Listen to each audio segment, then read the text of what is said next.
Hey y'all, it is the date. The date right now. Well, I don't know what the date is, but I can tell you this: it's Friday, and we're here to do some viewer levels. I see we have one in the queue right now from Droop Man, and we'll see if we get more. Want to start today with the usual thing I do, which is to roll through a couple of prepared cards, just that have things I want to mention. First off, revised schedule. The Monday and Thursday streams, I've been doing 9 o'clock for those for a bit.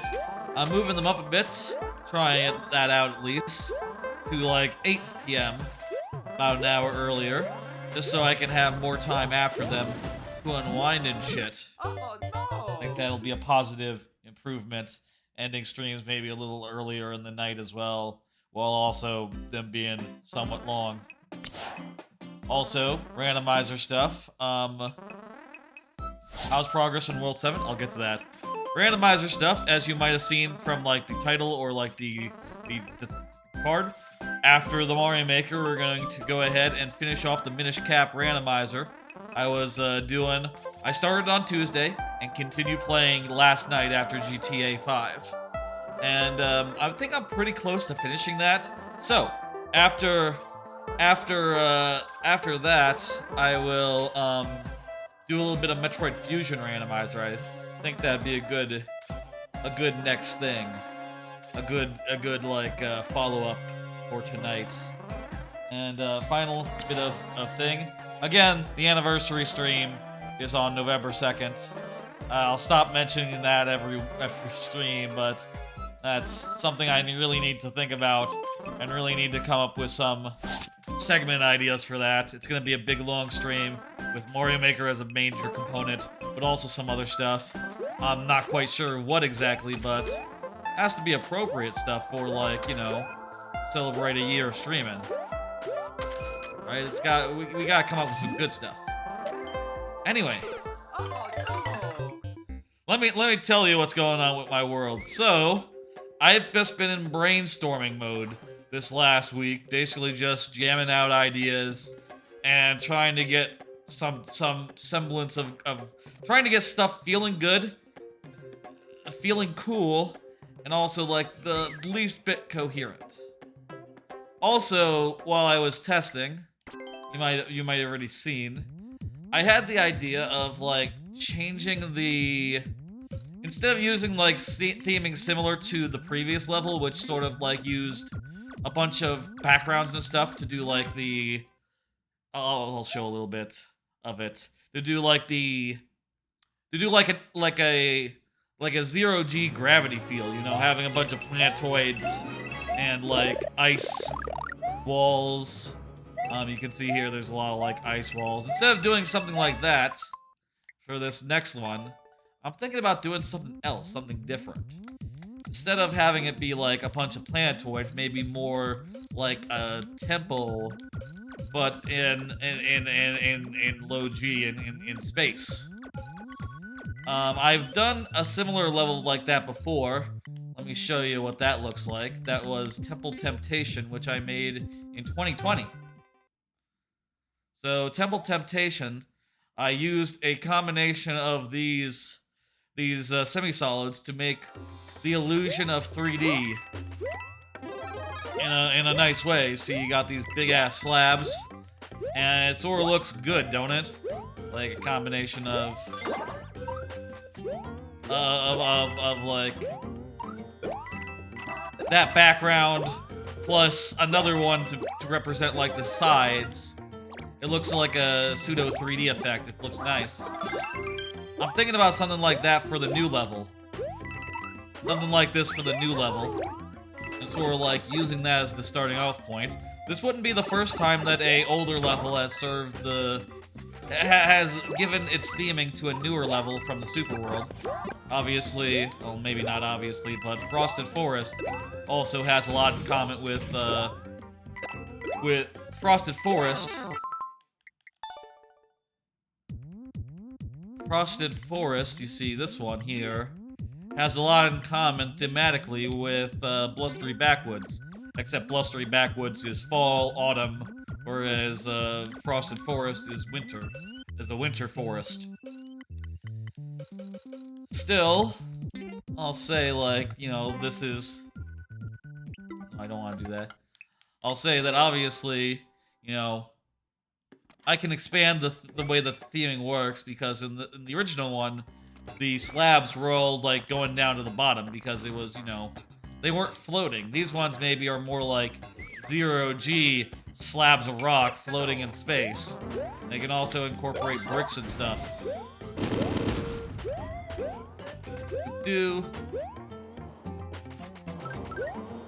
I'm also thinking like Yoshi will be involved, and this mechanic here is what I call boneheads, or like bonehead launches, which are, you have to stand on them. You stand on them, and then they release, they launch you in a direction, which is pretty cool. Also, I'm playing around with these wigglers that are jumping. I noticed that Yoshi can kill the wigglers. I thought that was pretty interesting. Also, check this out. Because they're, like, trying to go towards you, if you stand out here, they will all just come at you. And they'll be pretty scary, unless you were to, like, lick them up. Cool idea. I also have up here a little area that's, like, made of these invisible blocks. And, if you find this guy, it'll let you go through. This idea maybe isn't ready for prime time, you know, maybe a little bit. I don't know if this one makes in. Naked pipe. This is brainstorming a clock. This is brainstorming a clock, Lord Bowser. This is just like minimal, like, get it on the thing, play it, and see, like, does this feel good at all? And, you know, it doesn't have to make sense. It doesn't have to be coherent. Eventually, I will find a selection of, you know, some of these ideas I'm sure will become the basis for more level design. Okay, one thing I noticed so far is that I kind of like it when the Magic Koopas go wild and just are allowed to go about their business. So maybe don't so much try to always keep the Mega Koopas, like, you know, constrained. Like, the Mecha Koopas should be allowed to get out of their... Oh, no. I like the idea of Mecha Koopas starting in hooks, but what if, instead, they were above so that they could, you know, get released as you ran under? Well, that's too high, you can't see them.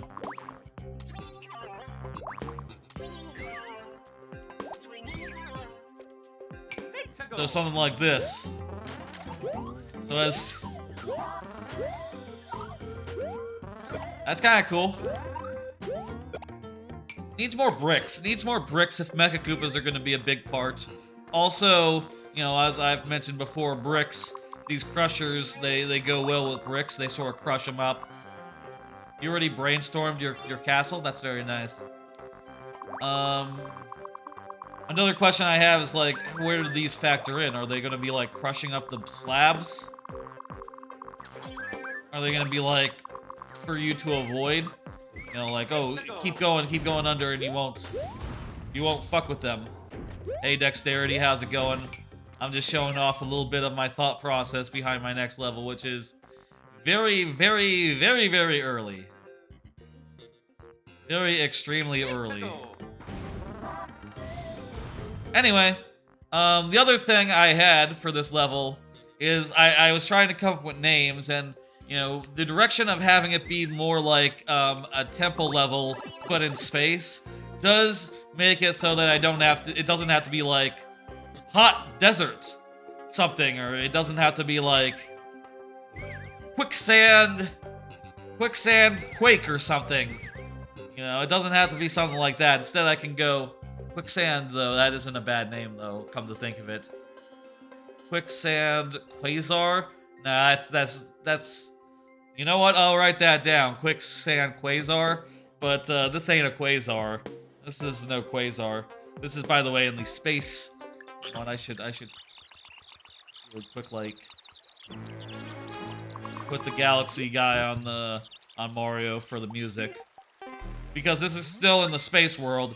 It needs space music to go along with the level. Let's go. I could see Quicksand Quasar, but what I was thinking more of was, you know, this sort of sandstone temple stuff. One idea I came up with was Sandstone Satellite, but unfortunately that is 33 characters, including the name of the world, Koopaverse, and all that. So a little too long, unfortunately, but I think it's a step in the right direction. Need to brainstorm and figure out, like, what exactly the fuck this level is gonna be, what I'm gonna put in it, and so on and so forth. One thing I know is that, like, this idea right here, Let's go. with these guys, I like them, but since the other theming that I'm working with has to do with, like, you know, using these bricks over the rocky parts, I don't, it's kind of incompatible, right? It's kind of doesn't fit. So, the ideas are very, very, very, very early. I'm working them out one by one. We'll see what comes of any of this in time. I'm gonna write this down and see if it fits. Let's see. Hot Sand Satellite is also a name I have written down. But, Quicksand Quasar. That fits. Hot Sand Satellite feels like a pale imitation of Cold Ice Comet, the previous level. I don't think all these levels need to have hot in them or cold in them. I feel like one level is more than enough on that front. Anyway. That's enough talking about this here. And yes, Dropman, I did see the trailer. I thought it was pretty good. Mario aside, his voice. He's just not doing a voice. Hello, Gamer HD. Mario isn't doing a voice, but Bowser, on the other hand, is. I thought that Bowser's voice was fantastic. The Jack Black voice. Great performance. Feels like Bowser. Feels a little bit like Jack Black. It's just what you want from a good Jack Black performance, I think. When he's shouting, you can hear it. You can hear the Jack Black voice come out. When he's just like normal talking, it just sounds like Bowser. And it's like, ooh, that's just the right amount of Bowser. That's just the right amount of Jack Black flavor that you want. Let's go ahead and get into the viewer levels. Let me hit the next. Let's do this. Viewer levels. Let's go. Droopman is up first. Droopman is here. I'm going to take a swig of water because I am thirsty.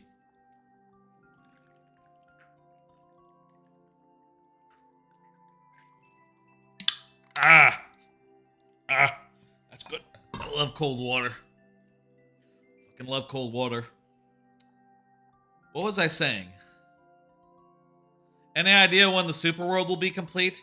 Man, at the pace I'm going, probably next year. My expectation is sometime next year. I don't think I'm gonna get through the next 8 levels in calendar 2022. Just been going at too slow rate. There was a point where I was cranking out like a level a week at some point, or you know, a level every 2 weeks. But right now I'm just like, I'm like going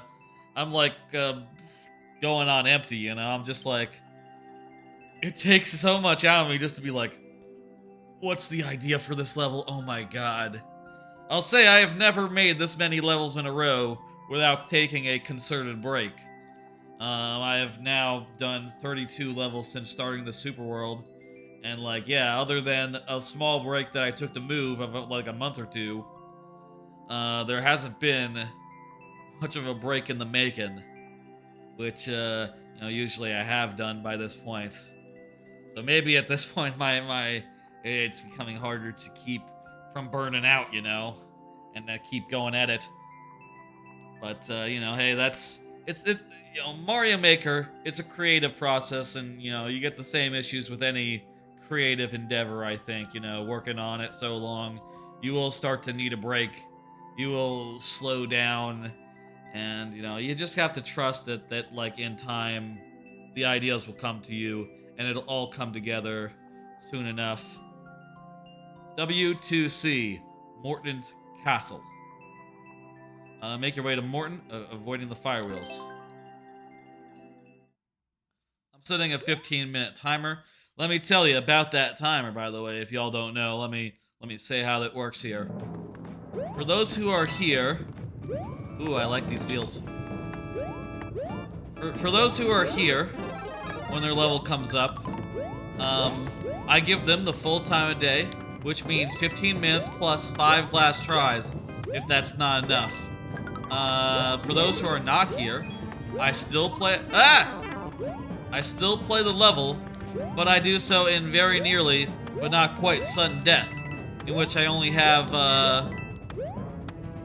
Oh no! in which I only have 5 or 2 tries to beat the level, refreshing at checkpoints. So keep that in mind. If you want me to give your level the full time of day, best be here. But if you're not, you know, we'll still play it and we'll make it into a fun little game, a little challenge, which, you know, is also fun. That's just my way of compromising between the folks that are here and the folks that are not, you know, sort of prioritizing the people who are present, but still playing as many levels as we possibly can. Here we need to avoid the thing by ducking into this hole. Right. So that's how it works. Alright. Here we are. There's, Morton? This is Morton. We got 94 seconds to beat him.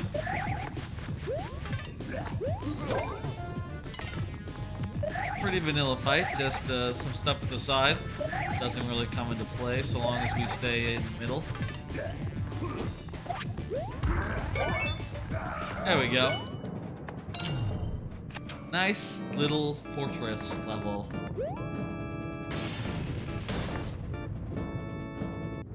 I think he was asking about my Super World, Lord Bowser, and I have said I think next year. That is my estimate for the Super World. I think your Super World is due for completion. Isn't it like next week or something? Like mid-October? Thank you for the level, Droop Man. It was very nice and traditional. It's out next Friday, that's right. That's rad. I'm gonna hit complete on that. I'm gonna hit complete, and I'm gonna hit next. Oh, speak of the devil. Or speak of Bowser. It's Lord Bowser's turn. I guess it's not really speaking of the devil if you're speaking to the devil and he comes up in conversation. That's just that happens. You're gonna draw out your plans for the castle right now and come up with a good boss fight. Good luck, man. You need something. You definitely need to be against, like... Is it gonna be against Bowser himself? Or since, you're supposed to be, like, playing... Are you supposed to be playing as Bowser? In theory? Like, in the kayfabe of the... Of the level? Maybe fighting Bowser isn't exactly correct. Let's see what we can do here. Should we play the oldest one we haven't played, or the newest one we haven't played? What do you think? Hey, Alter Verwalter, how you doing? Walter? Is that... Or after Verwaiter. Alter Verwaiter. How you doing? Play whatever you want. I plan on that. Let's do the first one we haven't played yet, which is Sandy Geezers. Alright, let's put 15 minutes on the clock and get going. Alright. Alright, there's some Sandy Geysers, as advertised. Very nice. Nothing out of the ordinary yet. Just some good old-fashioned enemies running at you, and you have to jump over them. Ah! Fuck it! Oh, Okay. Okay, nothing out of the ordinary here, just a bunch of fountains. And enemies running at you, and you have to jump over them. What could be any more normal than this? If you like it. 10 coin, or was it a 10 coin? If you go under, you go low, you can get that. You have 30, Droopman has 38 levels uploaded, but since you do have more than 5 levels in the world, you're only halfway to doing your super world. Gotcha. I've been doing, you know, the actual amount. I mean, I can't imagine inserting extra levels in there. I would never finish if there were more than 40 levels in my super world. I did at one point consider, like, you know, like when I was looking at my super world to begin with, whether I could do something goofy like, you know, having there be 6 levels in a world or something. Maybe that was before, like, the actual details of the super world came out. You know, the super world editor came out, and I was just like, oh, you know, if I were to do super world, I would like to have, you know, basically as many worlds as like a Donkey Kong Country game, and use that as like the basic structure. But ended up, you know, obviously, not obviously, I know they're like Droopman. There are those who do not constrain themselves with the 5 worlds, 5 levels, 5 levels per world, 8 world structure that is sort of suggests by the game. But I opted to be constrained by that, and I think it's worked out great, you know? Yours gonna be uploaded like late November? Gotcha, Droopman, that's great. It's always good to continually... It's hard to make 40 levels, I'll say that. 40 levels is a lot of work. And, yeah. That's why it's taken me forever, just because there's so many levels, right? And each of them, I want to put my full effort into. I want to make sure that they're inspired, they're clever, and they're well put together and novel. All right, dexterity, maker code. Go ahead. Dexterity says GG. Let's pick out one that doesn't look like super duper. Let's pick out one that looks reasonable to do. The last time we did like we did one that was like a real hard ass motherfucking level. And let's pick out something like in the medium range. Oh wait. Did I put in the right code?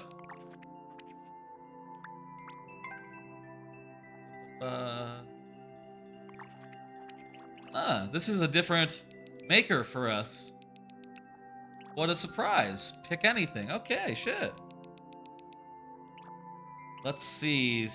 This one has the 7-year Mario Maker C. What's the C stand for? Commemorative? Lacerating locomotive. Okay, let's do a fun train level.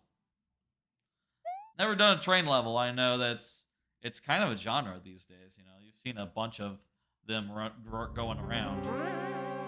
Never made one myself. Okay. Wait, is this a train? Not sure how this is a train, but okay. Oh, it's not like this is an auto scroller. Train in the sense of I was picturing like one of those levels where they have like the oh. What? I was picturing one of those levels where they have like a train that is like you know, what's the word? You know, where they get what am I doing? Where they get like the airship theme and they put like cars. They make like literal cars and they make it look like the train is going along the ground. There we go. Okay. I wasn't expecting like more of a figurative train, which is what this level is giving us.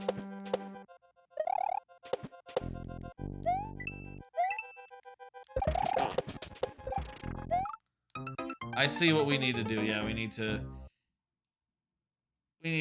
jump over there and then like jump back to return out the hole and jump on the skull cart.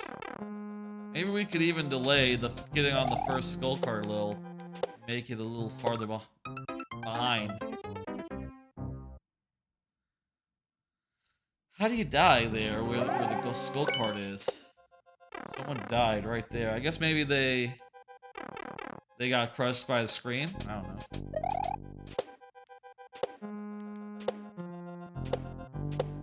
Okay.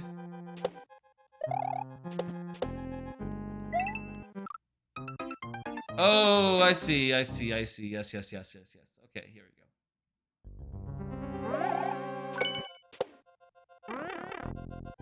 I see what we need to do here. We have to jump over because jumping over, we can only do that with a regular jump. Okay, here's what I'm gonna do. I'm gonna wait.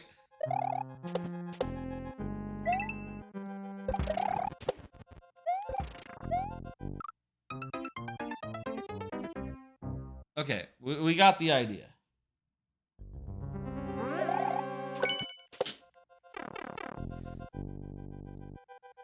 It has been 7 years since the first Mario Maker.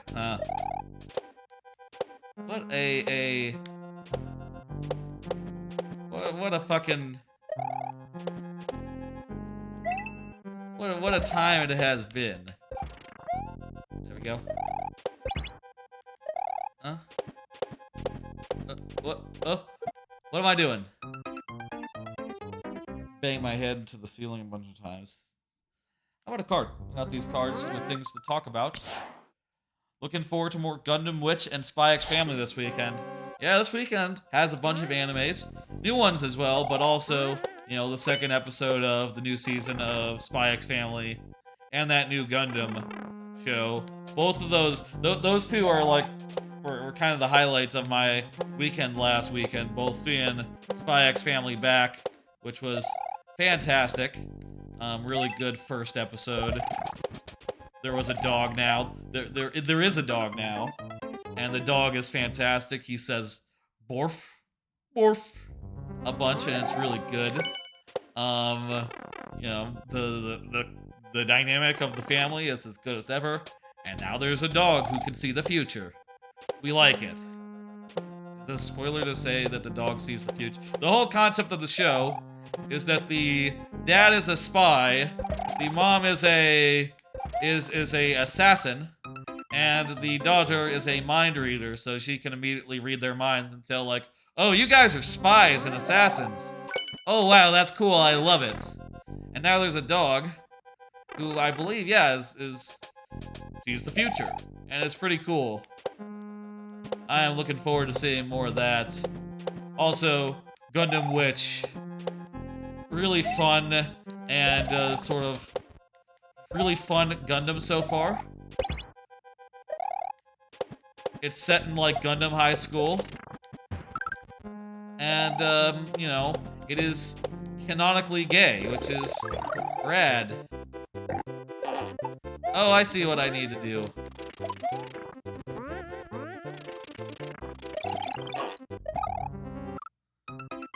Oh, did I need to use this? I need to use the star to get through. We cannot maintain. Okay, we got it. We figured it out. I think I saw.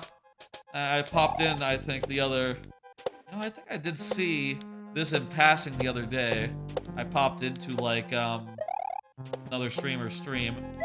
You know, just to I think to get one of my latest levels played. And pull that as comment, you know? I think I did see a bit of this level.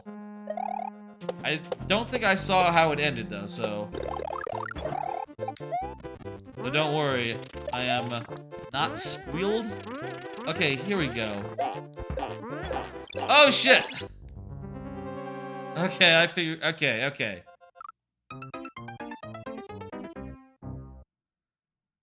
Kill the guy. We gotta kill that guy, or else we won't be able to do the thing.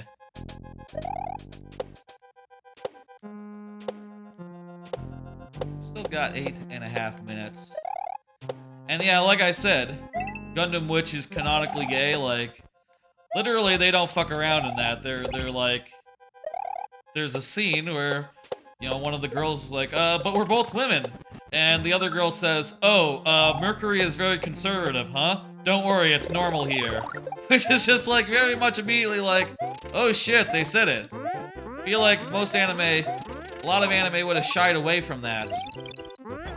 And not explicitly said that, but there you go. Very, very good. We like it.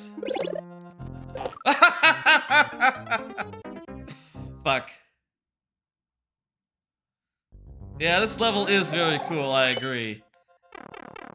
Nice, Lord Bowser getting that level in there. And I will say, I encourage y'all to continue getting levels in. You know, when we are nearing the end, I will close the queue, and at that point, at that point, you'll refrain from putting in more levels because the queue will be closed. But until then, feel free to keep on adding them in after your level gets played. That is very much what I want y'all to do. It's good and I like it. Oh, shit. Oh, also, we can just totally jump up and hit him. We can totally just jump up and hit his ass. Okay. We're learning, folks. Great. Not learning very... Okay. I was gonna say something smart, but I'm not gonna. I've decided against that. I'm just gonna let that speak for itself. When I beat this level, that's when I will say something smart. Like, ooh, that was good, I liked it. That's not really smart, but you know. Alright, here we go. Yeah, I'm just gonna nail that guy. Alright. Look at that, we have all our balls. Complete and total balls here. I like the farting. That's nice. Checkpoint, let's go. Oh, that's a nice mechanism. Let's go, let's do it. Let's do the second half now. I like how it's going left to right now. I like levels that go, or sorry, left to right to left. I think it's nice for a change when levels go left to right. It's a nice little bit of variety, you know? Oh, I see.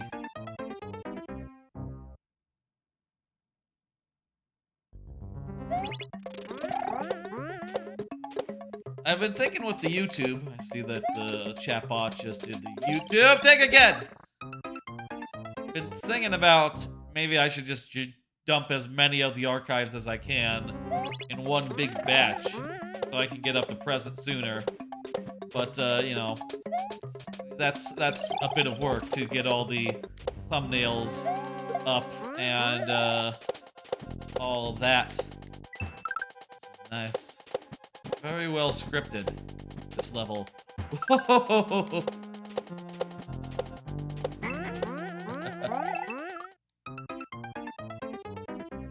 Yeah, this is very exquisitely.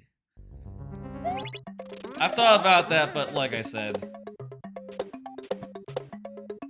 Seems like a lot. I'll say. I guess I expected VOD stuff to be a little easier, but it is a process of like, okay, well, I'm gonna write a tiny amount of description. I'm gonna find all the time codes and get that all set up. And it all takes a little bit to get absolutely right. I feel like we're in for a boss fight right now. Let's see. Survival. I don't think this is survival. I think we need to hit all 3 of the blocks. Whoa! That's what I get for scratching my nose. We need to hit all 3 of the blocks. What am I doing? Keep looking away when I go through the thing.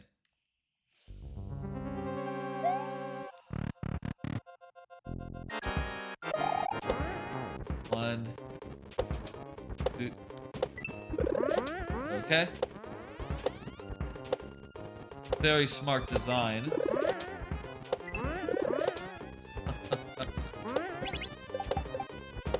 Okay. I'm unlocked. Okay, now it's just survival.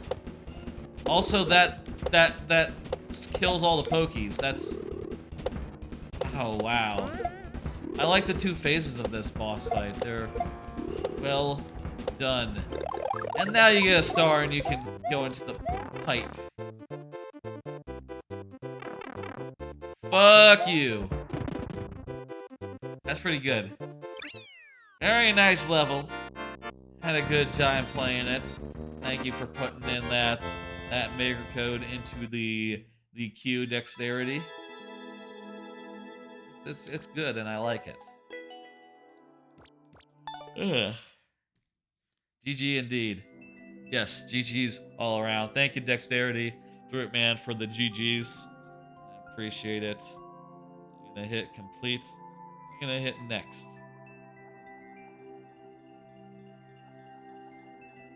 All Gamer XXD20 does not appear to be in chat. All Gamer, you are up. If Gamer isn't here, we'll do we'll do sudden death for Gamer. But take down that timer and go punch in the code. Anyhow, B8T66G6PG. Drink my water too.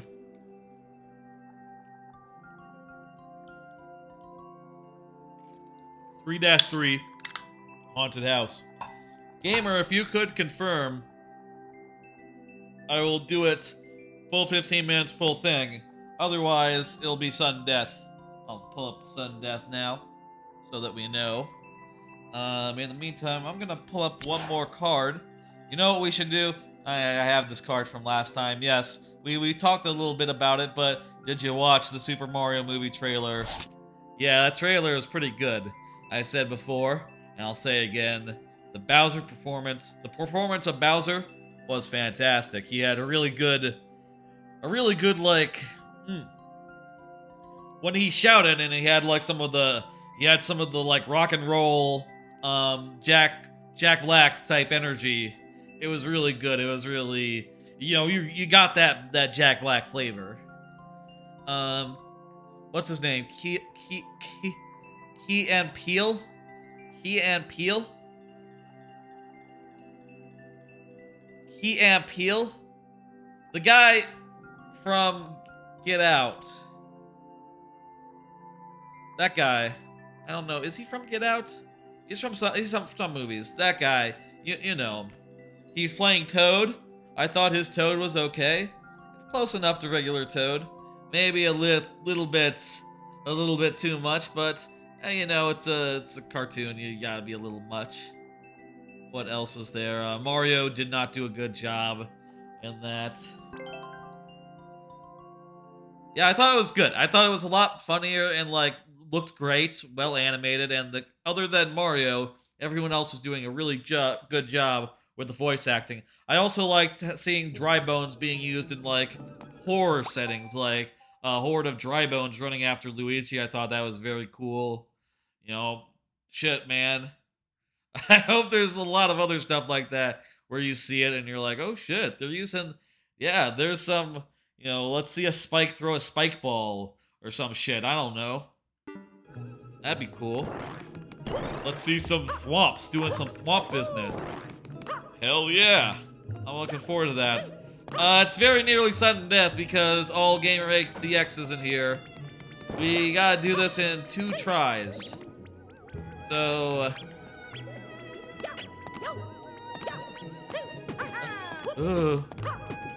so let's get good and let's not die. Alright. I think this is some sort of maze or something. Let's just go through doors. Fuck. Oh no! Yeah. That was my bad. So that door is locked, so that door is out.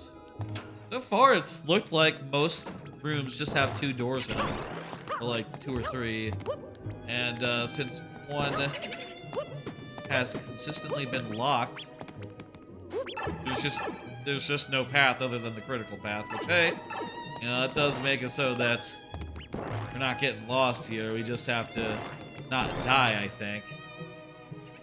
So let's get good and not die. Yee! Ah! Couldn't see the ground there. That is 2 tries. Wait a minute.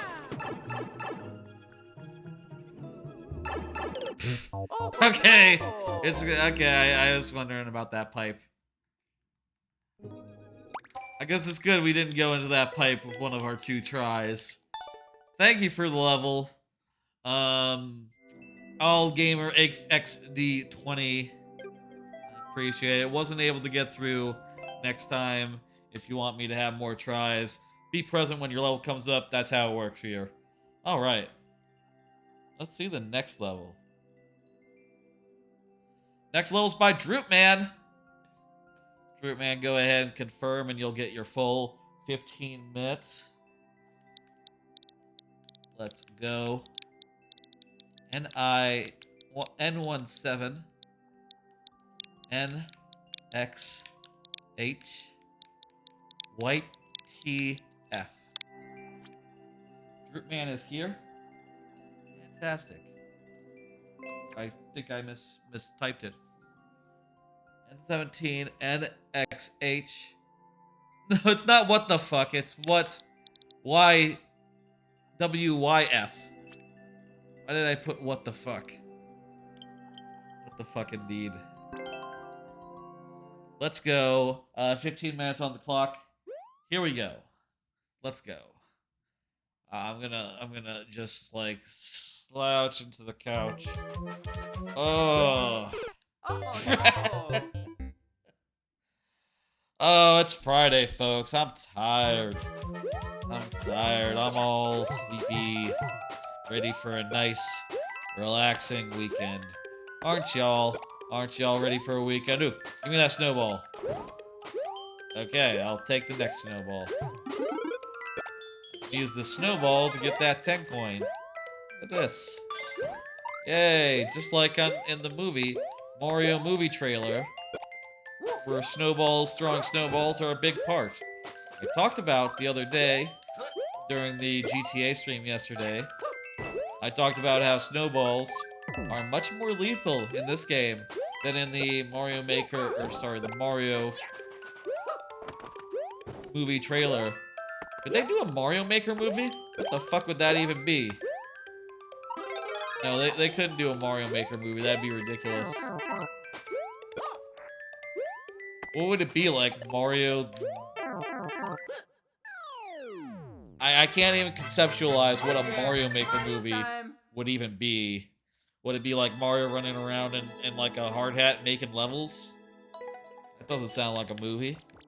Thank you for the level. It was quite well put together. Nice. Traditional. Throwing snowballs is fun. Very good.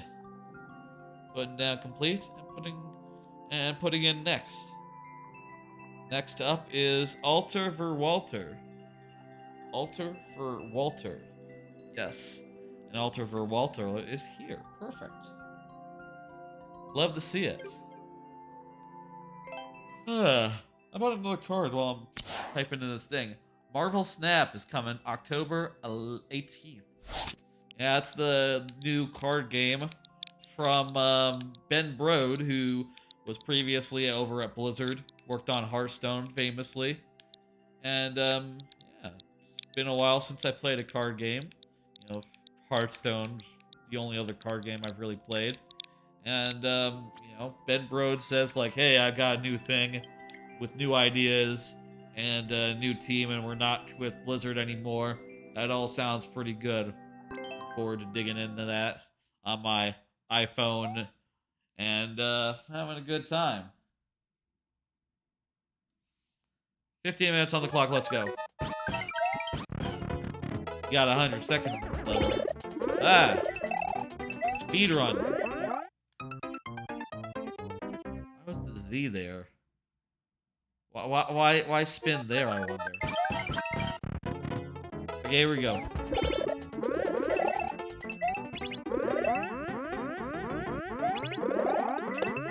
Maybe just to set up that you need to spin on the other one. Yo, Droop Man, what's up? You gotta go? Well, it's good. It was good having you. Have a good night. As normal, as always. What am I? Oh, I need to look up the thing. Catch you later. I'll catch you later as well.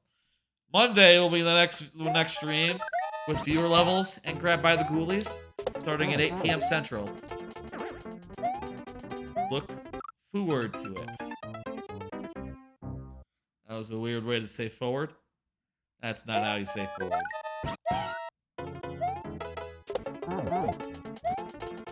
Alright. Release the Yoshi.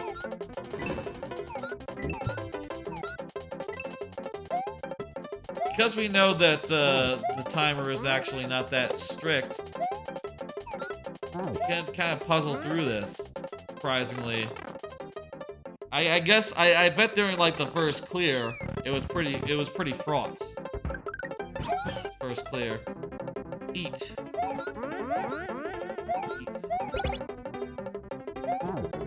I ate one. Now I can go through the door. What the fuck? I just dropped off the fucking... Okay. Okay.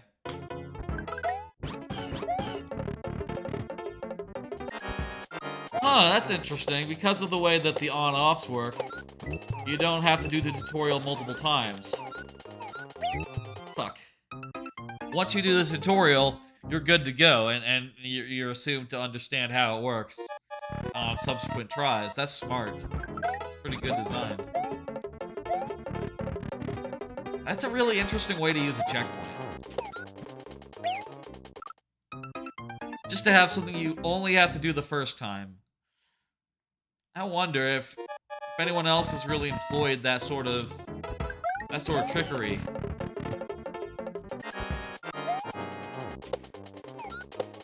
What do you use it for? I guess I could picture, like, you know, literal... What?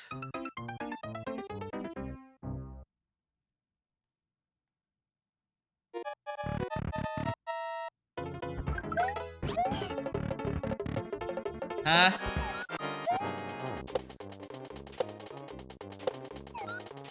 Am I supposed to eat these guys?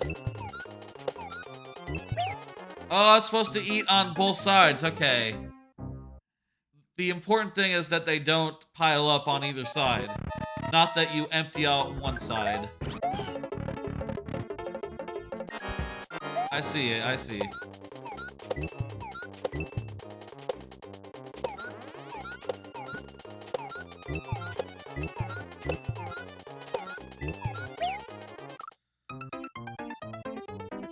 All right. Second go. Even with the tutorial, it is a little. I guess I didn't get what the idea was the first time.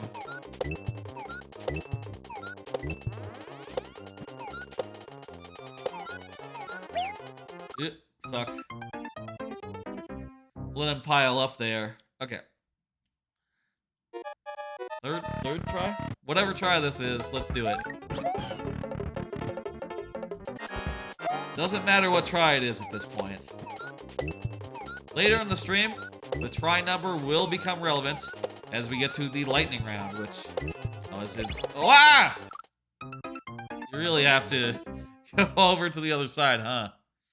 Yeah, you might need to, yeah. I guess the way you do it, you would add extra weight on the other side. And that would make it, like, slower to go up.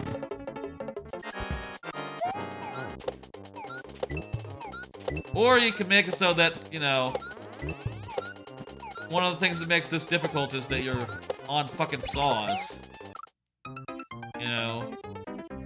And you're just, like, bopping up and forth repeatedly.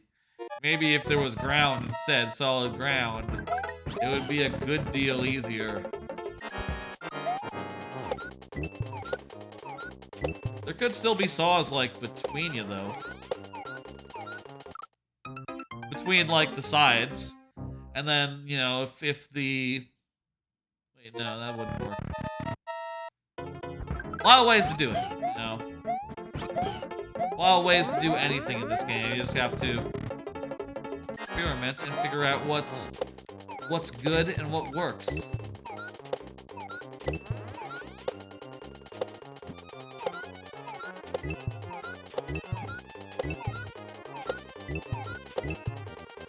Okay.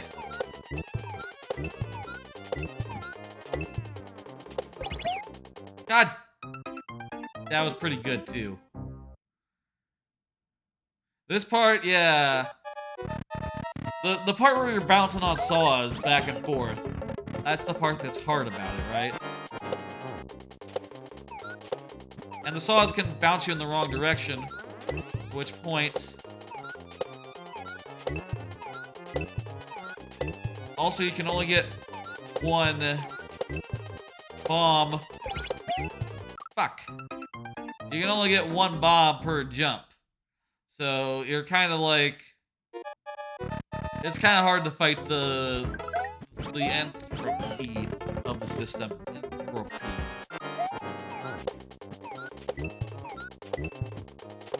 Okay, I got to get 2.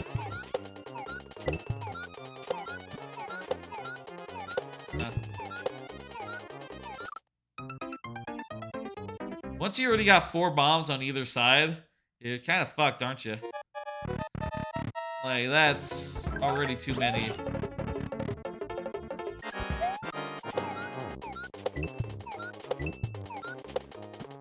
Let's go over here. Alright.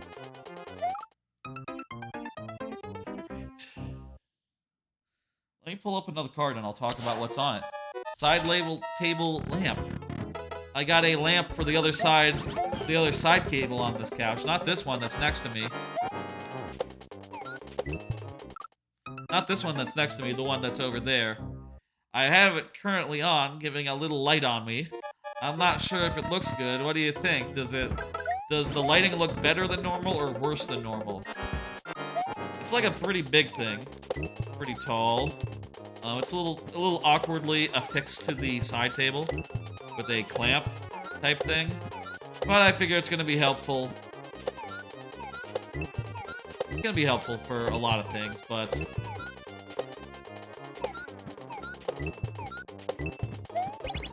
Ah! Fuck you! Okay, we got through. It's going to be helpful for a lot of things, namely like when I'm laying down on the couch and it's dark and I got no light on and I just want to do some cubing while I'm watching TV or something, and I don't want to necessarily use the light on my phone. Having a lamp, it turns out, is going to be much more convenient than a phone. I could also put another lamp over here and then have like extra light coming in on my head. Maybe I could do with less light, not more light, though. I don't know. I want to improve the lighting situation here. Maybe make it so that I don't necessarily have the fan light on over my head.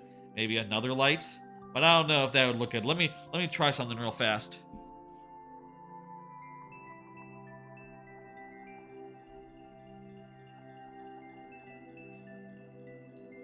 I turned off the overhead light. Let's see. How does this look right now? Am I well lit? Reasonably well lit, looks like. Let me see like what the difference is with this side lamp.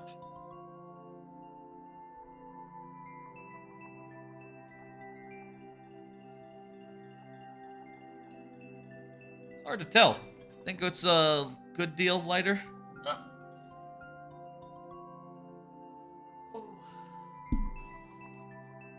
Yeah, it's definitely makes up a good difference.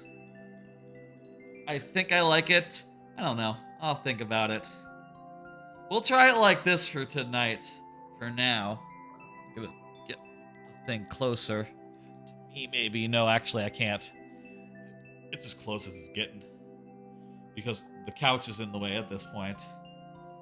Alright, that was a good level. Thank you for it. The boss, a little tough, I think. But I think it's clear to see why. Just because, you know, you're sort of eating bombs as fast as you can, as fast as you can, and it's hard to keep up. Put in the complete. All right. You know what I think it is time for? We're around an hour into the stream. I think it is time for the lightning round, folks. Let's do it. Let's go ahead. Pull up this. These are the last tries left. And folks, it's the lightning round. During the lightning round, I only get 5 tries, refreshing a checkpoint, and 7 for subs. And those subheads are represented by additional heads, which are bonus heads, such as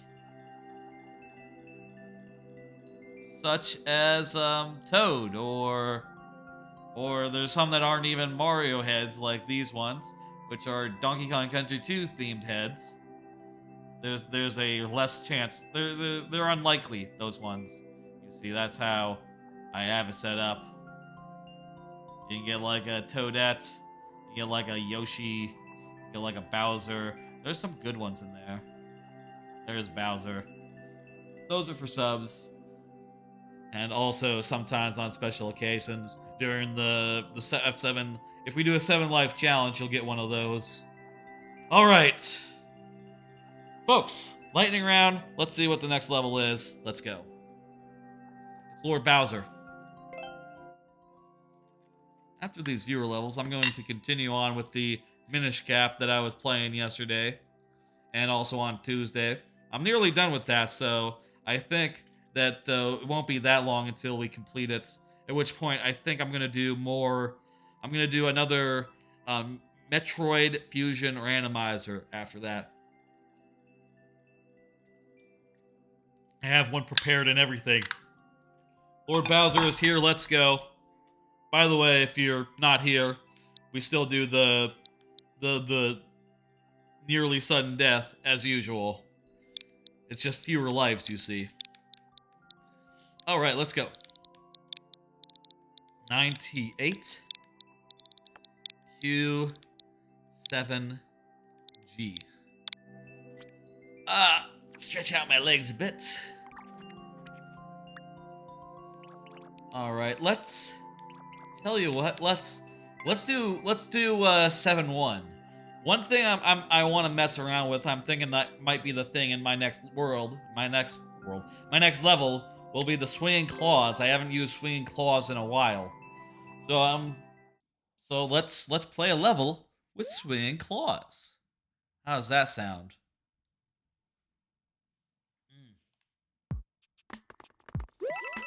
I mean, I assume it has swing. There we are. It was in the level art, so I figured it had to. It's kind of interesting. You sort of have like a multi-level thing going in this. A little bit Sonic. You can go up here. Well, actually, maybe it's not so open level. Maybe those other ones are dead end. When does the lightning round end? Captain Josh asks. The lightning round ends at the end of Mario Maker. Oh, and that's one try. Let me do that. The lightning round is a round that goes from like an hour in to around whenever we end. So once it starts, it doesn't end. Like the end of the stream. Basically, yeah. Strictly speaking, the end of Mario Maker. Whenever I move on to the next game, it won't be in the lightning round. I take it you have a really hard level. Oh no! What am I doing? I'm doing badly. I need to focus. Okay. Ah! Okay. We're... Fuck you! My mushroom! Okay, we're going up this time.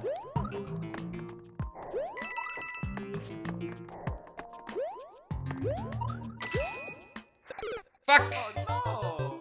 I like the spiky water. I think that's rather nice as far as theming goes. It is harder for me, but really it's not that hard. Ah, God! Fucking... It's not that hard, it's very fair. I'm sure I'll get through it this time. This time for sure. I said fuck the plant. I did say that, didn't I?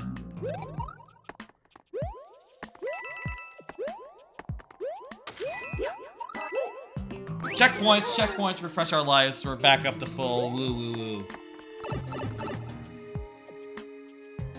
It's not that hard if you don't do the optional stuff. Okay, cool. I mean, we'll see. Oh, hang on, we gotta do... Hell yeah. That's nice. Huh.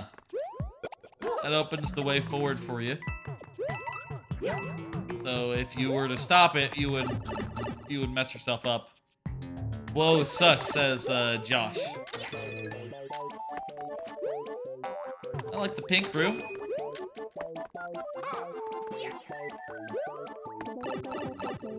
Pow block.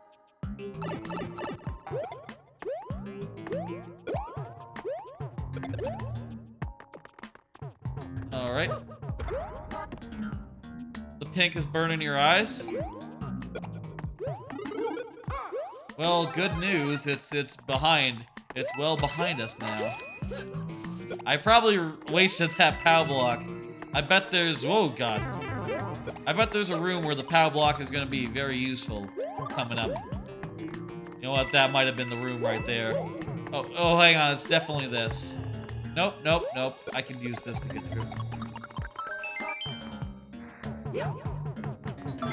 Look at that, a 50. Lord Bowser. That's what LB stands for. Ooh, nice traditional level. You know, this is in World 7, so it is a little tougher than some of the previous levels. I think it's fair tough though. All those deaths were on me, being like impatient and hasty and shit. Thank you.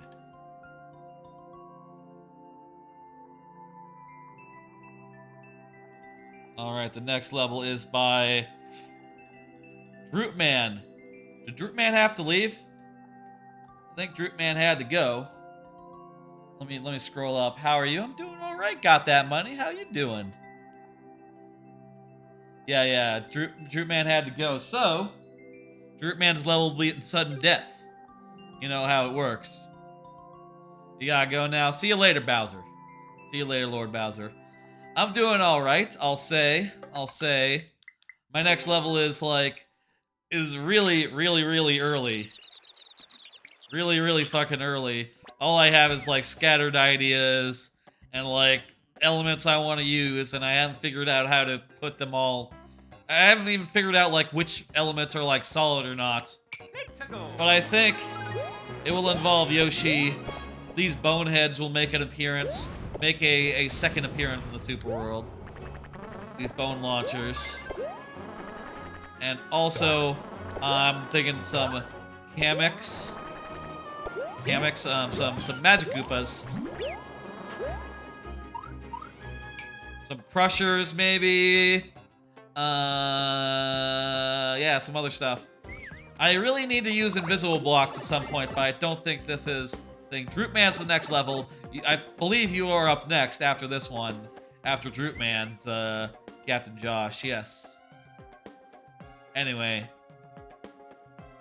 And I want to use these hooks for something. I'm thinking some hooks. I'm thinking having these guys on hooks so that if you go under them, they'll drop them, and they'll end up, popping around the level as they do. Will they just continue appearing? Not sure, is there a range at which Magic Koopa will stop following you? I guess maybe there is. Do you love looking at levels in the lab? Yeah, right now it's just pure brainstorm. And also, by the way, I was showing this theming off. The way that this theming works is that I take this semi-solid and I use it to form the side of a. I take these two semi-solids, the one that's just not 3D at all. So I take this one and I take this one and I use it to create a semi-3D looking block. And then I can add these ones that are already 3D in a similar way and put it on top of it, which looks nice. There is a range, but you don't know what it is? Gotcha. I wonder. Well, you don't really have to worry about it. That's something for the player to worry about. Though maybe it is a little anticlimactic if you're just running past where the guys are appearing. Yeah. So all these ideas are very early. Very early. I really need to spend the time. I always need to spend the time to really flesh out these ideas and get something. You fuck with the visuals? Yeah, I like them too. I'm thinking the idea is basically that this will be some sort of ancient space station. Some ancient satellites. And all I got so far is I guess Sandstone Station would have been pretty good, but unfortunately, Sandstone Station would have been a good name. I'm realizing right now, but unfortunately, Automation Station already exists in this super world. I am not going to repeat the same word in a level name, well, other than the world name. No, that can't do. Sandstone Station would have been fucking good, though. Sandstone. No, that doesn't work. I'll think of something. Sandstone Satellite would have worked, but it's too long. It doesn't fit. I can show you right now, actually. And also confirm that it's too long. Sandstone.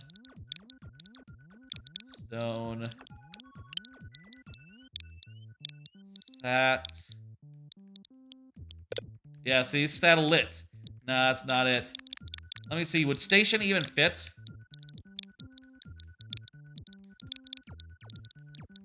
Station would absolutely fit. That's a pretty fucking good name. Sandstone Site? It doesn't really... This is in the space world, I will say, so I would like the name of the level to reflect, to give spacey vibes. One name that I do have written down is like Quicksand Quasar, but that doesn't quite do it. Sandstone Solution. I think that might be too long.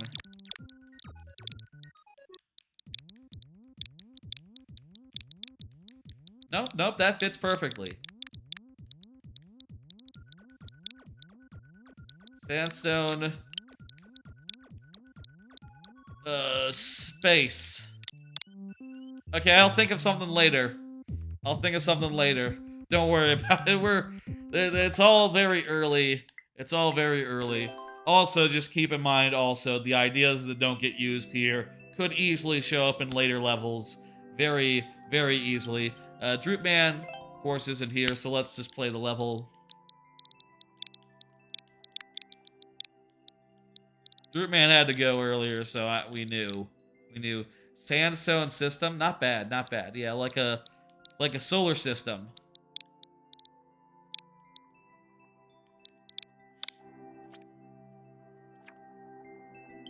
Sandstone.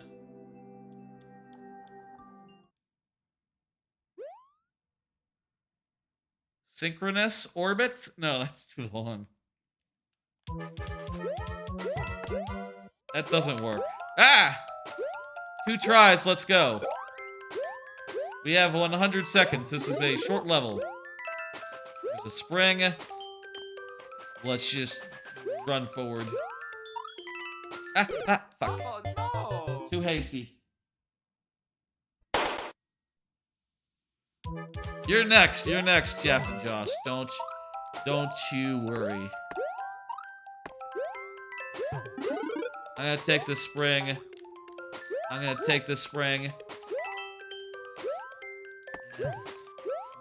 Oh, fuck! Oh no! I thought because I was close, he wouldn't come out. That's both of my tries. Thank you for the level. I'm sure we'll have another crack at it sometime. Thank you, Droopman. Alright. Now let's play the next level, which is, I believe, Captain Josh's level. Captain Josh is here. Full 5 lives and all. Let's go, let's do it. G 8 Q. Let's go indeed. I've been putting up VODs of these streams on YouTube recently. Been trying to get up to present. I've been putting a timestamp when the lightning round starts because I feel like, you know, people might want to skip to the lightning round because it's the best part of the stream. I'm not really sure like how many timestamps I really should be putting into the streams. Like, is it good to be like, okay, this is the start of this dungeon, this is the start of this dungeon, or should it just be like, this whole chunk is Zelda. That's all the differentiation you need. I'm really not sure. I'm playing it by ear and winging it, and I hope people like the videos. Lifting eggshells, Inc. Take the pipe and go to the shell exhibit. All right, let's look at some shells. And we have to lift and go in the pipe. Go in the pipe.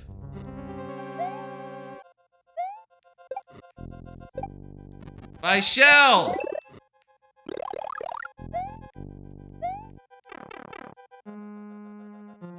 Depends on how many levels you play in a stream.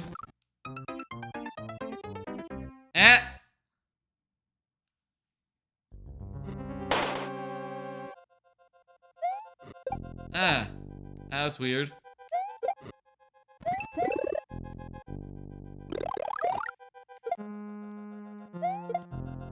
Well, let's, should we go back into the pipe and do whatever that is again? I feel like we're gonna die. You don't have to go into the pipe, okay. The pipe is not the correct answer. Is the platform coming back? And left the lift leaves, okay, shit.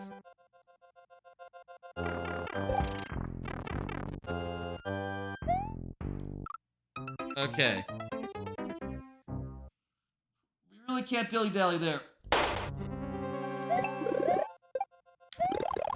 Okay. I didn't get a shell this time. I banged my shell into a Goomba. Fuck the pipe, yeah. All my homies hate the pipe. Y'all know that? Y'all know people, that's a funny thing people say. That's not really a meme, I don't think. Do you think that's a meme? Like, all my homies hate the pipe. Is that a meme, or is that just like a saying? A phrase. It's a funny phrase, that's what it is. A slightly mimetic phrase.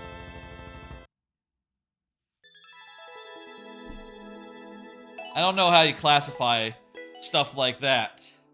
We're just like, oh, it's a running joke, that's what it is. And the whole media, it's not a meme, just a phrase. I feel like a phrase can be mimetic. I feel like a phrase can be mimetic. Like, a lot of like, Wint lines are mimetic, like, walking backwards into hell. The pipe was optional, should you change it? It's fine. I don't really have a problem with that. All my homies hate the pipe. Got that money agrees. All his homies, same. I think next up is... I don't have a strong opinion whether you should change it. If that's your vision, so be it. That's your vision. You know, hey, if it's a little bit trolly, that pipe. I don't think a trolly thing is necessarily, like, bad. Ah, I see the description. Yeah, you could say that it's optional. That would help. It really does sound like, the way that it's written, it sounds like it's mandatory. Like, take the pipe. Okay, that's what we need to do. But if you do read it, it says to go to the shell exhibit. You don't have to go to the shell exhibit. But I feel like when I read it, I thought it was telling me to go to the shell exhibit. I thought that was like the critical path. If you want to go to the shell exhibit, I don't know how you would rewrite that to make it more clear.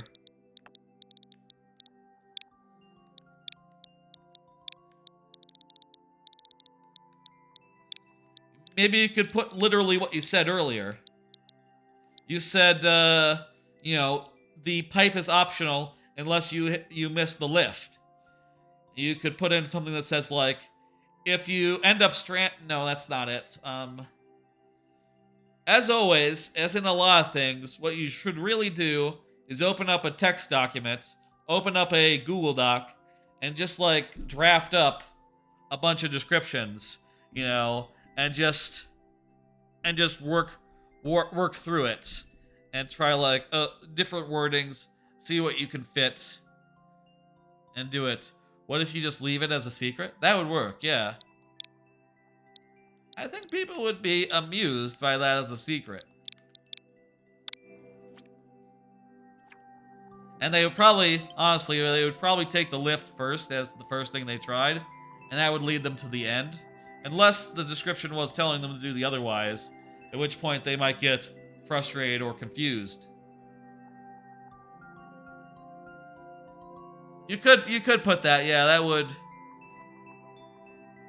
would clear things up. That would be more clear, I think, yeah. I do think that, personally, I think flavor is important in a description. Like, trying to do, like, give the player the information they need, but in a way that is flavorful and fun.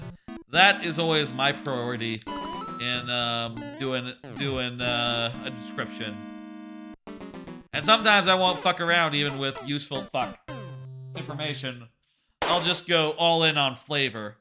And sometimes, you know, it has to be. I have to in the description, like, I have to do things like say, hey, this is what the level is about. It's you know, if I want the idea of the level to get across, I have to explain, like, this is a racetrack.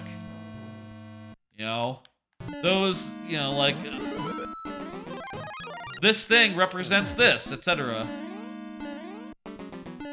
Secret area up there. Nice indicator. Oh, God. Nice donut block here. A lot of donut blocks are just in the walls for theming, but this one lets you return from the top area.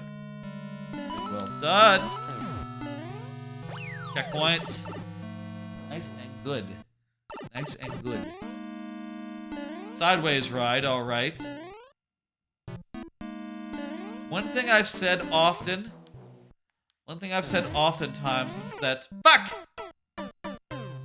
is that after a checkpoint is the perfect time to introduce new ideas to a level, and this is a great example of it. Immediately after the checkpoint, you have a thwomp that is going side to side rather than up and down, introducing a new dynamic into the level. That's fantastic. Really smart design. Good work.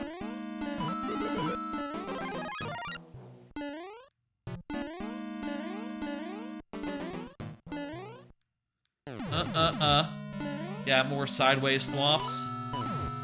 Riding that one. I think that big thwomp's gonna go sideways. As soon as we jump down. Yes. And are we gonna need to ride on him? Yes. And he is just in view as we are. Ah! Need to pay attention to the goddamn indicators. There's totally indicators for every thwomp.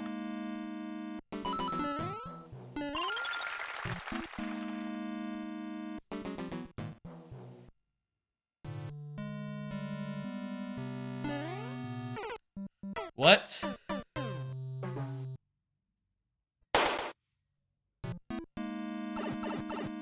Jeez, they are being loud outside, as they sometimes do on Fridays. Hope none of that is picking up on the mic. Fuck me, I did it again. The sound of bass, really, really loud bass, aggravates me to no end.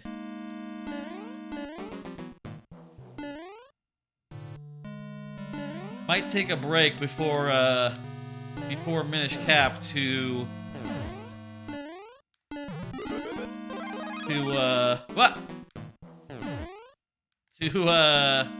maybe put in some earplugs or something. Maybe if they're gonna continue doing noise like that. Maybe that was just like a car starting up and it was really loud, I don't know. But if it's music, that ain't a good sign. Because that typically means that there's gonna be a lot more. Okay, here we go. Oh, I see. I get it, yeah, that guy has to be there. Okay, perfect. Alright.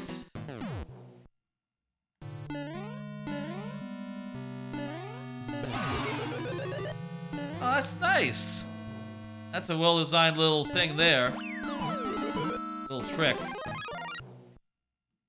You had trouble pulling the camera there. Whoops, wrong button. You mean when, you know, when the camera gets too high, you can't tell where the guy is. Is that right? Is that what you mean? Yeah, I could see why that would be a problem.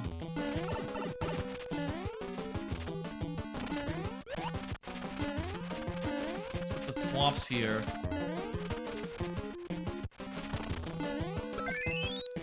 Got the key. I guess the thwomps are just hanging out. They're not up to anything there. Thank you for the level. We got through clean. Very, very nice. Good work. We hit complete on this. We don't have any more levels in the queue, folks. Y'all want to get them in, get them in. Queue is still open. I'm gonna switch to the minimized UI.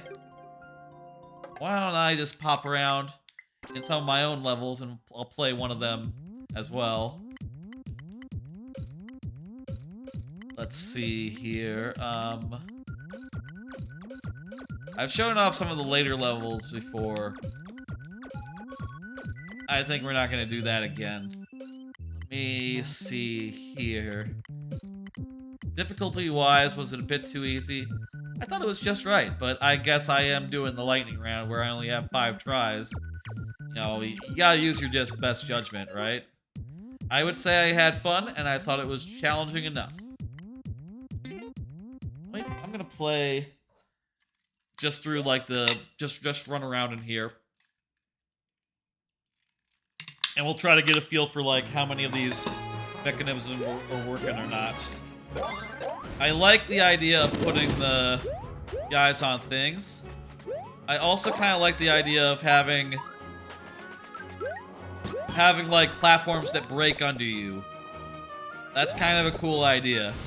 I don't know if it fits in this level realistically though, but you know, you could definitely have it so that, you know, one of the things in this level that's going to be hard is that with these like transparent semi-solids all around, it's hard to stop the player from moving forward for a bit, and having to have the player wait for a second for a wall to get destroyed, for instance, would allow me to slow the player down in such a way to let me do a thing. Whoops.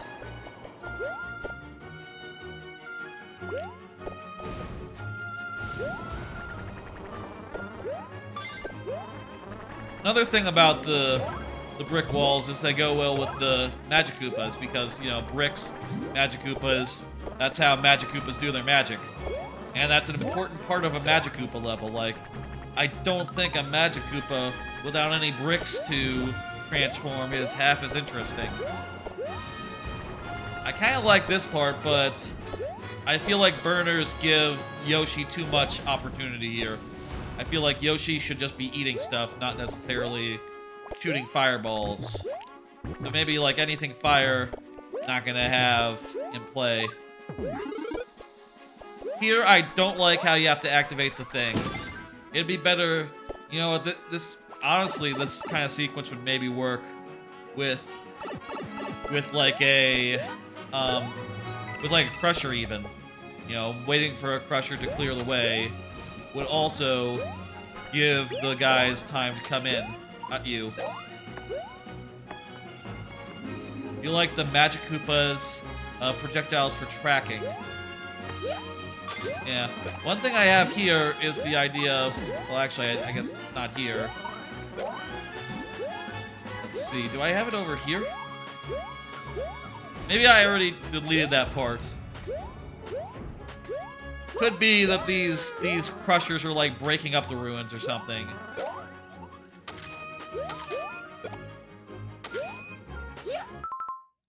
Now let me show you something that I like to do when I'm making. One thing that I like to do when I got this like prototype area, and it is just full of like ideas that haven't been developed yet. One thing you can do to get like more mileage out of it is to do the following. Play the level in reverse. Oh no! You know, this allows you to like get a new perspective on it. Like, oh, what happens? How does it feel like when you're approaching it from the right side? You know? You know, and you'll notice that like, oh, the level is different. I mean, this isn't brand science or anything, but the level is different when you play it right to left or go from you go the other way. You get a different experience, and that can help you inform like what is good and what is not. You know, you might realize like, oh, it's kind of interesting just jumping over these boneheads, but not necessarily using them for their like launch potential. Isn't that kind of interesting? Parts like this are kind of the same because, you know, they was already routed to go right then left. In that case, the thing didn't look... That's just an interesting observation. Like, look. Coming here, the thing does not load until it is on screen. So, like, when you pass over here, it loads up and ends up going. That is interesting. Basically, could have an area that you walk over, normal style, then you drop down and it gets destroyed behind you. And that can actually be your introduction to the crushers. Like, to see the areas that you went through destroyed in your wake. Oh no! That's not bad. That's not a bad idea. Anyway, that's a little bit of making a little bit of brainstorming. I'll play another level.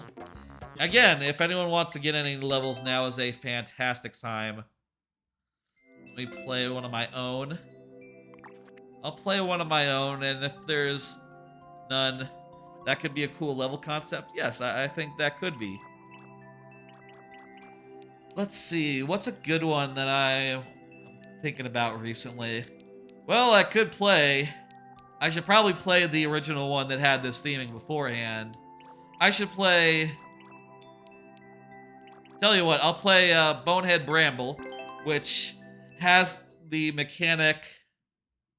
I'll play a couple here. In lieu of any viewer levels that y'all got.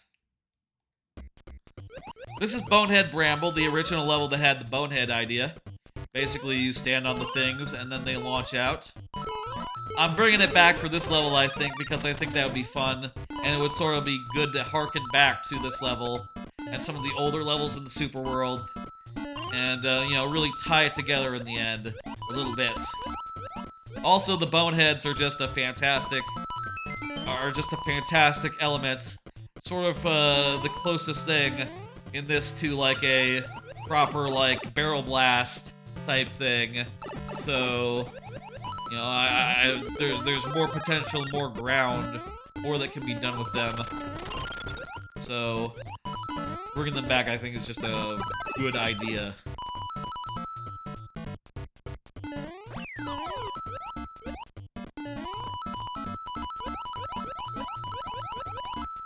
In this part of the level, it changes so that you have boneheads that you don't want to launch because they will launch you right into the spikes. So I thought that was a fun way to develop the concept and turn it on its head here in the second half. You were thinking recently about concepts that get introduced early in a Super World, never get fully explored? Totally, yeah, that's... I mean, just in... I'll say, like, in most ideas, I feel like, are constrained to one level just for, like, just because that's how it works, right? Like, you have a level, your level has an idea, it's introduced, and you play with it as much as you can, and then in the next level, you're on to something new, and, you know, I think that's a better way to do it than, like... I remember in Mario Maker 1, I played a Super World where every level of a world was basically playing with the same idea, right? Like, oh, this world is all about snake blocks. I thought that was a little more limiting. I think that's a little better for each level to have their own concept. But that isn't to say that boneheads can't be used again. Like I said, they're sort of my equivalent of like barrel cannons, and barrel cannons are all over Donkey Kong Country. You can do a lot of levels with barrel cannons. You can even do levels that aren't really about the barrel cannons, that have barrel cannons in them, like a little bit, for flavor. And maybe that'll be how this next level is. Another one I wanted to play again was Fear Forge 1, Catwalk Capers. This was actually the first level I ever made on stream because all the other ones were before I got a capture card and started streaming. You had some cool setup with thwomps that you played with in your level. Yep, totally. You did do that. In this level, my main idea here was I wanted to do a level where you picked up the turtle shells and you re-picked them up after they landed in the claws, and you can continue employing them.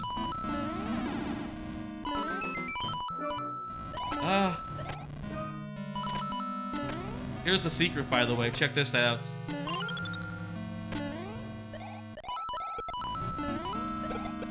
I wanted to make sure that there were plenty of Koopa shells so that, like, it's not so simple as to say, like, oh, you take the one Koopa shell and you throw it down the lane. You throw it down the catwalks. They didn't make sense difficulty-wise, so you ended up not using them? Gotcha. One thing I think that is good in a traditional level is to make it so that a level can be approached in any way, in a multitude of ways, right? Like, you could just play it exactly like I am doing now. Basically, just, like here, I took the low road, got like a 30 coin and killed those guys with the tail, I could have just as easily gone over and then used this Koopa shell to kill the guys. These recharging Koopa shells. Or I could have just gone over and ignored them altogether. In this part, I can go over like this, then go... Oh wow, that works out beautifully. Or I could, I could do like, there's like a little shortcut here. You could just jump down like this. That'd be equally good. You're excited to go through once the Super World is completed? Yeah, I'm excited for when that is. I hope that I can get a media reaction. Hey, Mario Kartist, how you doing? Thanks for the level. I'll play it after this one. Here I want to use the turtle shells to clear out some of these guys so it's easier to go through. Whoa!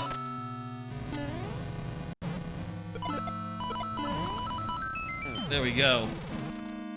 By the way, speaking of the Super World, I have considered calling it like... I have considered a name. I wrote it down and was like... what if it was Mario's Super Mario Country, Mario's Conch Quest, as in like a shell, like a conch shell. Mario's Conch Quest. And then I thought about it and it's like, that's kind of funny and stupid in a good way, right? Like, you might remember Mario's Conch Quest. And like, the hashtag would probably look pretty decent. You know, Mario's Conch Quest. That's probably not taken. Then again, thinking about it, I did call my Super Mario Maker 1 Super World Mario's Conquest, so I guess actually that's kind of... I would have to retroactively rename my first Super World to not be called that, or else I'm just using the same ideas. It's a little cheap. It's a little cheap, isn't it? To name two Super Worlds the same name? That doesn't make sense. It's like, how... Like, Jon Snow, his real name is Aegon, right? Well, his dad already had a kid named Aegon. So what the fuck? Doesn't make sense. They just picked the first Targaryen name they knew, okay, I guess. Kind of weird, isn't it? I don't want to do that. It's like Doom and Doom 2016. That's a way of viewing it, yeah. This is Mario's Conquest 2023. 2022, 2023. Technically, it started development in 2021, so... Do you date it by the end or by the beginning of development? I guess the end. It's gotta be the end, so it'll be Mario's Conquest 2023. And also the logo will have like a outline of a conch shell going around it. It'll be dumb as hell. I'll sleep on it. I'll sleep on it. Let's see that level by Mario Kartist. It sounds like Mario's Conquest is a winner. And we like it, and we like to hear it. Mario Kartist. BDF. Thank you for the level. You made this level just to test a few things up. You'll probably delete it later. Okay, cool. Let's have a look and give you some feedback. I can absolutely give you some feedback. No problemo. No problemo. No problemo. Problemo. It's the lightning round, folks. We only have 5 tries to do it. This is how the lightning round works. Name confirmed. It sounds like we like it. It sounds like we like it. I guess the plot would be that Bowser has a magical conch. And the magical conch is doing things. Fuck me. What am I doing? Oh, having the clear condition be you have to hit P blocks is interesting. That's an interesting clear condition. I don't know if I've ever seen that before, but you could really do some interesting stuff with that.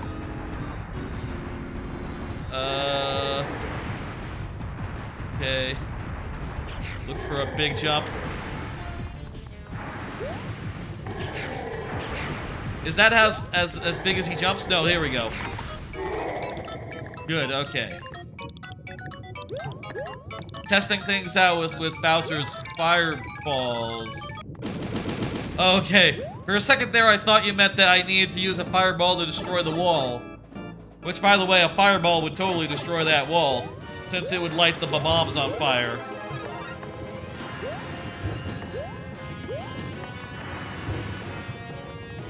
Okay. Come on, come on.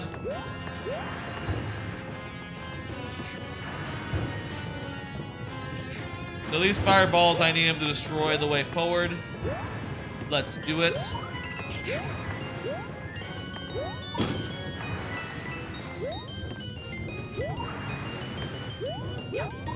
Dang it! Okay. Not sure what the intended route is there with that. That pipe doesn't lead anywhere, does it? Wait a minute. It does. Where does it lead, though? Secret room. Neat secret room. Some nice blue platform stuff.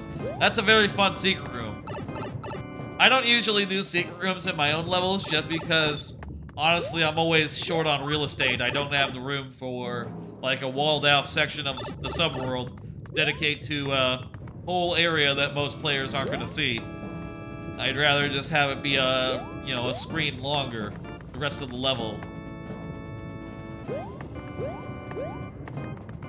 9 times out of 10, anyway. Oh, I get it. Those are supposed to be like Bowser fireballs.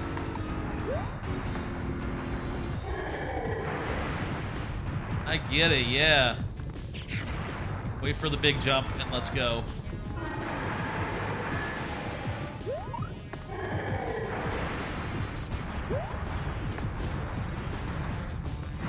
Ugh. There we go. Look at that, he put himself in just the right position to die again. Hello there, Rollby Angel. Thank you for the level. How you doing?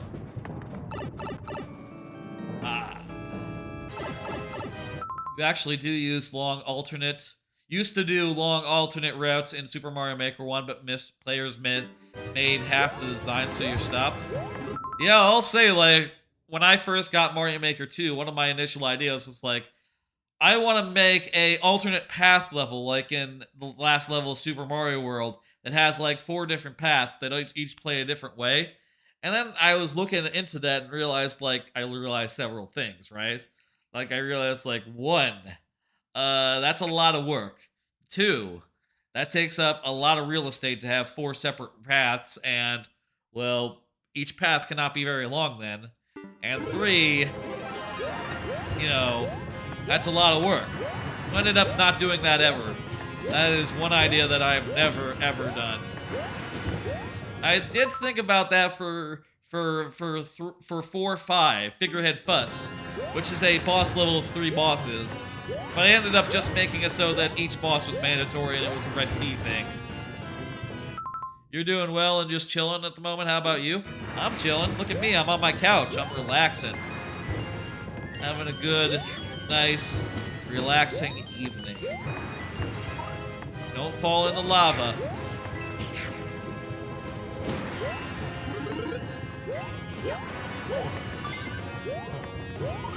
This area feels...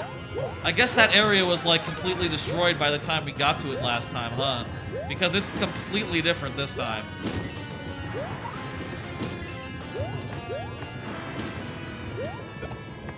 It's so different. Well, maybe this is the part where we couldn't get to before.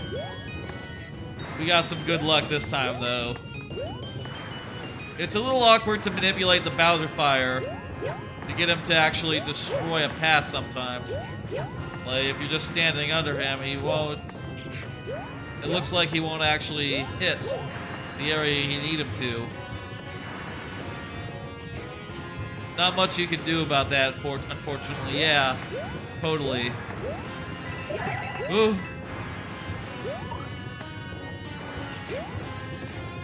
I need to stand like here, I think. There we go. There we go.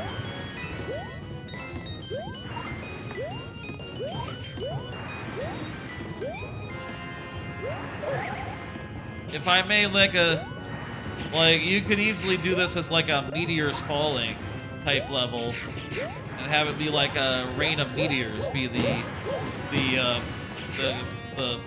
theming of the level. In fact, isn't there like, I think there's literally New Super Mario Brothers levels that have that exact concept. They're like meteor levels. This is fun. It's very harrowing and well put together. I think it works pretty well, except I'll say I think it's... Here's what I think. Here's what I think, just like my impressions. I think it's the most fun when you don't have to rely on Bowser to break down the walls. I think it's more fun when Bowser just might fuck you up by breaking your floors.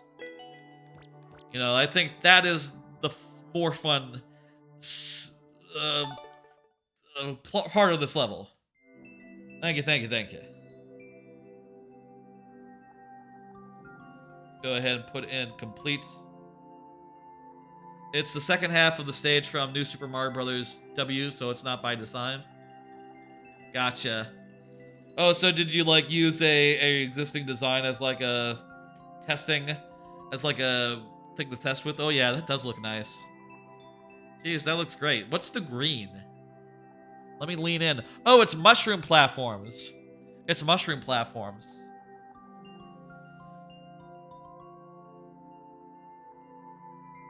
Yeah, I think like the dodging is the main meat there.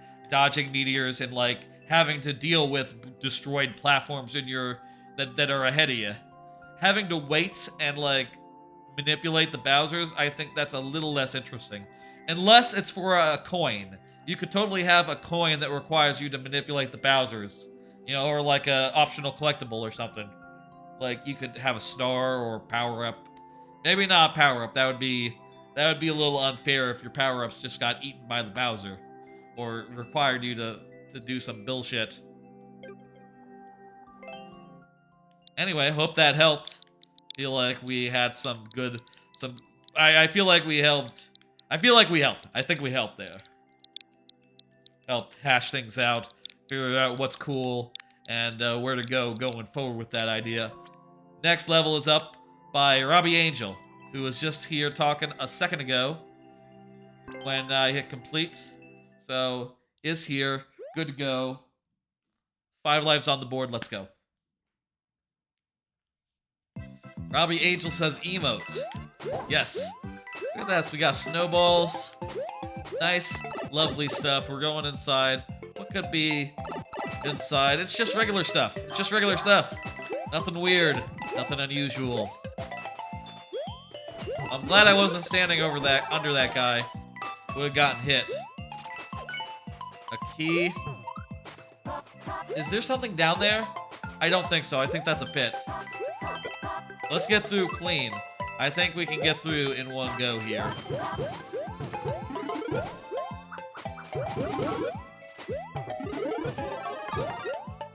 It's a pit trap? Got it, yeah. Figured. These snowballs would totally hit me into the gap if I were not careful. The gap, the bottom. Need to use this snowball. That's nice. A little bit of mandatory snowball stuff.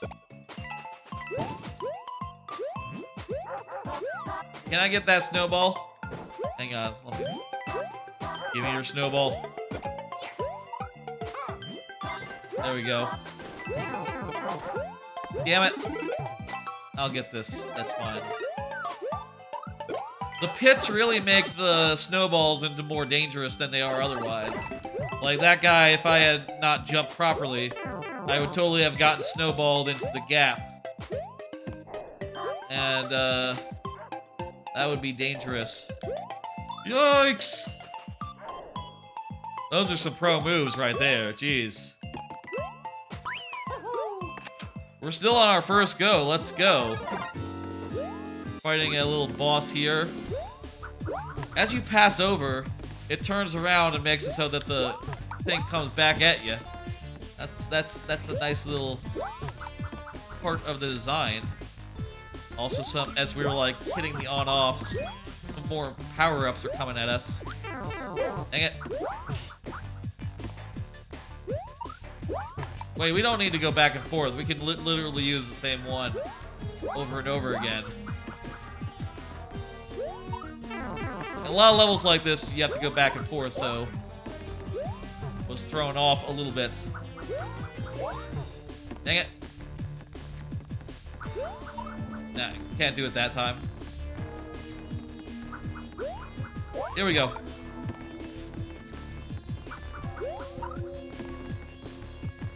Okay, this time. Hey! That was close. Let's go.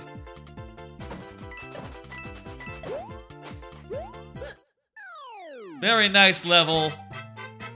I thought it was fairly fun, fairly challenging, nice and simple. I liked it. Good stuff with the snowballs. You really made the snowballs dangerous by like having it so that they were throwing them at you over pits.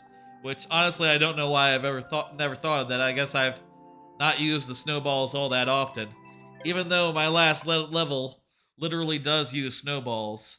Let me show off. That is, the queue is currently empty, so I will show off some of my own levels, as I was doing before. My last level actually uses snowballs, like enemies throwing snowballs, but I didn't use pits. I used spikes because it was a vertical level. This is Koopaverse 2 Cold Ice Comet, the 32nd world level in my super world. Part of the 7th world, you see. Space world. That's why it's a comet, you know? I think this level came out really well. I feel like it's been really well received, and it just has a lot of ideas going on.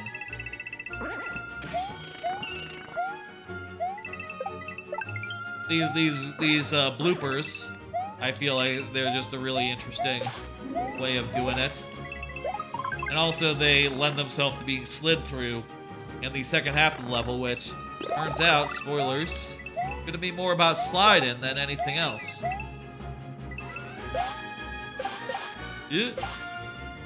Yay. Whoops, fuck. Banged my head. The second half is more downward than upward. In it, you'll be doing a lot of sliding, which I'll say in this super world I haven't done that much sliding, and I figured that it'd be fun to do a bit of sliding. And you see there, I'm using some spikes as a enemy to mix into the second half, while having less of the piranha plants. No, none of the piranha plants you see there. There's 2 of them. Also, these snake blocks came in the second half. Thought they were fun to mix in. Haven't really used... I don't think I've used that many snake blocks in this whole super world, so... Getting in them in this level, it's really handy. Check this out, shortcut.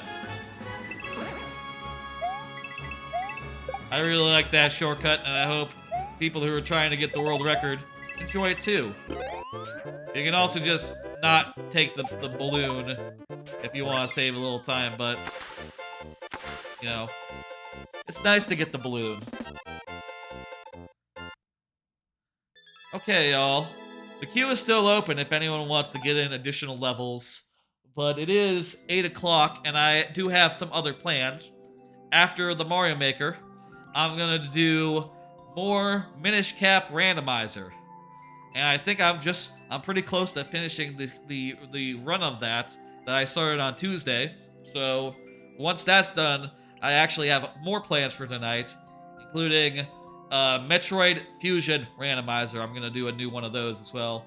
Thank you for the level, Ruby. I'm gonna show off one more level.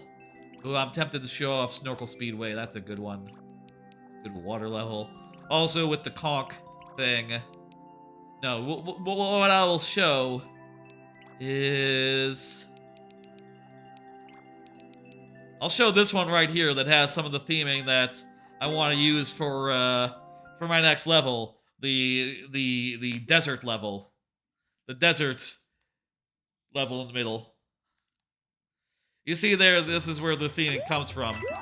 A bunch of like slabs that are like on the side of these massive like temple edifices. The inspiration is sort of is Donkey Kong Country's temple levels. And you know, sort of, I mean, I think that's kind of clear, I would say, right? Sort of the same vibes, except that it's more of a temperate ruin, whereas this is more of an Egyptian type ruin. In the second half, you have these cannonball flowers that do a bunch of cannonball stuff. And you also got this, the dry bone shell, the second half, which makes things quite daring because it destroys the wigglers as you jump across them.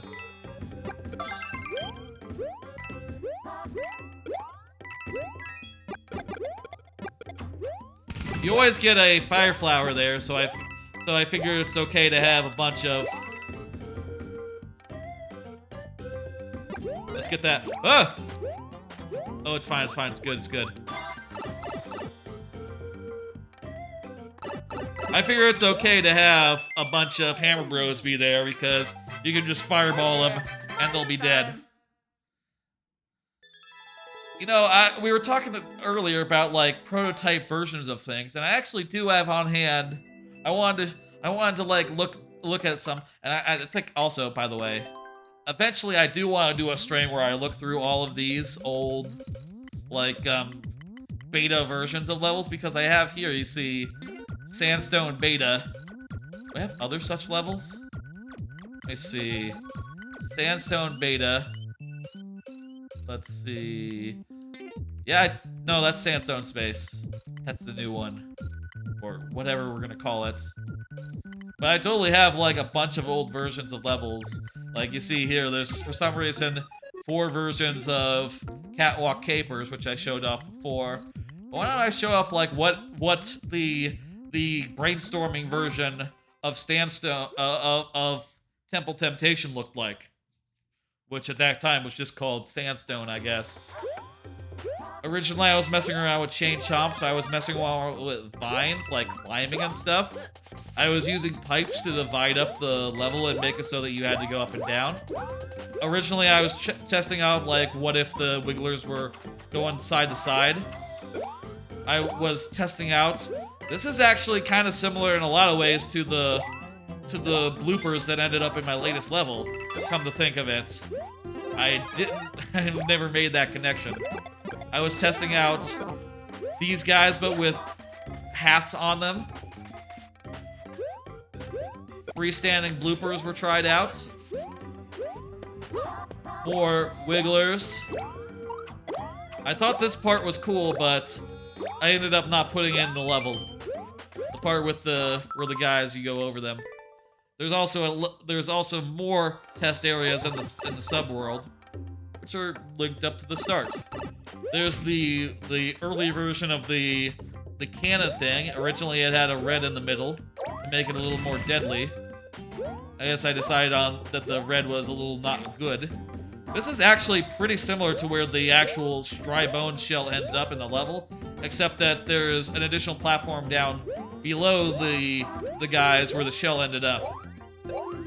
A lot of times, these original, you know, work in progress things, they lead to the actual levels, and like, you know, a lot of the time I'll put together something and it'll feel good, and it'll just be like, oh, this is going into the level, like, this has to go in the level, and I'll build the rest of the level around this, like, 2 seconds that I got.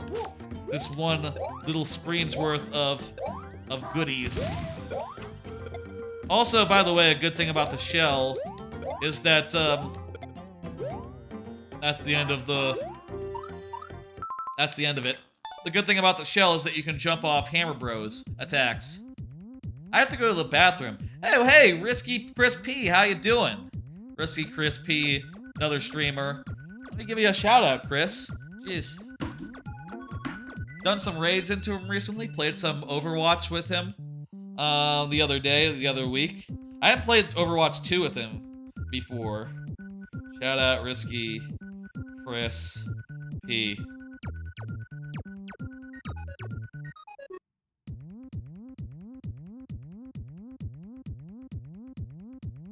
Where's the alert? That's weird. The alert didn't go off. Pretend it did. Hang on, I'm gonna check that real fast. We haven't had any follows, raids, or subs today, so if Stream Elements is broken, let me do a quick test. I'm gonna go to the computer.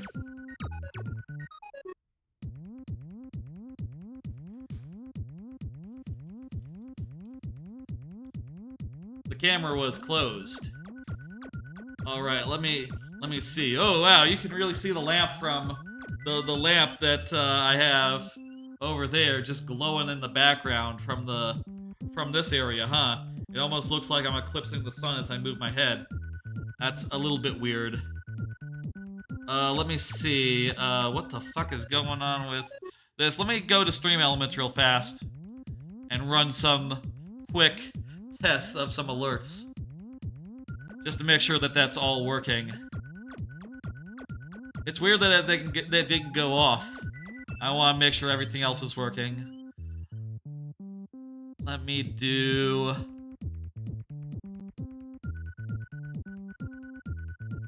Okay, I'm gonna do a follower event real quick.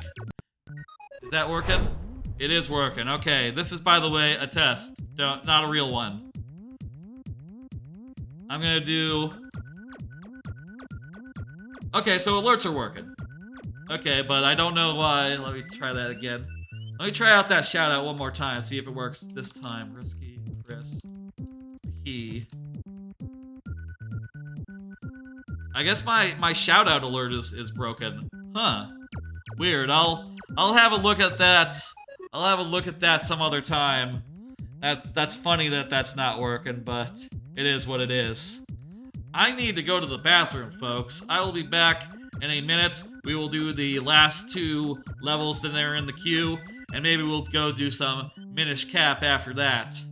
Alright, break time.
Hey y'all, back from my break.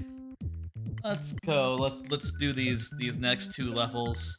And I think after this level, after this next level, I will close the queue. By the way, I do at one point want to go through all these old work in progress, like, prototypes of levels that I happen to save, and, like, maybe clear out some of them. So, you can kind of see that I'm literally out of space right now.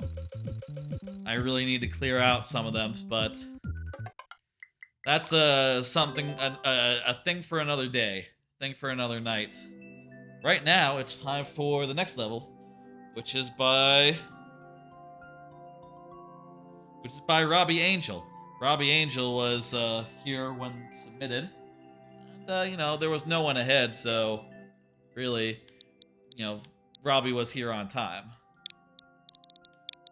Technically, I should have hit next like as soon as it was submitted, so full time. Also, Robbie is here. I will say for obviously there are rules about, like, being here versus not, and if you are here, you get full 5 tries, and, lightning round and all. If you're not here, you only get 2.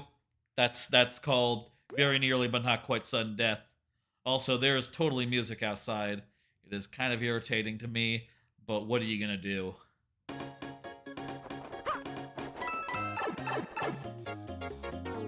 I'll tell you what I'm doing. I'm turning up the volume as high as they go on my headphones, and I'm gonna try to just focus on my own music.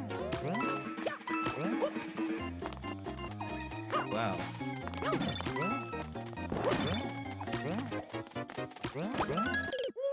Oh shit, that's a gap. Okay, what are we doing here? We have to defeat 20 Smineys, okay. And this is by Roby. Roby? Robbie. Robbie or Roby?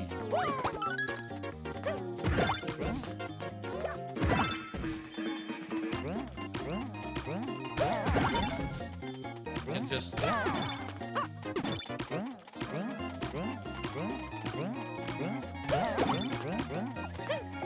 Oh, that doesn't kill him. Shit.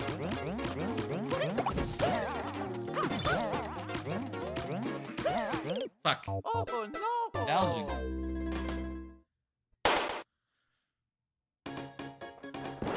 This is like a... Well, I know what it is, obviously. It's like a variant on the original Mario Brothers arcade game. What am I doing? What the fuck? You don't want to be there. Just try and think for a second as if, like, that would be a good place to be, like, in the middle. Okay.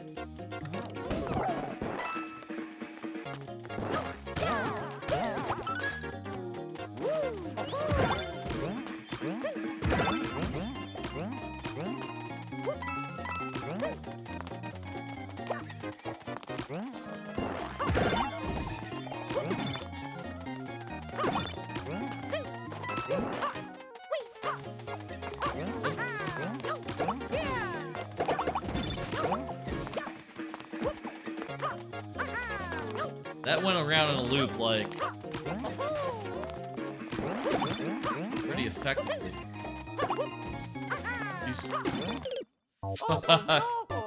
Suddenly on our last try here, folks. Let's make the best of it, man. How do we get out once we get enough tries? Enough things. We were only halfway done? Oh, jeez. I'll be honest, I wasn't looking too close at the thing. Fuck! That was oof. Oof. Well, I'll say. Just because we didn't complete it here doesn't mean you can't resubmit it. In fact, I'll say the queue closes after this next level.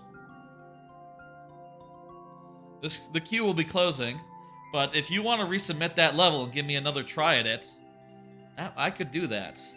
Absolutely could do that. Thank you for the follow, Robbie Angel. Thank you. I was trying to say Rolby. That's not it. Robbie Angel. they'll beat mine first try. If you want to resubmit it, now would be a great time. I will be closing the queue, folks, in a minute here before we start the next level. Let me get those tries, those 5 tries. Mario Kart is up, is here, by the way. It's themed around your name? Nice. I suppose that means that the music is playing. The Mario Kart music is playing, too. Let me do a card. Looking forward to Chainsaw Man on Tuesday. Yeah, that's the exciting new anime of the season, other than like Witch and the return of, well, there's a lot of returning anime, but return of Spy X Family and other things as well. I guess there's probably people excited for Bleach. I never watched Bleach myself, so I'm not excited for that one. But one I am excited for is Chainsaw Man. People have been talking about that one for ages. It's one of the, I would say it's like one of the holy grails. Does that make sense? One of the holy grails?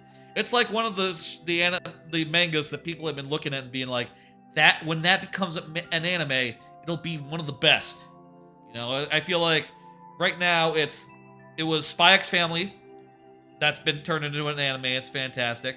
It was that anime, Chainsaw Man, and people said that about Delicious in Dungeon, which recently got confirmed for an anime series, which is fantastic, which, you know, is very promising as well. And I don't know what else people are looking for now as far as like, oh, what's the holy grail as far as like what should be made into an anime like right away. I honestly can't think of any after Delicious in Dungeon that's been like begging for one. I'm gonna close the queue in a minute. Robbie, or if you want to get in, now would be a good time to. Understand if you don't. I'm gonna punch in this code and then the queue will close. So keep that all in mind. And after this, we're gonna switch over to Minish Cap. JWF. Let's go. Mario Kart DK's Jungle. I like that level. Oh, I gotta close the queue. 1 second. My mouse isn't here. 1 second, 1 second.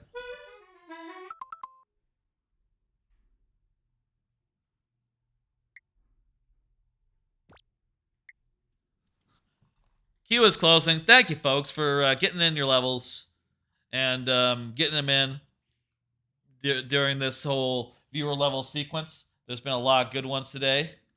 A lot of good levels. Close queue.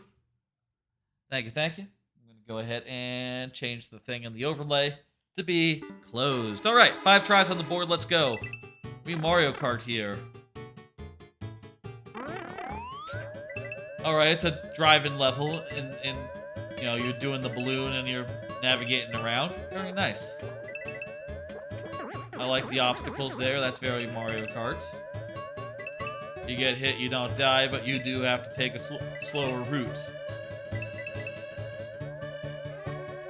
One thing I have, you know, I'm sure, I was looking through a bunch of comments on my old levels, and I did see one saying like, oh, it sucks when this one comes up in multiplayer. And, you know, levels like this, obviously, that are so based around, like, you know, on-off switches activating in the right order, they must be messed up when you play them multiplayer. And I just think that that sort of goes with the territory. You can't really avoid that. Oh, I like that. I like the way that's routed. That's nice. I kind of think that, like, with shit like that, you know, if you're making a tightly scripted level, you can't avoid that stuff, right? Like, that's just how the game works. I feel like with multiplayer, it's just like an X factor that I think most people can't test for, and thus just you know, can't deal with. I like the way you did that loop. That's nice. Here we go. Simple stage, impossible to die, but the challenge is to speedrun it. How'd we do, speedrunner eyes? We did it in 1:21. That's pretty good. Whoops. Hang on. I forgot to... Let me fix that. I don't usually forget to do that. Pretty good at that. Thank you for the shout-outs. No problem. Oh, you're playing Overwatch. Gotcha. No problem. Of course, I do not expect everyone to be active in chat. You gotta play video game. You gotta have something to watch in the background, and I appreciate that's me. You can always do exclamation point lurk if you want to, leave a message that says that you're doing that. That's always an option, though. You could always just lurk, and that says the same thing. Thank you for the level, Mario Kartist. Folks, I believe that is it for the Mario Maker portion of this here stream. I'm going to keep going. I got more things tonight I want to do. Put a complete in on that. Give me 2 seconds to set it up. I'm going to go over to the PC, and we're going to do some stuff. Okay, I've taken down the thing. Also, I should take down the Mario Maker UI, Mario Maker UI, and Mario Maker UI. All right. Gonna go over to the PC. Gonna switch this over to Minish Cap Randomizer. That's the next thing.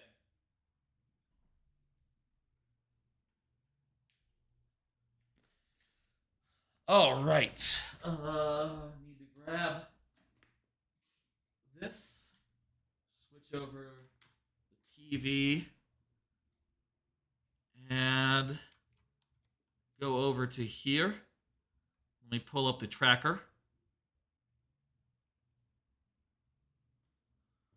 Geez, I hope this works. 1 second. Whenever I switch inputs to have the PC displayed on the TV for like my convenience, whenever the HDMI, the like negotiation, whatever, always like causes the screen to flicker, which is always annoying. Let's see, I've done some voodoo to make the tracker look a little better. But maybe I should have done that ahead of time because I am not currently seeing it. Finish on stream, yes. Load this up. All right, let's see. Minish tracker.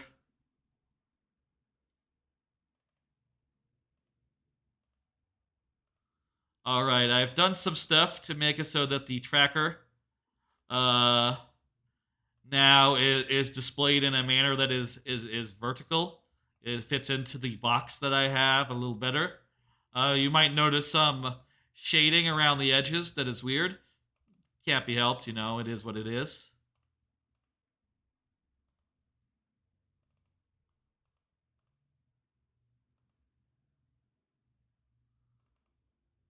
All right, there we go. And you might notice that, like, if I hover over a thing might drop into the thing. All right, now just need to launch the game.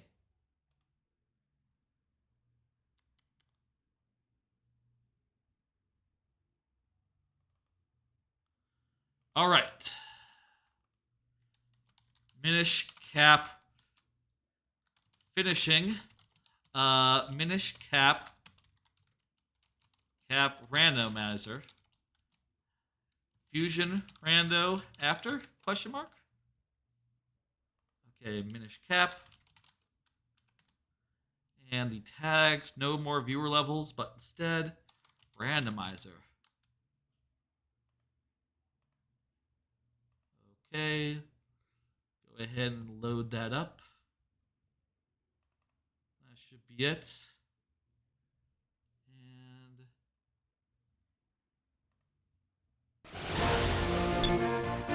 all right, we got sound. We got gameplay. I've switched over the stream info. Let's do it, y'all. Minish Cap Randomizer. Let's go. I am noticing now that maybe having that lamp on instead of the overhead light maybe is a bit not ideal as far as like this being at the desk. But whatever. We'll iron that stuff out later. Minish Cap. I gotta get 2 elements to finish. I've gotten one of them. I just need to get one more. You can see I have most of the key items. I have a lot of things. Oh, one thing that whenever I save the emo tracker, it doesn't actually save the swords. I think I have this amount of swords. Yes, okay. I have been playing this the last couple days. Started it on Tuesday, continued it last night, and now we're going to go on and do day 3, and we should be pretty close to the end here. It is set up so there is no Dark Hyrule Castle. All we need to do is get the elements, and that's it. That's all we need to worry about. I'm going to go over to the couch, and we're going to continue the thing. Okay, where's my controller, actually? Here it is.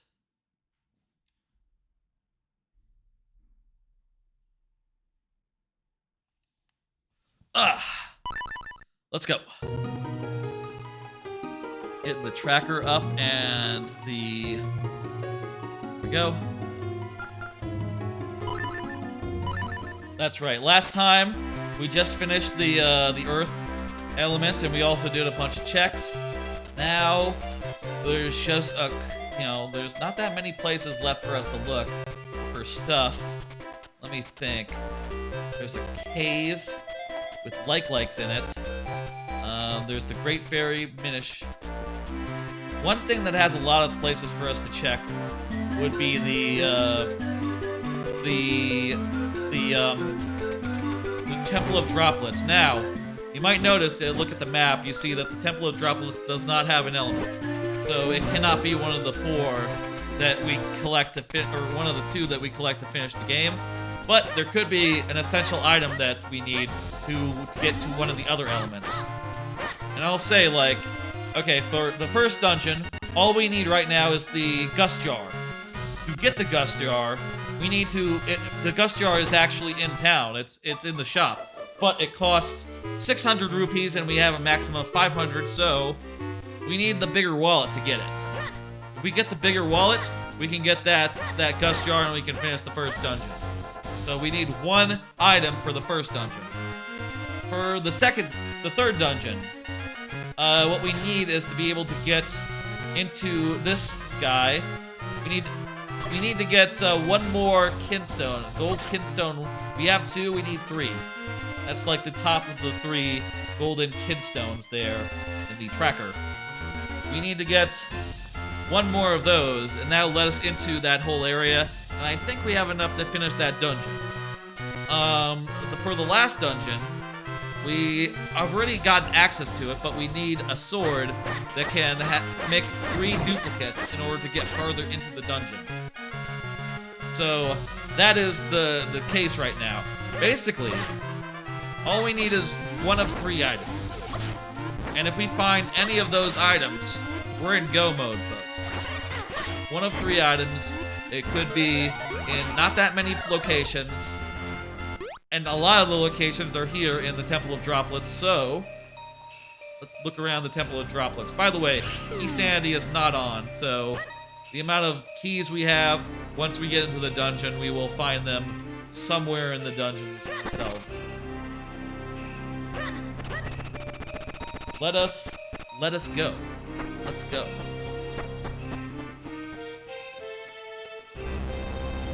One of the interesting things about playing it the randomizer, right, is that a lot these dungeons are built around dungeon items that you find midway through, and if you go in the dungeon with the dungeon item, you don't have to do puzzles like this. You can just melt it, and there's the big key. That allows us to get through there. That allows us to get into the main area, which is good. I'm using a map tracker to keep track of the places I'm checking and making sure that I am, clearing them as I do them, right? Oh wow, you can destroy those blocks as well with the fire thing. I don't know that I knew that. Keeping track of them, it also makes it so that, I know where I need to go, and I know where the stuff is that I can check next. Let's go right first. go the right way. What are the odds that this first chest has the item we need? Has one of the three. No, it's just smoky. That would be funny if it did, though. If literally the first check of the stream had one of the three items and we're just done already. Jump over this gap. Another small key. Now, of course, in the dungeons, because the small keys have to be somewhere in the dungeons, there is some logic, like, constraining, like, where they can be, right? Like, they have to be in such a place where you can waste them and not... And it'll be fine, right? Also, we can't do that key door because there's a boss behind it that we can't beat because we don't have the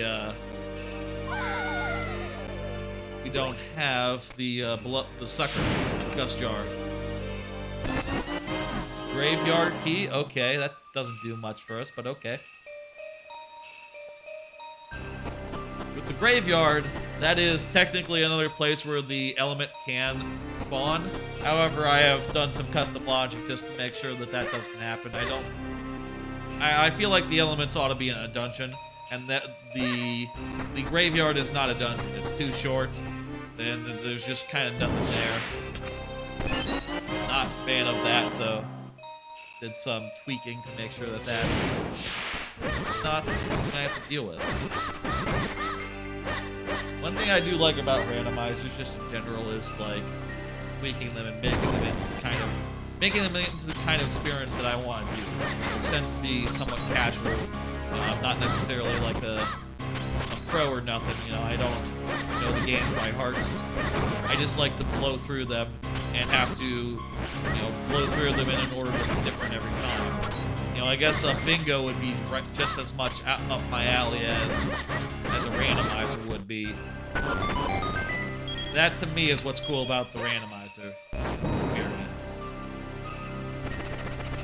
Like, the opportunity to play through a game multiple times, and each time get a fresh experience. Due to things being moved around a bit here, a bit there. By the way, how's the audio? I will say right now I'm trying my best to, you know, shut out sound from outside, so I might not have the best grasp of like how loud it is. If it's louder than usual, if it's less loud than usual. Let me know if I can pump it up. Hey Kazabi, how you doing? Hope you have fun playing the game. I am. I've had a really good time with this randomizer. It's really good. This is, by the way, the Minish Cap Randomizer. Or, you know, rearranges things in different order. I really love the open Hinstone mode, which is just essential, I think. Like, honestly, the first time I played it, actually, I accidentally didn't have the Kinstone mode turned on, and that was just a lot more barren, the world was, you know, of, like, places to check. And with the Kinstone mode turned on, it's just, like, it's just, everything is so, like, everything, there's so many places you can look for stuff, right? And it makes it so that, like, there's not much time between one check and the next check. Wake up, mushroom. I should be marking these off on my map. I'll do that.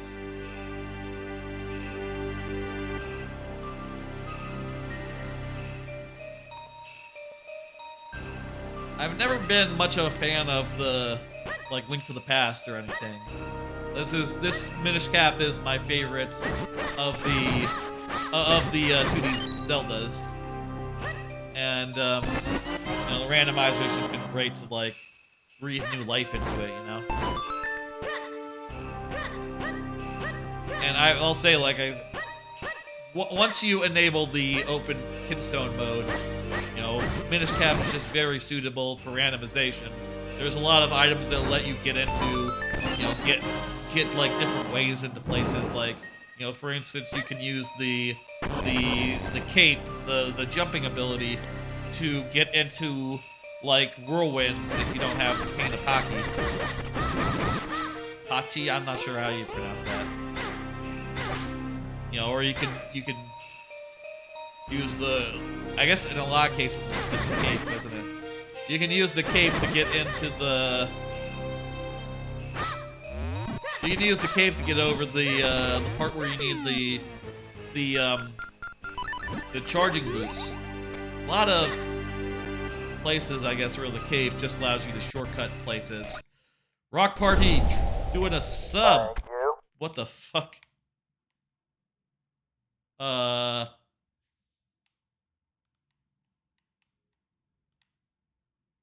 Wow, thank you, Rock Party.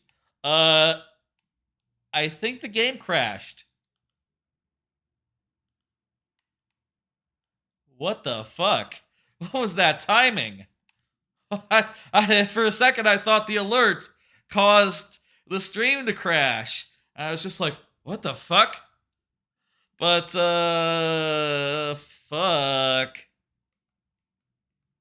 It didn't pause, did it? I have never seen this happen before in this randomizer. This is very weird. Let me do I'll do a save. What the fuck? This doing a save state. Unfrozen. What the fuck happened there? I have no fucking idea. Okay. Well, if that happens again. What the fuck? What the fuck? That was the weirdest fucking shit. An alert came in and caused the game to stop. That just don't make sense. That just don't make sense at all. Anyway, thank you for the subscription, Rock Party. It's been 4 months. Damn, it's been a bit, hasn't it? Wow. That's a large number of months. Thank you. Could not be more thanks. Did I need that? I needed that, didn't I? I needed that, that ice block.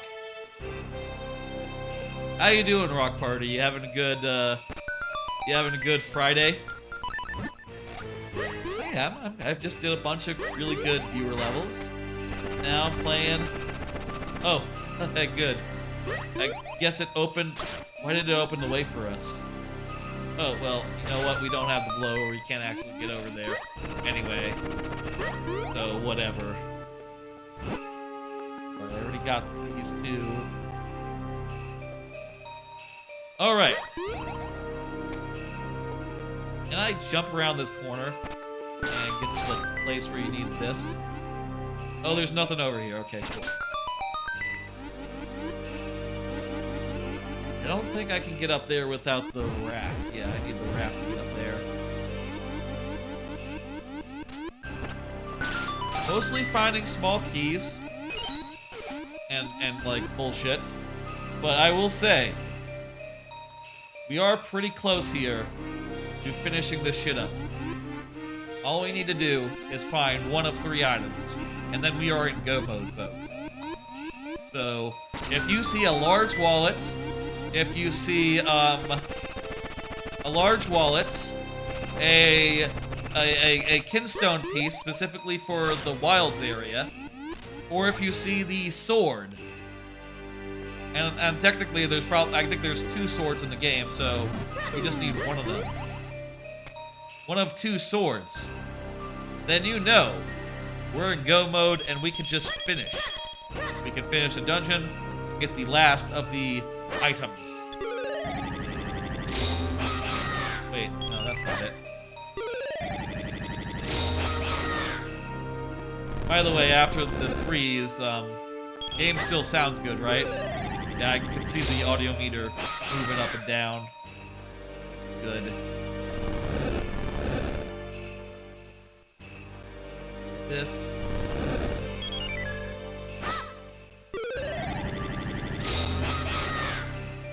It's funny how the ghost, the Force Ghost, is still green even though I am white. I guess that's just how the randomizer works. Randomizer lets you choose the color yourself, so I chose this color. Okay, I need to move the... Actually, don't need to move it. I just need to melt it. That.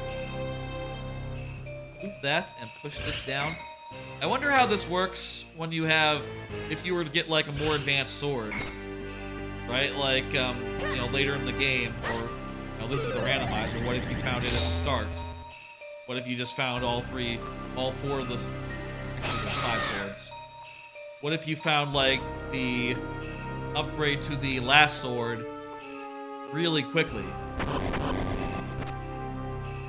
Would it just like go off when you had just 2, just to make it so that you can get through it?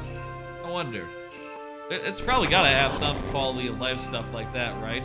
Either that, or the logic has to be such that, you know, this part is always before you get, you know, you can't, maybe you can't get the sword until you actually pass through this area,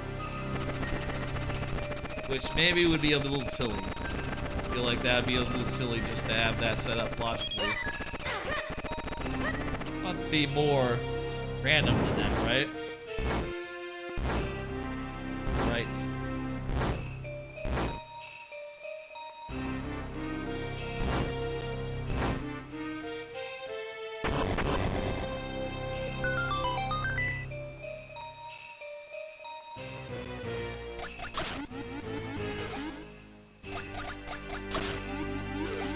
Nice, nice.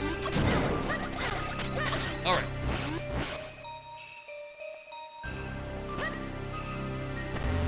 That switch and use the bomb.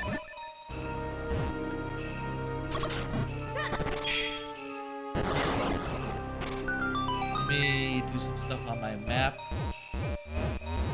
Got that one. This one, you can use the torch to get past these webs. I don't know. You probably know that. Doing this stuff, you can probably use that instead of the sucker. But I don't have the sucker, so I have to use the torch.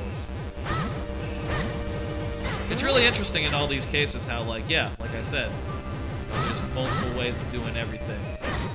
And that makes it so that the more items you get, you know, the more options you have, but you might have to traverse the world and get around the dungeon in a way that is different from how you would normally do, playing the game normal style.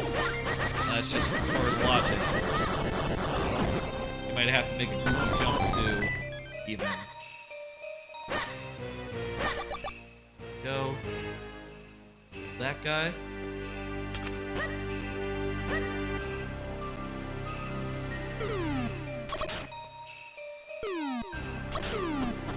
I still got cards. Pull up another card and talk about what's on it.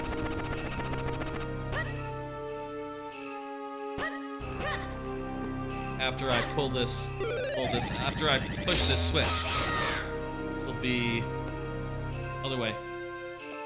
1/2 of the things you do in this dungeon. What? Huh? How come that didn't do anything? That's weird. I should have done something. Maybe it only does something if you do it second. It's not designed to activate if you do it first. That's funny. Big item, come on, let's go. 5 bombs. Let's pull up a card. Show an amiibo. Oh yeah, I did put this in there. Let me grab 2 amiibos.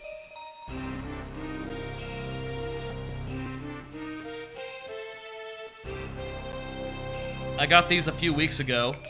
They are the Minecraft amiibos. Pretty cool, right? It's Steve and Alex. Steve and Alex. Gotta realize which hands have which amiibos in it. They're really nice looking. I like them. I like playing... The way I think of amiibos, right? I like to get the amiibos of characters I play. I like to play Steve. Well, actually, I play Enderman.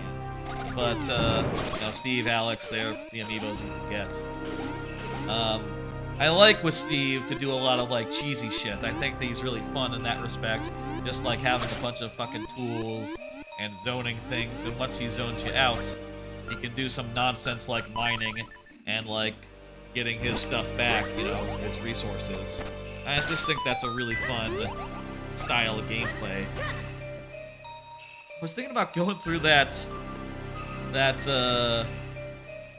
room and like doing the I don't have the blower, so I can't do the blow. I don't have the just jar, so I can't actually interact with that.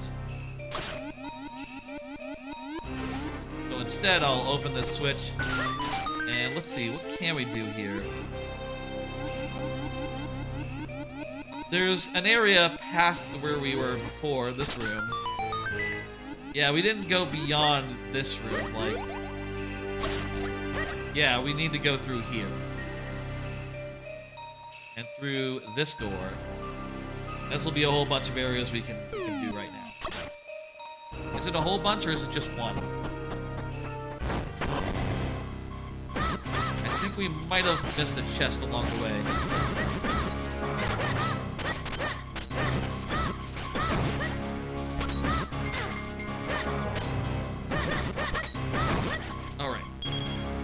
Boss fights, and I think this will open up the final, the dungeon boss.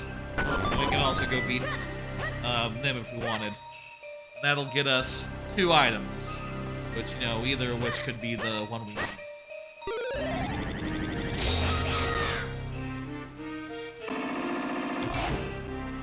Right, we totally missed this post-Blue Chew frozen chest.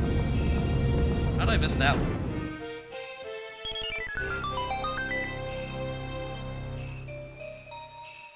Yeah, okay, there we go. There's the cutscene. Both sides of the door are open. Pulling it in.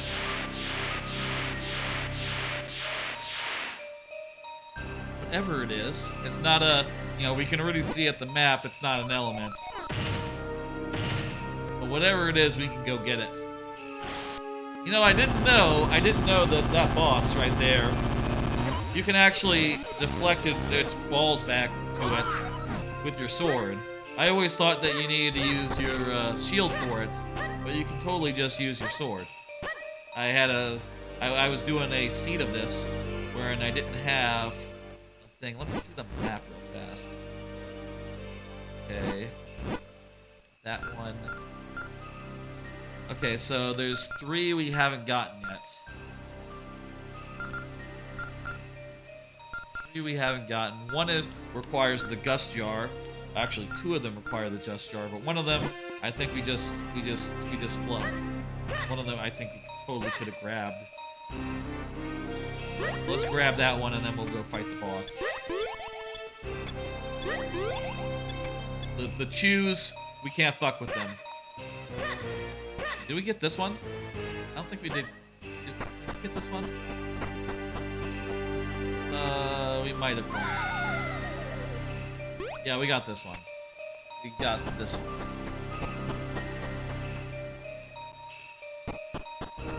There's also there's also one that's behind a locked door. Oh, we did get this one. And that one we can't get because it's because, you know, we don't have the gust jar. Alright. There's one more behind a locked door up here. I'm not sure if it's gonna be anything good, but we have enough keys to make it so that we could... that it doesn't matter to lose one. Let's do that. Check this place. There's usually a puzzle, but because I already have the torch, I can just shortcut it. Let's see what we got. Eh? Oh, there it goes. Bombs. Okay, that's nothing. Let's fight that boss. Ooh.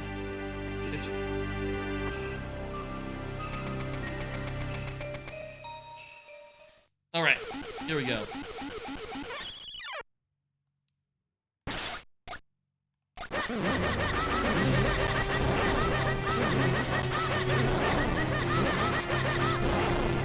Alright, that's the first phase. on. Slow down, dude. Stop following me. Dang it. There we go. He got his ass. Literally. His tail, really. Same difference. Alright, he is... Now, after this, he's gonna suck, and then he's going to do cannon shots. So we gotta run the first time. And now, after this, we can just, like, swing our sword. Run away. Run away.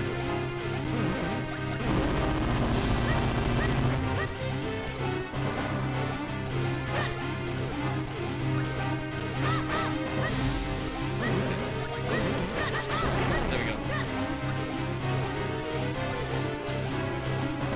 This one's gonna be a suck. No, it's not a suck. Dang it. That one's a suck.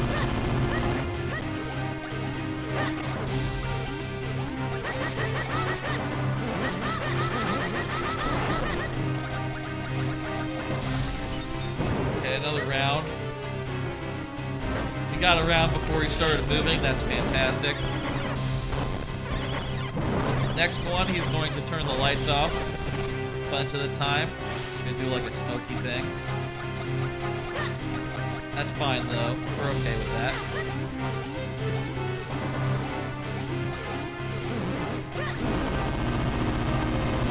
There he goes. There's a suck. Special suck move. And now he's just darkness. You just have to survive darkness. You just have to not get killed. It's fine. Ah! You don't even have to move around that much.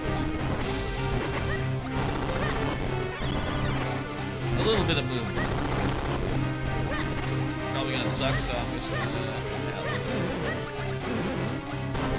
Damn it! That was not a suck.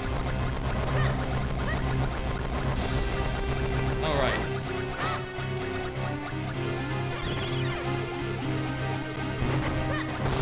A bit more survival.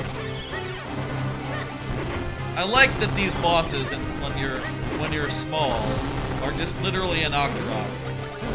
And it has like a funny flower on its back for some reason. And that's all that's special about it. It's just a guy. You know, there's also bosses that are just like, it's just a clue. You're just very small, so it's hard to deal with.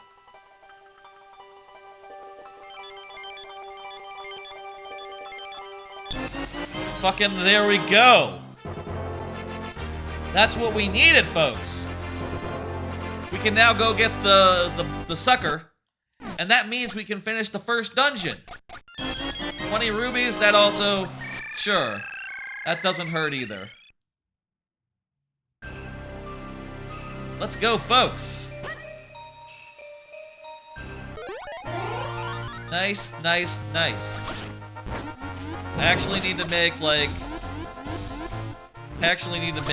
a couple more rubies before I... Well, actually, hang on. There we go. That'll do it.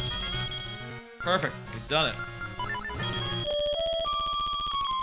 Let's go. Let's finish this. We got it. We're in go mode, folks. By the way, how do you like the new... the modified tracking?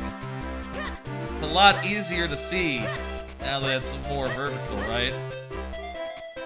I know it's not perfect because, you know, it is just sort of... I've just sort of, you know, captured it a bunch of times and cut it into the right shapes, but... works well. Gus, jar. Let's go.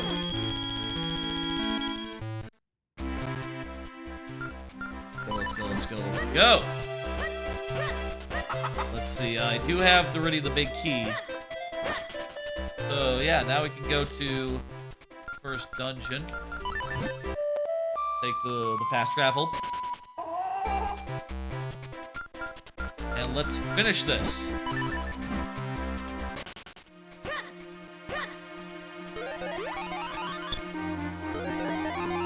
A A sword, I'll tell you. A sword could have also done it. A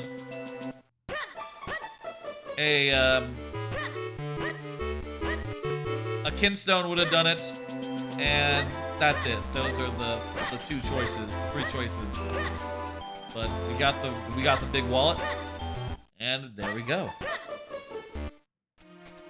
This also means that we're no longer wasting money because we just spent all of it, and next time we get a bunch of money, it'll all just go into our pockets. All right, boss time. Boss room is already open? Yes, we already have the key. Beautiful. Let's go. Another boss that is just a big version of an enemy, except it's not big or small. Huh. I wonder if the sword will defeat it faster, because this is the level, it's like the level 3 sword. There's the basic, like, your dad made this sword. There's the sword, there's the green sword, that just is like the special Minish sword, basically. And then there's the sword with 2 elements in it, and that's what we got. So it's the level 3 sword. Though it is level 2 as far as this special sword goes.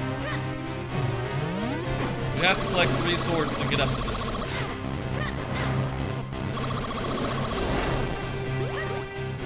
It does somewhat limit, like, which dungeons you can go to, because, especially for, like, a couple dungeons, you need the 3rd sword to even get any more. I say some dungeons, specifically the last dungeon. You need the maximum level, you need the 3rd level sword.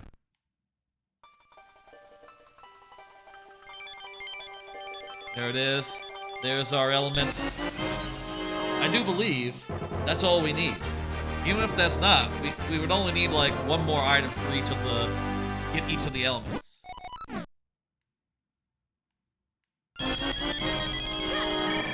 Let's go. Let's do it. Let's. Let's see. Trying. Got this. Got this. Got that. Okay. Very good.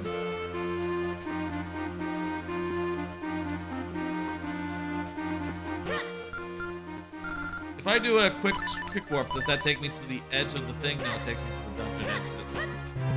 Okay, well, I'll just walk. We need to get out of town. We need to get out of Dodge. And the way that this works is it's basically a pedestal ending. I just need to put the sword in the pedestal, and then it just kind of goes to credits. It's a little anticlimactic, but it is, I think... what's the word? I think it's better than going to the last dungeon. The last dungeon is not the greatest. Let's put it lightly. It's long, it's linear. There's really like nothing there that gets randomized anyway if you're going into the last dungeon. I think it's just a very uninteresting dungeon to have in the proceedings, you know? I guess I should consider trying out, like, just open. You know, there's an option to have, like, Hyrule Castle be open, and you don't necessarily have to do it. You know, and basically items can be there and whatnot, but I think I just like to not have the Hyrule Castle, dark or otherwise, in here. Let's do it. Let's finish it. Now, I considered, like, continuing to look around for items or whatever. Or do like, you know, oh, just get all 4 elements anyhow. But I said the 2, and let's do it. Let's finish it. I'm ready. I feel like doing any more is just overkill. And like you can see, we are pretty close on everything. Like I said, just 2 more items. If I were to get them, it'd be over. We can't get through there. No, gotta wait. Alright, heading for the dungeon here. Just a tiny bit of stealth.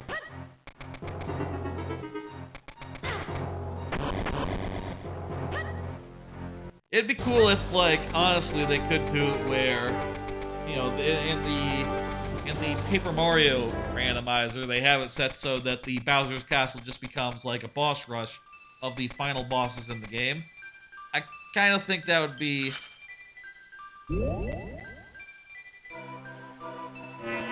There we go. Yes, it was set to 2, confirmed.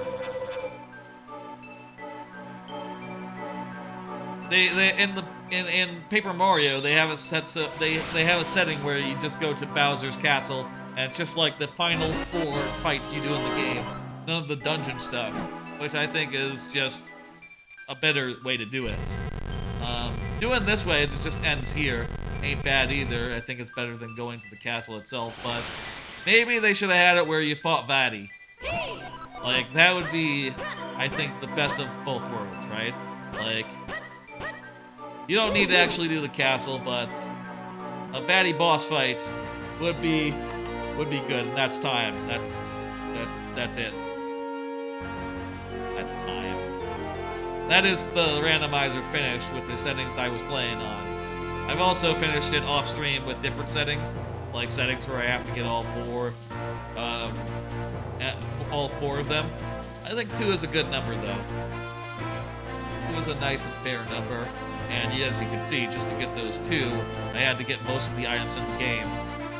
Let's see, and it took me like just right over 4 hours to get here. Probably wouldn't take that long to get the other 2 dungeons. Maybe another half hour or so. Well, depending on how long it took, but that there is Minish Cap Randomizer, 9 p.m. Hit save. I could go in and try to get the remaining stuff, but once I finish a seed, you know, I figure that that's it. I feel like that's it. Indeed, that is done. I hope y'all enjoyed watching Minish Cap Randomizer. And yeah, I'll say I really like the randomizer a lot. I think it's great. Really well put together. And it has a good amount of options to it. And I especially love the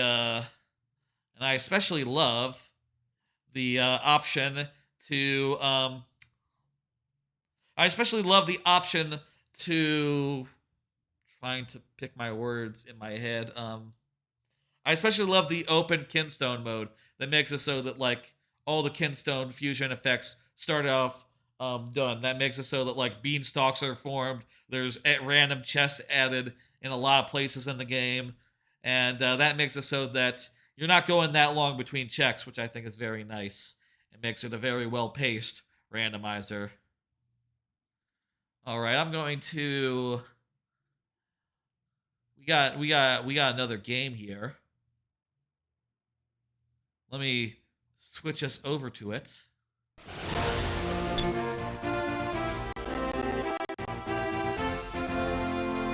right, let me do some stuff.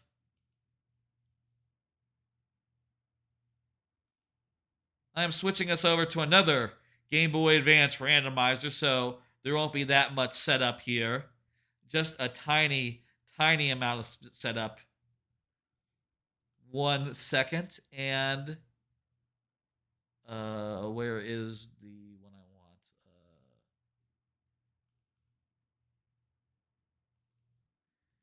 Here it is.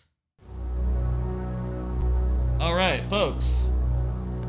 A little bit of Metroid Fusion. Let me switch over the tracker to the other tracker. I'm gonna take down this tracker. I should have made that so it faded. I didn't set that up with a nice fade effect. Let me turn on this Fusion tracker. That ain't right. I have it set up now with a map, so I can keep track of like any hidden collectibles I don't know about, which I think is very handy. Let me go ahead and crop that. There we go. That looks pretty centered-ish. How's that looking? Yeah, I think that's good. Let's see. Pull this up. And I'll get rid of the Zelda tracker can go now. Alright, I am switching games.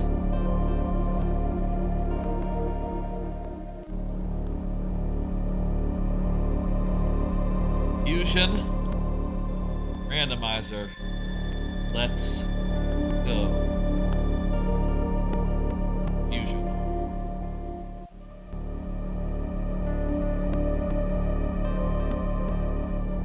Alright, folks. We're now on to the last game of the night. I want to go through Metroid Fusion Randomizer. I've done it before on stream, most of it on stream. Okay? And first time I played it, I was kind of frustrated because I was, running into dead ends and having trouble dealing with that. This time I'm going to be more cautious. I also now have a map on hand, so I can see like if there's any collectibles I just don't know the location of. I'll see them on the map and I'll know to check the wall for invisible things, right? And that's going to help a good deal. I also have discussed earlier that for an upcoming thing, which I'm calling the randomizer roulette, since Metroid Fusion doesn't allow for like an alternate clear condition, like for Minish Cap, you can set it so that a certain number of elements you have to do is all you need to do. And I think that's great. Like, that's true of a lot of games. Like, Paper Mario, you can set the number of star spheres required. Ocarina, you can set the number of medallions. Stuff like that, I think, is great. And unfortunately, Fusion doesn't really have anything of the sort. That might not be a feature that like is particularly common in like Metroid randomizers. So I guess that makes sense. But for the randomizer roulette, which like I said in like the thing says over there, involves 4 such randomizers, I want to time them out so that each of them is like a decent length where we can maybe hope to finish them all off within a 12-hour extra live stream, which is coming up fast. Anyway, the idea for that is to, instead of making it so that I have to finish the game, I just have to find 5 bosses. So, what I'm thinking is, I want, during this playthrough, this thing tonight, I want to see how long it takes me to do 5 bosses. And we'll keep that in mind as far as, like, how apt this plan is. How much of a good idea it is. And, yeah. I'm gonna post this real fast. Maybe I'll post it to the Discord that they have for Metroid Fusion Randomizer. Maybe we'll get some folks from there to tune in. Give me 1 second. Let me see. Some of the Discords that they got for randomizers, they just have an automatic thing that's supposed to look for like streamers that are streaming the game and also have the tag randomizer. But I think that those are kind of broken to begin with because Twitch changed their tag system, so I think that that's not quite working anymore. And also not everyone has that, so some of them people just post it manually. Let me see. Well, I could post. I'm gonna just post doing the randomizer for fun. Alright, there we go. Posted it there. Maybe some people from there will stop in. Wouldn't that be fun? Oh hey, thank you for the follow, Captain Zorro.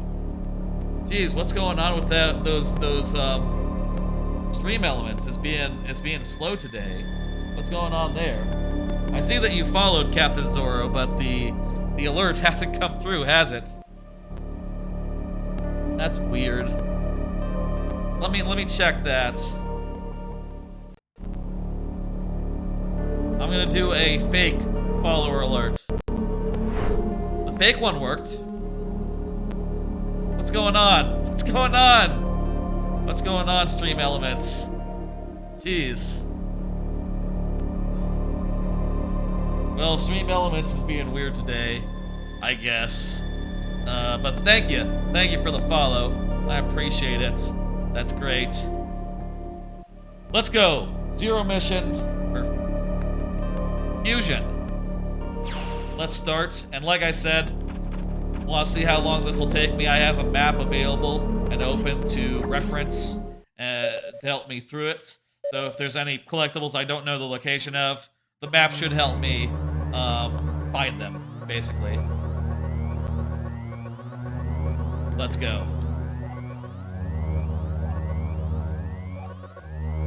I do really wish that, one thing I wish they had, as far as like this randomizer goes, is I would like, the way it is right now, it's really, your playthrough is kind of constrained by the lock levels. It would be great if there was an option to like turn those off and just have them all open from the start or something.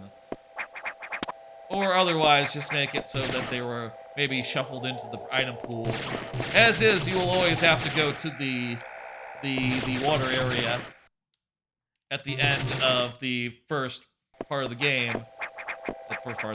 The water area at the end of the game in order to release those locks and do a thing.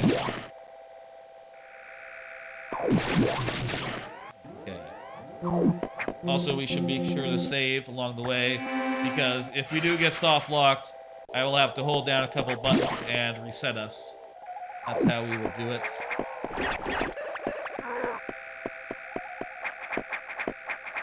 How's the audio, by the way? Is the audio good? It's possible that Fusion is a little quieter than Minish Cap was. Maybe we should pump up the volume a little bit more for Fusion.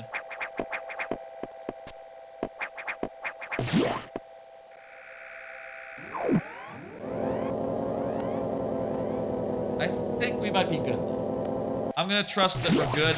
If the sound needs to go up a little bit, y'all let me know, okay? This is just a save room. Don't need this. I will say I've played through the randomizer a couple times recently, this randomizer in particular, just to get a feel for it and to, like, figure it out. And I think I've gotten it down now more than the first time I tried it, where I did get lost a bunch. Even though I have not played it that many times, right? I've only played it once before, right? Okay, so I got this. That's good. Go over here.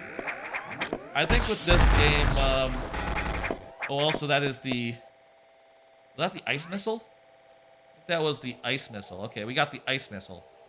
Let me specifically mark that. Need to pay attention, because if you get the missile power-ups before you get the missile, it's not necessarily going to tell you like which one you got. Or it is, but you can't check on the map screen. So you gotta pay a little bit of attention if you're, wanting to track properly. Oop, energy tank. That's great. I also did try a run where just, with using the major-minor item split option. What's that? Morph ball. Pretty fucking good. How do you get through here? Okay. Oh no, this is the room on the left. Okay, good. I'm looking at the map to make sure I'm not missing any hidden rooms. And that room, I don't think I've actually gone in that room before. In the previous times I played this, I just totally missed it and was lucky that nothing good was there. That's lucky. I don't remember that room at all. Alright. We got the morph ball, so that means that we will be able to get out of... Do you have a Discord? I do! Exclamation point Discord. There's a Discord server. It's called the Eraser Rockets, based on the Mario Maker Eraser Rockets. And and also because rockets are a big part of my alerts and my avatar. It's like a on-brand thing for my stream. Also, I do a lot of Mario Maker. That's sort of my main game on this stream. Super Missile, good. Here, right? Yeah, here it is. My main game, I do a lot of viewer levels. Specifically with events. I'm not like the most talented player. I can't do a shell jump to save my life. But I manage on like a Kaizo Light and traditional stuff. I'm pretty good at that. I also make traditional levels. I got a lot of good ones. I'm working on Super Mario, which people say is very good. It is very, very good.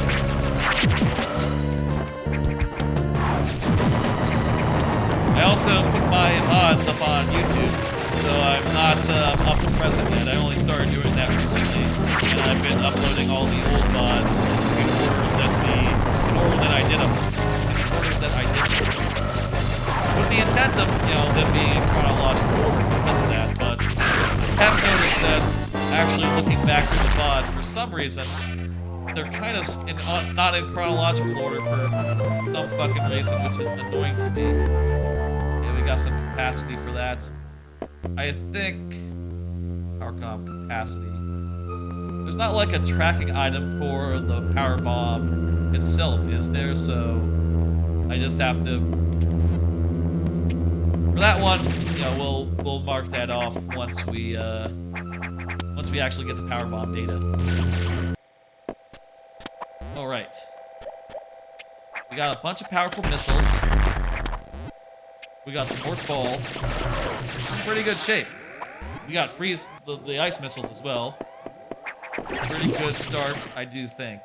So I'm gonna do a save. The thing they say, as far as like recommendations go, is they recommend only saving at the main areas, right? Because there are other places in here where saving will be dangerous, and if we accidentally soft-locked and save, that would be unrecoverable. We wouldn't be able to recover from that. The playthrough, the run, it would be over. Don't want to be in there.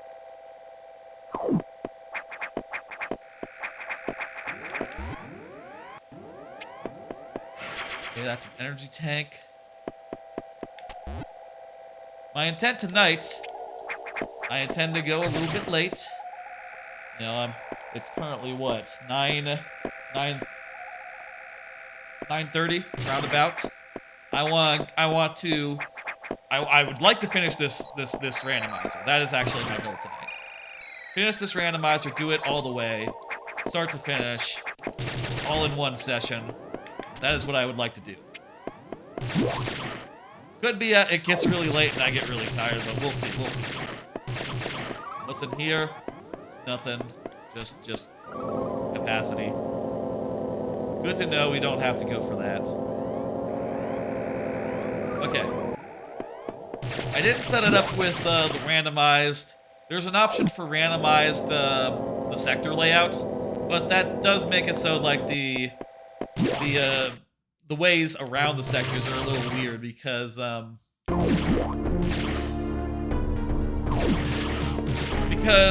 the sectors, they have like the ways between each sector, right?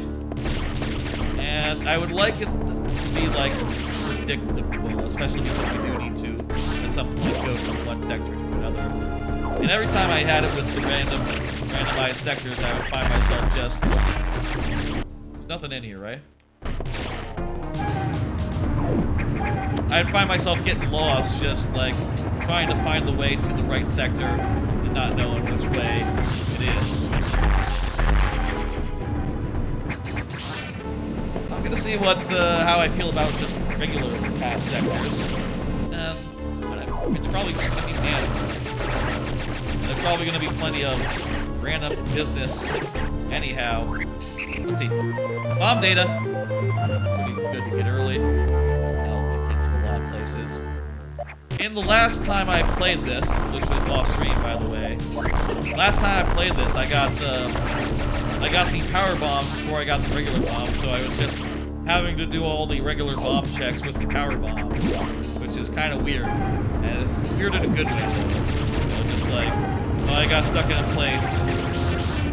I need a power bomb to get out. I only have so many power bombs. It's sort of an interesting tension, you know, having to use power bombs for just about everything that bombs are needed for.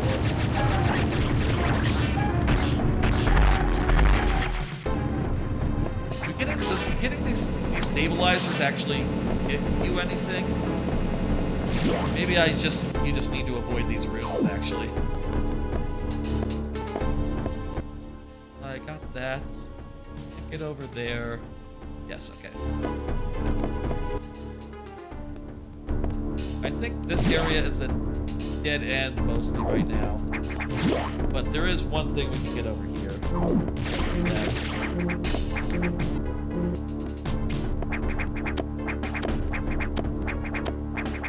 Energy tank. I appreciate every energy tank I get because I'm not like super good at the game. So like having more health is an inherent good. I'm gonna save here, I think it's safe. I'm gonna think twice before I save every time. Maybe I should also just take a save state as well. Just so if we do mess up, we can restore back to before we save. And be safe. I'm not sure. You know, it's like... doing save states feels a little bit out of the spirit of things, you know? It feels like you ought to do it all for a while stuff. Then again, you know, as long as it's not a race, it's like the only one here is me and y'all watching. You can't exactly cheat when you're playing single player, right? That's not true, but you do what you need to do, right? If a save state gets you out of a soft locked, it is what it is.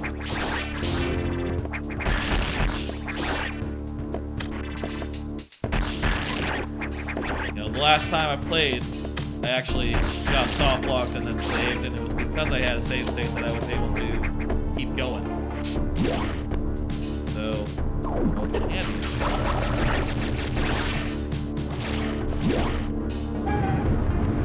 None of these rooms are in the way, so you definitely do have to do this room in order to get to the next one. It has a thing in it. Maybe also you need to do it to get the boss.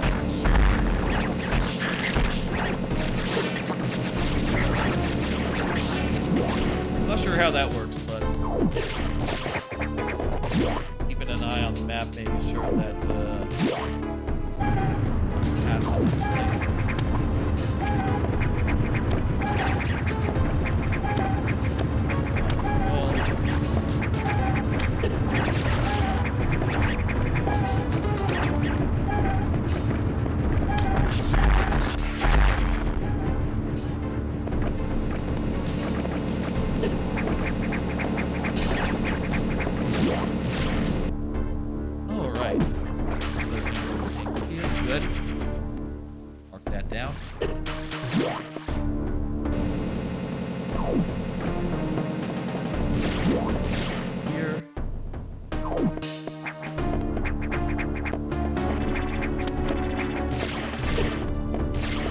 Out of missiles, okay, I just gotta fucking avoid these guys.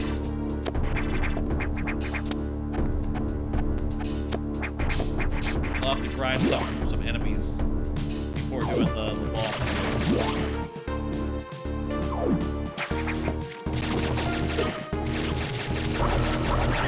Oh, also we did beat one of the bosses, so I should mark that out in the map.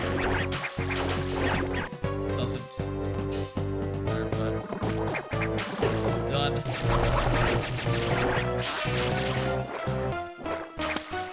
Go. Don't need any special item to get up there. That was nice. Alright. I'm gonna hit up the save.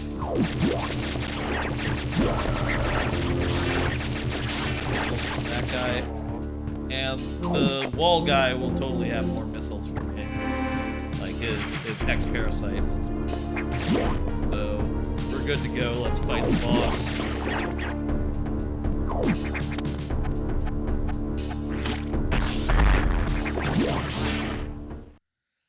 All right.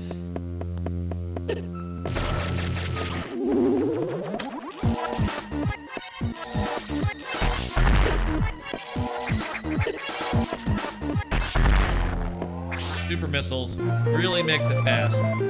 Just an energy missile tank. Nice. Okay, that was Torizo, right? Torizo, let's go. Don't have the speed booster, so I can't get the. There's an item up there. Can't get it.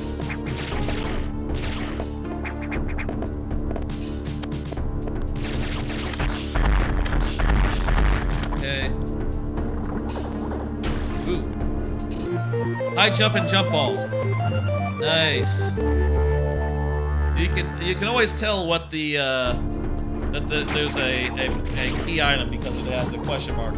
It appears as a question mark in a flask. You see one of those, you're in for something good.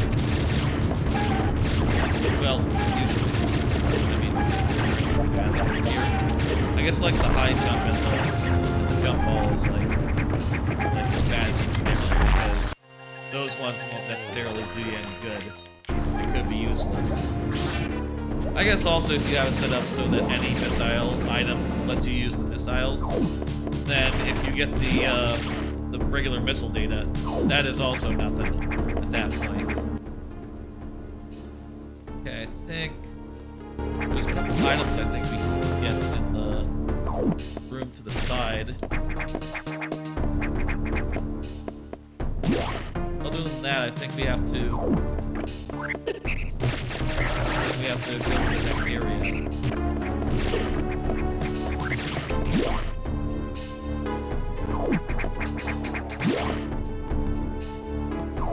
Now, I do have it set up so that I'm not required within the logic to go through lava or anything to go get items or anything, like key items. So I don't think that the items that are also in this room later on have to, like, damage boost to go get them. Won't be anything necessarily, like, required. So let's head back and go to the next area. Sector 2. I will say with, like, the non-randomized sectors, the start is a little more vanilla. Because you're going to have to go to Sector 1 or 2. And you might as well go to Sector 1 because it requires at least to navigate. Whereas Sector 2 might have like a thing or two more that requires like something more advanced. Then again, I guess if you go to Sector 2 first, you can unlock the doors, which, you can then come back here and actually you can't really go that many places with that. There's only one set of blue doors here that you'd be able to use, and it's not even in a good place. Yeah, that's not exactly that good anyway. Still, more consistent. More consistent to have it this way.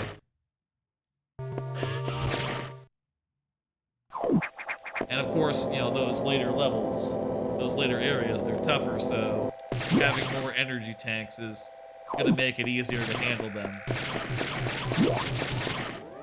And maybe if you can find like a really good missile or something, that also would help. I got the map set up where I can have an eye on all the maps now for each of the sectors, which is dead handy. I'd recommend it. It's not like a fancy map. I don't know like which items I can and can't get, or what the logic for them is. But it's just helpful to have as a reference, just to be able to like look over at it. Can I get over with this high jump? I think I can. There we go. What is this? Barrier suit. That's good. know what? We couldn't have gotten it if I didn't have the... Well, actually, ice missiles also do the trick, don't they? I could have totally gotten it with not just ice missiles as well. Well, no matter. It's all good. Just important part, we got a key item. Do you call it a key item in Metroid? In Metroid randomizers? What do you call it? There must be a term for major items. I guess it's just major items. Main items? Upgrades? I play a lot of Paper Mario Randomizer, and that obviously there's the key items folder, so it makes sense to call those key items because that's what they're called. But of course, like this isn't an RPG. Gravity suit. Both of the suits were like adjacent to each other. Wow. I think literally, yeah, literally adjacent to each other. Wow, what are the odds? Low. They're low odds. Okay, let's go. Oh, I can't get into that room. It's blue. I can go get into the blue key room, though. Let's go do that, and then we'll come back. Do you see any hot rooms in the meantime? In fact, that other area, that last area, we can now go for a lava swim. We can now totally do that without it being a problem. That's good. Really good hits right out the fucking gate here. God damn.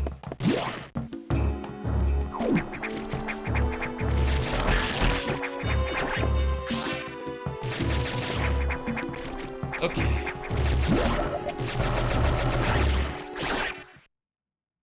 Let's do this.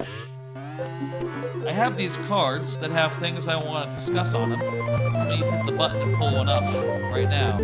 How do y'all like your pizza? Something I'm wondering about. I had pizza the other day. I'll tell you how I like my pizza. I just like a cheese pizza. Don't really truck with any, like,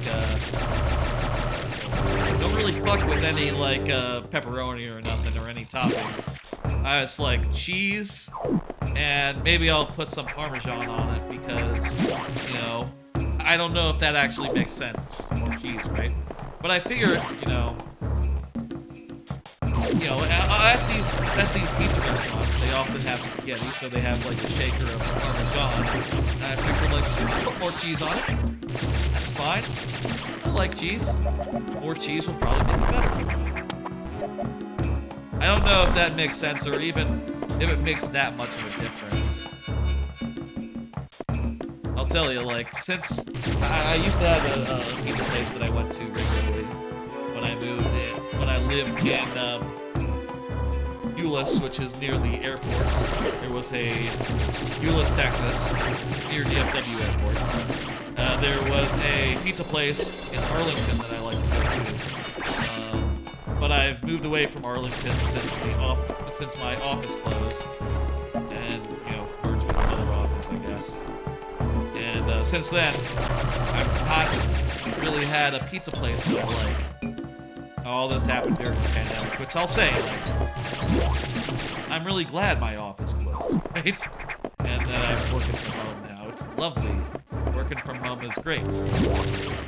And honestly, there was a long time where, like, I would look at Charge Beam. That's pretty good. That's gonna let us beat some bosses that otherwise would require a million missiles. There was a time where I would look at, like, yeah, that's Charge Beam. That was funny how it looks kind of wide there. Let's see, where do we want to go next?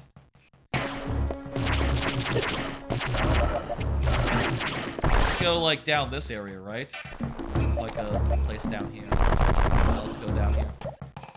There was a time where I was just looking at, like, my future and wondering, like, you know, am I going to live in Euless for the rest of my life? You know, I'm living in Euless. I was far away from family. You know, it was like maybe an hour's drive to go up to McKinney and visit folks, and the area is nice and all, but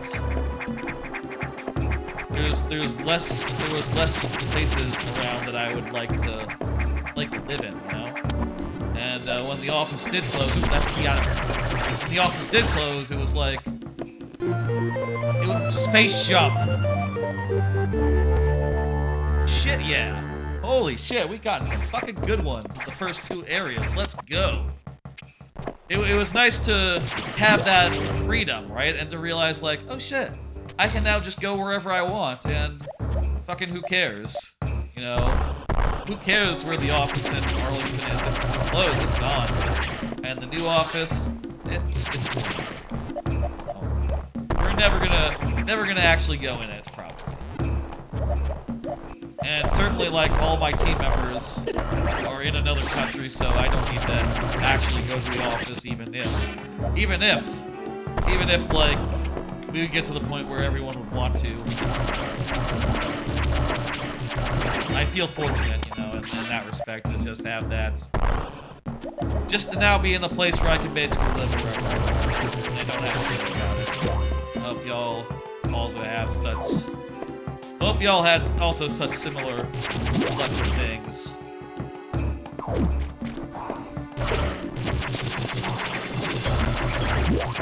But anyway, like I was saying, since moving, I haven't had a pizza place that I really like.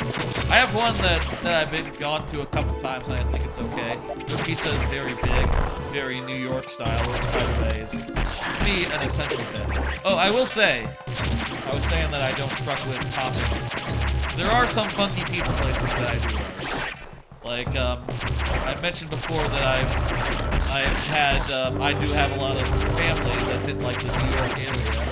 So I have been to, like, the New Jersey boardwalk a bunch, like in Ocean City and all that. Growing up for, like, family reunions and all that business. And I will say there are, like, novelty pizza things that they do over there. Like, there was a place that did, like, there's a place that does, like, a pizza that is, like, covered in pasta. Literally pizza pasta. And it is ridiculous and absurd, and I like it. Well, maybe like is a strong word. But whenever I go there, I'm like, shit, I'm gonna have the pizza pasta. Oh yeah! Look at that thing, it looks ridiculous. It must be good.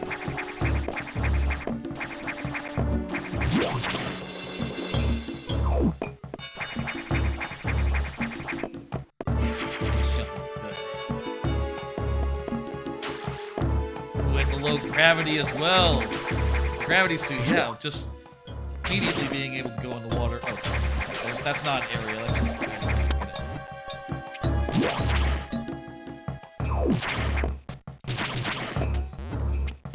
blow that block up with. Do this. I need to. I'll do it. Hell yeah. Bomb cap. A power bomb tank. Pizza pasta. I have fond memories of just going like, yeah, give me some pizza pasta. That's a ridiculous thing. I will absolutely eat that. If y'all are in, here's what we always heard on the boardwalk on New Jersey, Ocean City. And I don't know if anyone is from that area or has been there and can back it up, but back in Mangoes, that's always what they said were the, I think actually, no, I think they split up. I think it's like Back and Max now or something. But back in Mangoes, that was always the best pizza joint on the boardwalk. Really good New York style pizza. That's what you need to get. That's what I always like strive for. Let's do this, boss. Oh shit. Wave beam. Oh, that's good. That also prevents a lot of soft locks. Jesus Christ. This fucking seed has been super nice. Holy shit, y'all. Believe how nice this seed is? I'll tell you, the last seed I did, which was offline, it didn't give me the bomb until like the end of the game, so I was just having to use the power bombs for everything, and you know, the power bombs don't let you jump. So if you ever get stuck in a small crevice, you're just kind of fucked. Get through here. Nah, you need the attack. Also, if this guy gets you, this guy here, if this guy gets you and you don't have power bombs, you just can't escape his belly. Because you have to use bombs to escape. Power bombs won't work. That's just a funny interaction that you have to be careful about if you're playing this randomized. There's a lot of things you have to be careful about.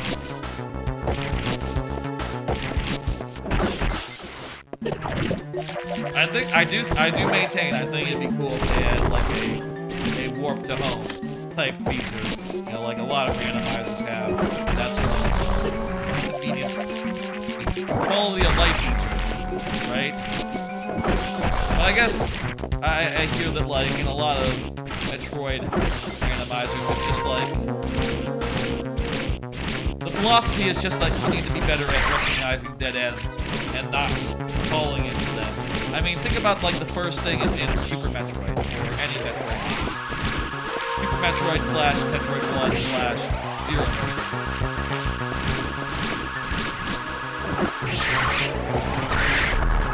The first thing that happens is that there's a morph bomb ability, and it's in an area that you can only get out of if you have the morph bomb. So if you go over there and find out that there's a missile tank over there, you're basically soft locked from the moment go. So, it's not like you don't realize it's soft locked. It's just like, you just have to be careful about that. You get stuck in a rubber and restart. Apparently there are some that have it, right? Like, I think Prime Randomizer has it, and Prime 1 and 2 Randomizers have it. And Dread has it, but you know those games also, at least Prime 2 does anyway, have have some fast travel systems as well. So it's not like it's unprecedented that you would be able to fast travel.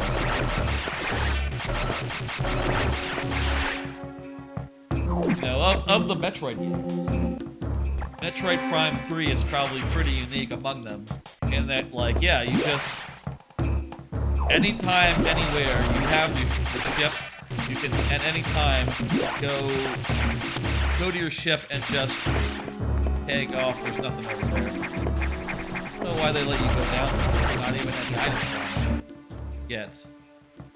Just a corridor that lets you see that the boss exists. Well, I guess that's why you have to see that the boss exists in case that you don't know where it is.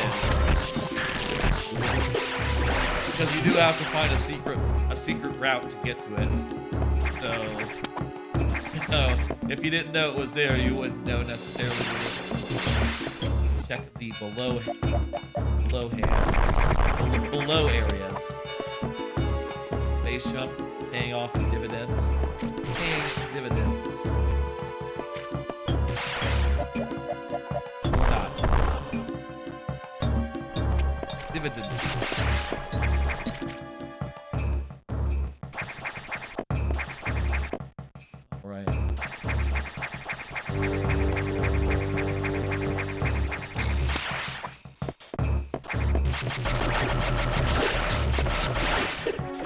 Power bomb tank, that's fine. Don't have power bomb, so I can't actually track that yet. But once we do, I'll put it to the total that we got. Okay, let's see. Let's continue. There's another boss we can fight. I will say, if we end up doing the one thing I've mentioned before, talked about before, is that I have plans to do a randomizer roulette, which is basically is what I'm calling it. Basically, there's a thing in like BizHawk that lets you set up multiple games in a random hopper that switches within a certain random time interval. And what I'm thinking is that every 5 to 10 minutes, it will randomly switch between 4 randomizers, and I'll have hotkeys to switch between the trackers. And I will set these randomizers up such that it'll be reasonable for me to maybe finish all of them within 12 hours, which will be the length of the stream. It'll be for extra life. It'll be a whole thing. And for Zero Mission, because you can't actually speed it up that much, I was thinking maybe it'll be boss fight related. Like maybe we'll set it up so I need to do 5 boss fights. The only thing here is that I am mostly fighting these boss fights in the intended order right now. Maybe if we do the randomizer, we should have it set up so that the zones are randomized so that it's not so certain which one will be fighting first. That is my thought right now, playtesting and like trying it out right here and trying to keep tabs of how many bosses I fought and how long it would take. It doesn't look like it would take that long. 5 of them, maybe more like 6 or 7. I mean, we've been not going that long, and already we're on 3 of them. The first one's kind of a gimme, kind of a freebie, so you can just count that one right out from the start. I saved, right? I have only 20 missiles, but I have the charge beam.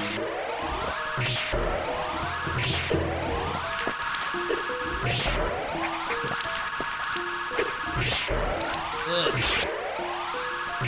Bad. This is a bad place to be.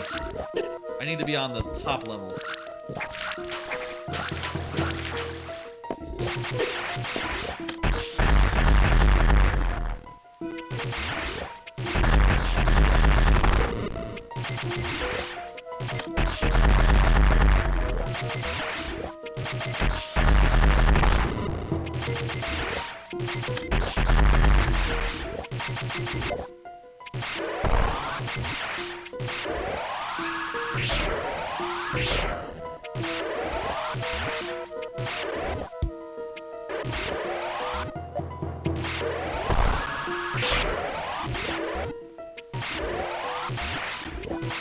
Kind of hard to charge it up here, but once these fucking pestles are gone, should be pretty straightforward.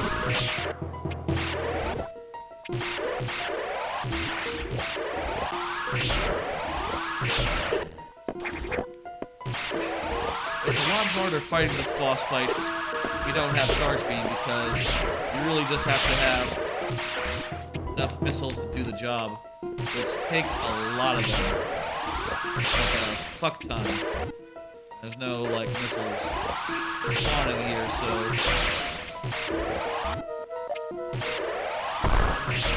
just have to be prepared.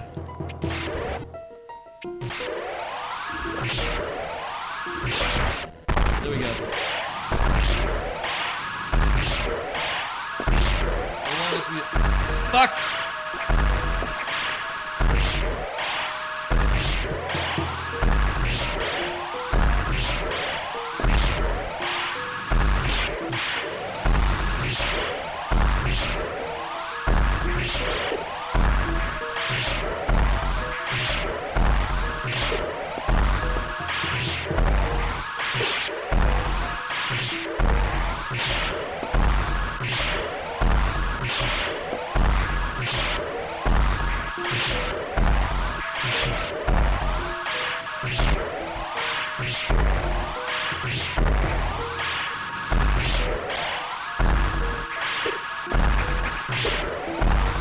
Fuck me. I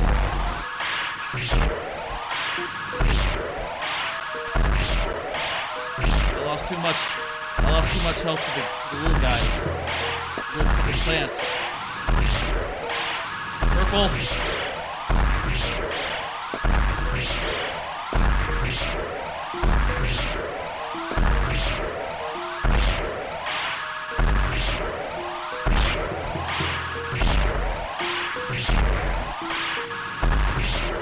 If I get hit, I'm dead.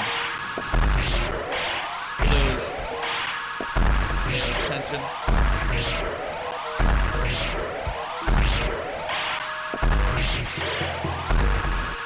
Ah! Fuck. Oh damn, that was fucking close. Where did I save? Well, that would be this part here. Okay, we're just right. We're real close to where we were.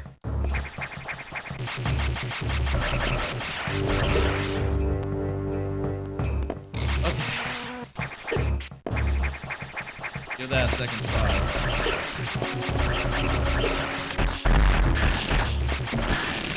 Some bosses are going to be difficult unless we get the charge beam, and I guess, you know, even if we do like have the opportunity to fight them, we won't be actually able to defeat them unless we have the right items. And, you know, even if those items seem pretty like common, if we don't have them, we don't have them. Wait for these to pass. If those still exist, we can't fire them again. If we don't destroy them, we need a bigger window.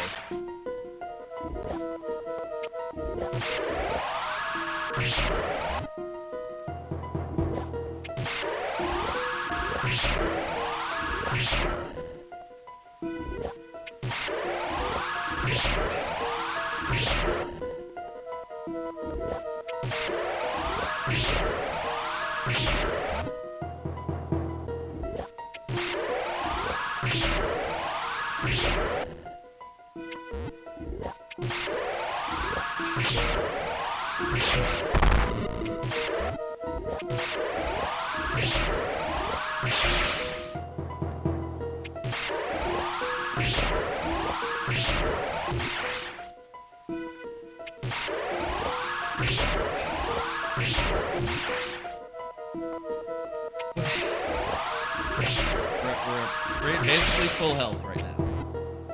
Oh, not quite. When I got hit. Good.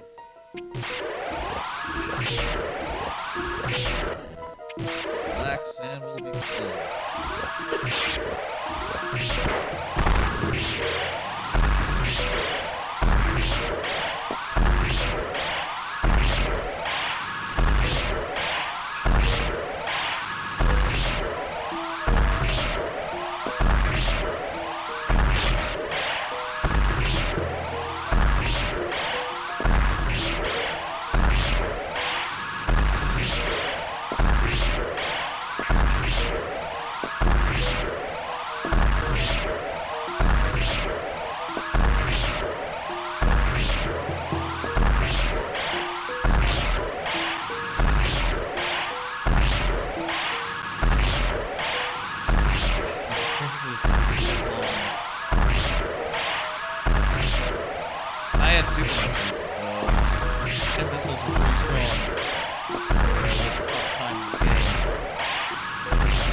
Since I played Fusion Randomizer style. Probably was when it was new on the Wii U virtual console and the Game Boy Advance games to virtual console. Played through Fusion we bought them.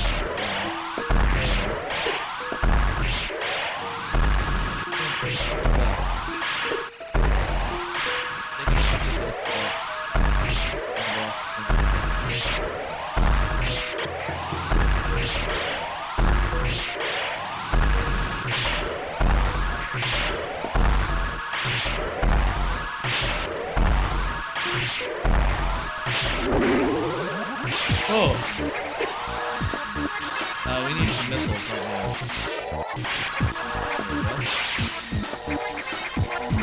Guy might be dead, like, within 3.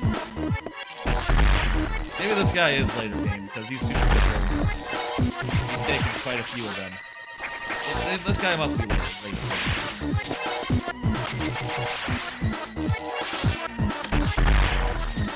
Because he has taken a lot of super missiles compared to the last guy we fought. There we go. The missile tank. Don't worry, this boss also does some other stuff in the world. Okay, yeah, I guess that guy is like one of the later bosses in the game, before the nightmare.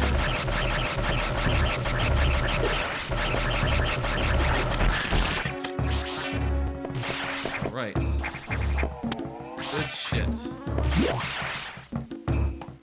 Killing them also removes a bunch of mines from the world, so I guess also hatches the bugs.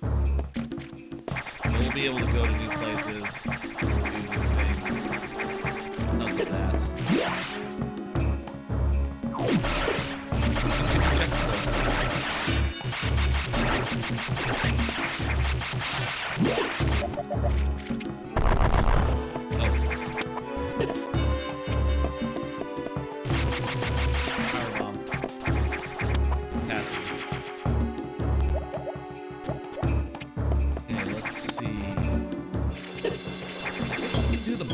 Thing now, right? With what we have, can we go over to the main deck and fight the gravity guy? It might be a kind of tough battle.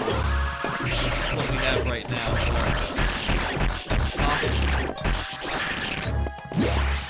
Might be a tough battle though. Let's at least go over there. There's a couple items as well we can get. Down there.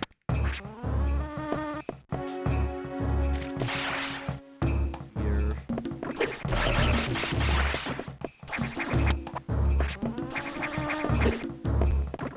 With what we have,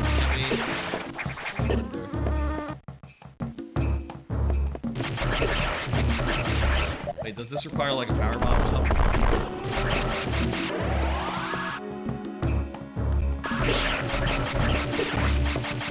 Guys are kind of tough customers compared to like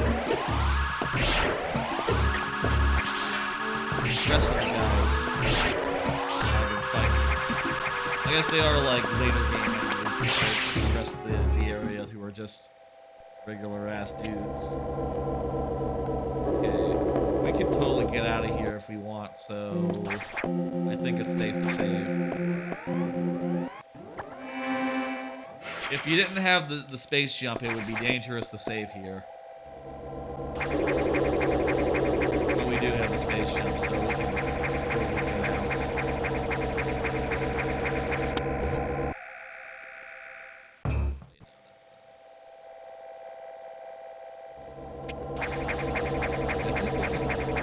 out. No, we can't get to the main area. We need the power bomb or the level 4 locks to be released to go after there. We can't go over here, and there's 2 items over here plus a box. I'm not sure if we can kill the boss right now with this number of missiles and tanks, but we could try. Power bomb tank.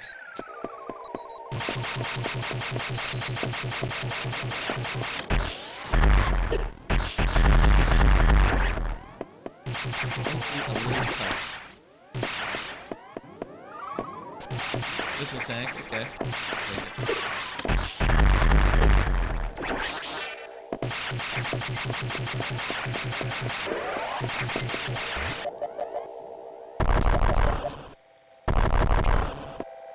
Let's charge up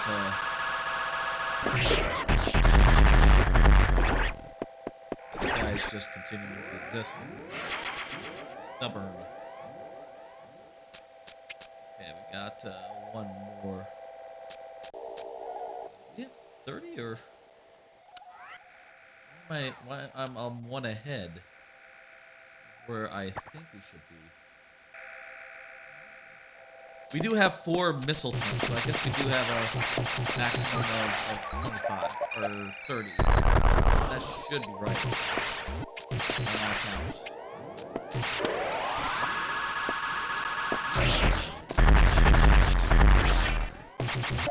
Right.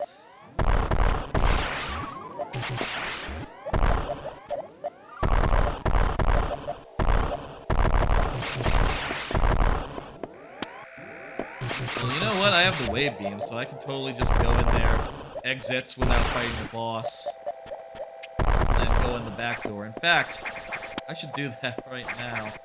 Wait, no, that's... I wouldn't be able to... How do I go? Can I back? Oh, no, once you go through here, it's done. You can totally not back up. I could totally go in the back door, though. And I might be able to get out the front door as well.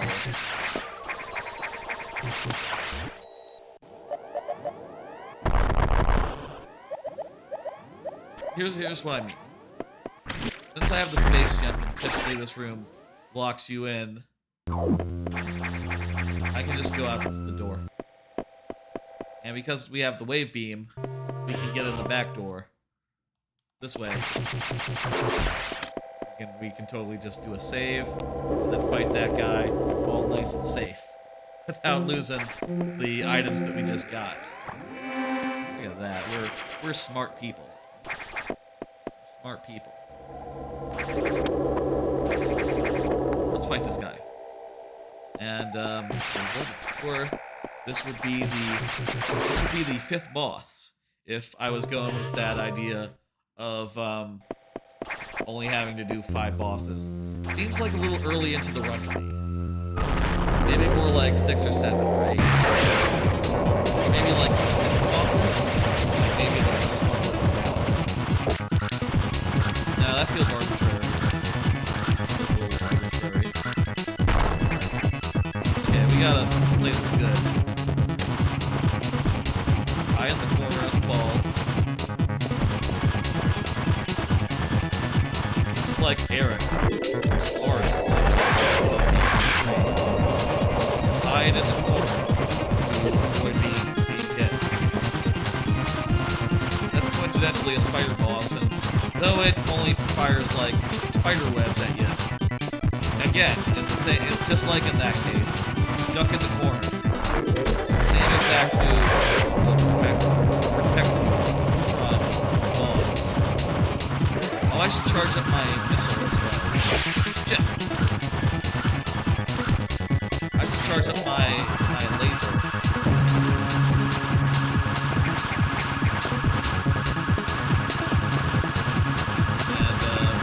And blast one out.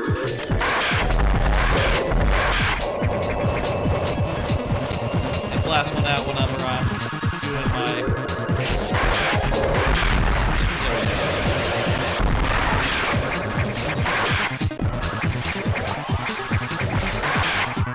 Oh yeah. This guy ain't nothing. We got his ass. Honestly, I think the last boss was coming.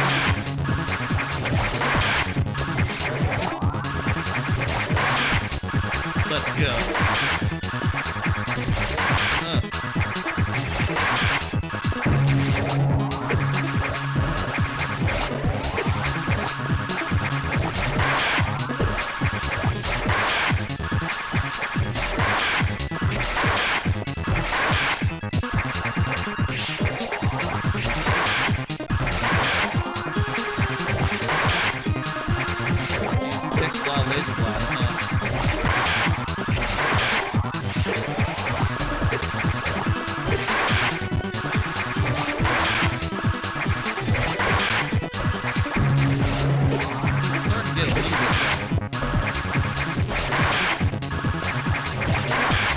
still think we got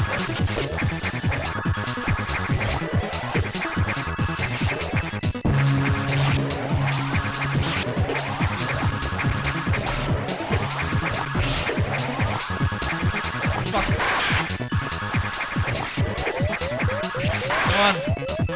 Damn it! Wow.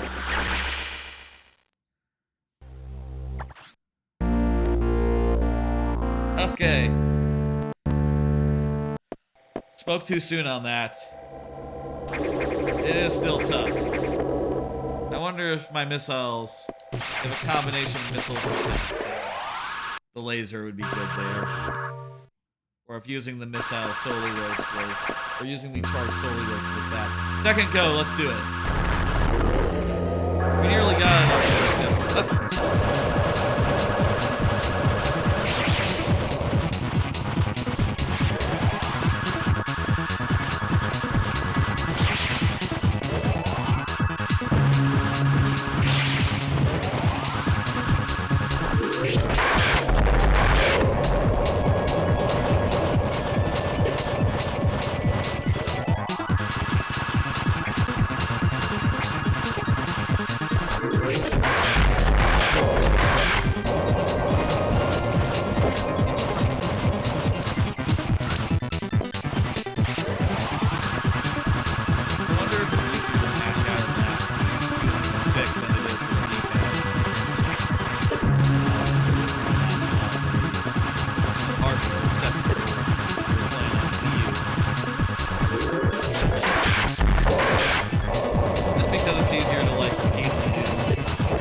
Red.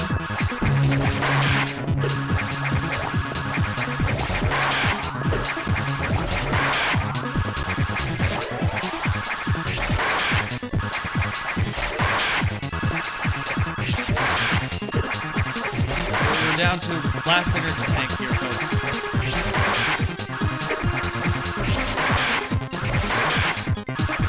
If we can get to an X, or drop some healing items. I say healing items, alerts, family members.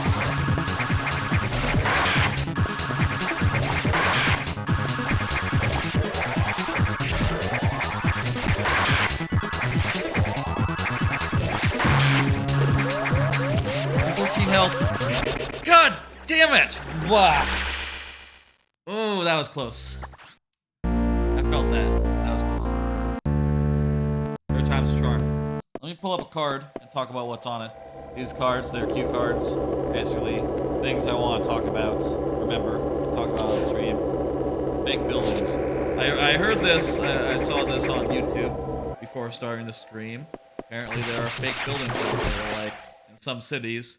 They disguise, like, energy substations or things of that nature as, like, buildings. I guess in specifically, like, city areas where they want everything to be nice and look the same.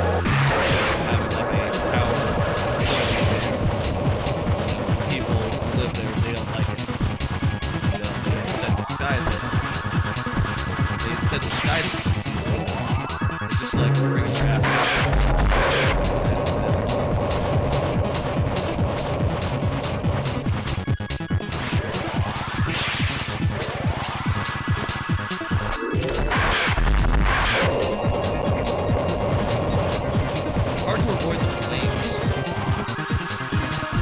I should get out of the way of the phase of that part so long as you nail it like that, yeah. Flames come down.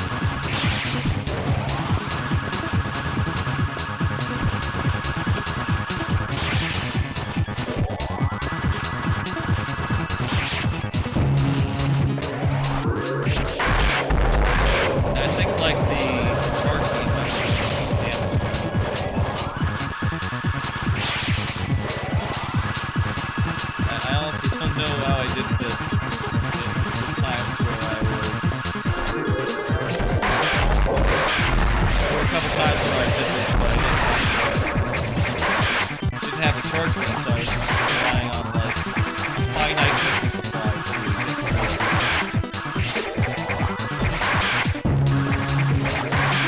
Previous times I ran through the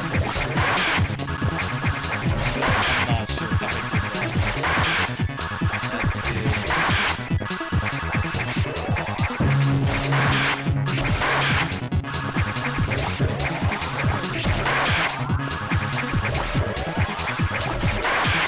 Need to just keep the beam up. Might even just like save thing.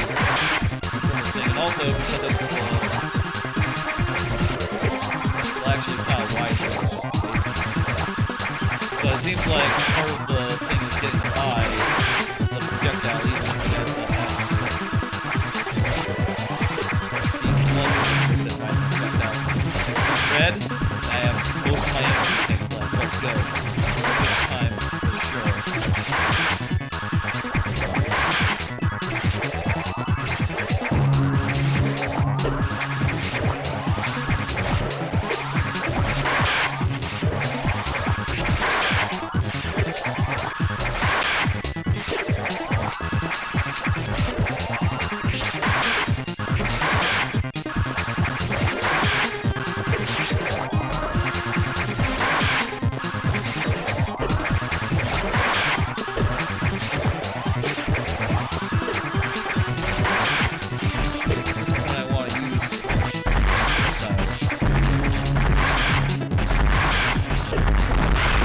There we go.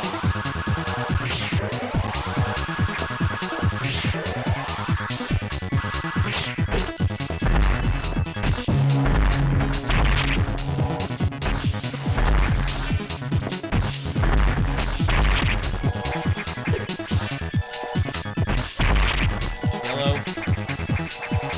Oh.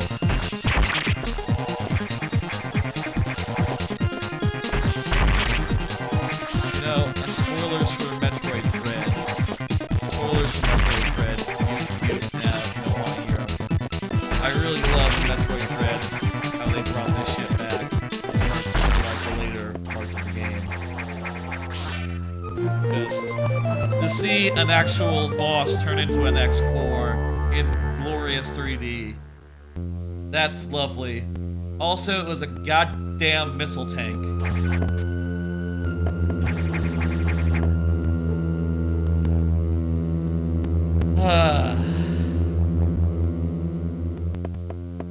You killed it though.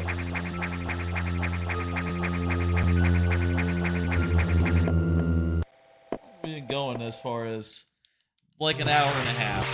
Yeah, five bosses is too few for that randomizer roulette thing I was talking about earlier.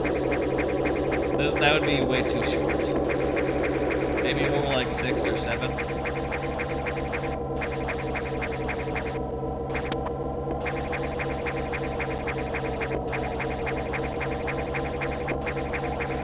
Think about it. Alright, let's head back where we came. Back into Sector 2. You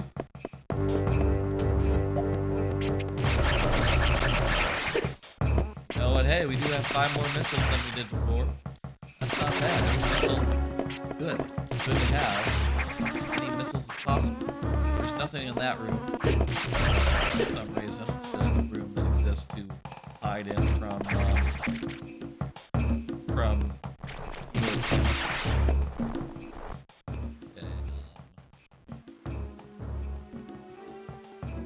Okay, let's see. There's a bunch of stuff in the shaft on the left. Still get. Back here we go. Let's stop by the save up here real quick. All right, what's good?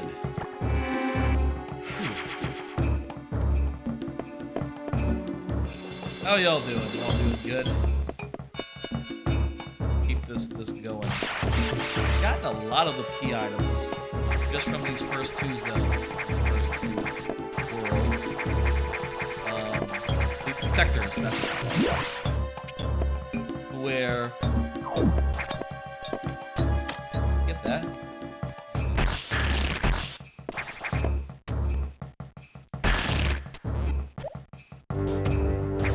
Perfect. Right.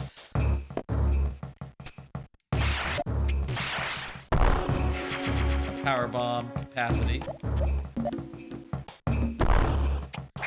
Beautiful. Gotten a lot of key items from these first two sectors. Where we can get to a lot of places right now. You know, so long as there's not doors. Doors in our way is the one thing that you can't really get around, right? Like you have to open them in the prescribed. I think in mostly the prescribed. Might be some cases where you can get around that.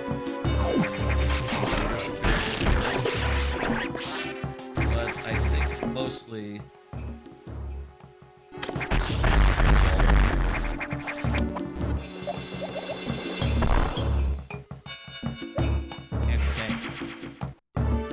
Good. Mostly you're gonna. What was this?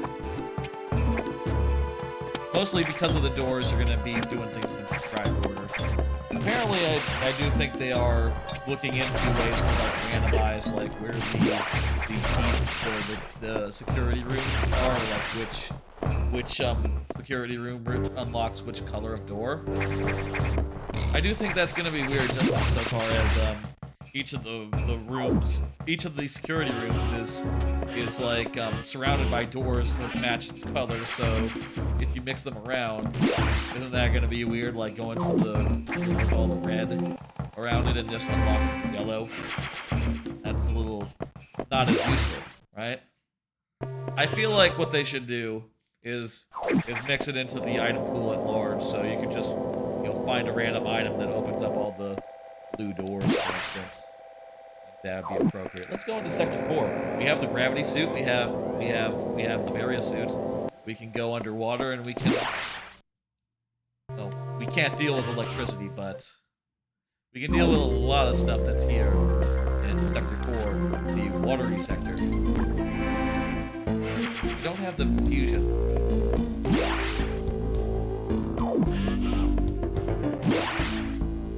Alright, let's go. Also, I think 3 is like the default one. So, going somewhere else I think would be a bit of fun. Oh wow, it's really slow. This doesn't damage me that much with electricity. I wonder if that's the area suit. You know, protecting me. Why would it though? Because you usually can't get here with, you know, before you have, or like after you have the area suit. And there's no water at that point. So why would it have that interaction? I don't know. Anyways, do this area here.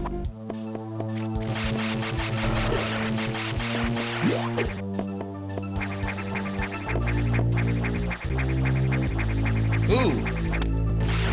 Haters! That's just an exit, so I don't have to worry about that.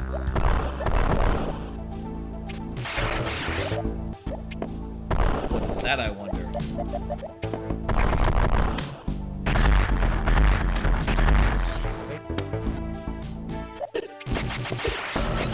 Energy tank. There? Well, you can look on the map. Not sure where about it was. I don't have this game perfect. you know, I have a map, and I have in-game mapping and out-game mapping. Speed booster. Oh shit, that's just what we needed to, like, finish this area off. Well, I say finish this area off. Do things in this area. We can now lower the water level and get rid of all the electric water. Nice. We can also do the boss, which, by the way, since we have super missiles, is gonna be a fucking cakewalk. This guy, this motherfucker, doesn't know what's waiting for him. I'm just gonna hit him with my super missiles, and he's gonna die like after 3 hits. It's funny in the randomizer, like there are bosses that are really tough because, like, oh shit, you're fighting like a little ahead of the curve, you know, a little before the curve. And there's boss fights that are really hard. Back it up. There are boss fights that are really easy because you're fighting them. There are boss fights that are really hard because you're fighting them way before you should, with not as many items as you should have. And then there are boss fights that are like astoundingly easy with super missiles and other items that you shouldn't actually have, and that's fun to me. Energy tank. Oh, I also grabbed the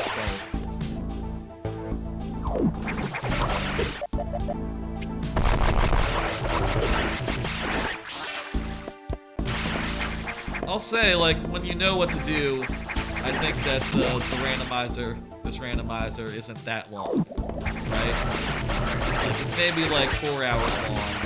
You can do it in 4 hours. I mean, it's nearly like default. Maybe I could do that in randomizer roulette. I would just like to shorten it a little bit. Also, I'll say, like, don't really love the default win condition where you have to, like, you know. What am I doing? This is a ridiculous thing. Just play it normal style. That. I don't really like having to do the normal thing of fighting Dark Sand and then going on from there. I think it's really a super good boss fight.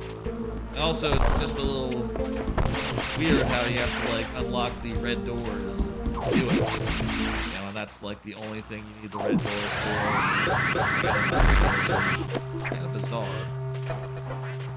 I'd rather if, you know, after you got the red doors, you still had to do some gameplay. Yeah, I guess I'd rather red doors maybe get unlocked earlier in the game, potentially. And then just having, like, you know, doors not be the main thing that's holding you back, right? Or just like everything else could hold you back. Did we just get an item? Shit. I don't think we did, didn't we? Was it nothing? Must have been nothing.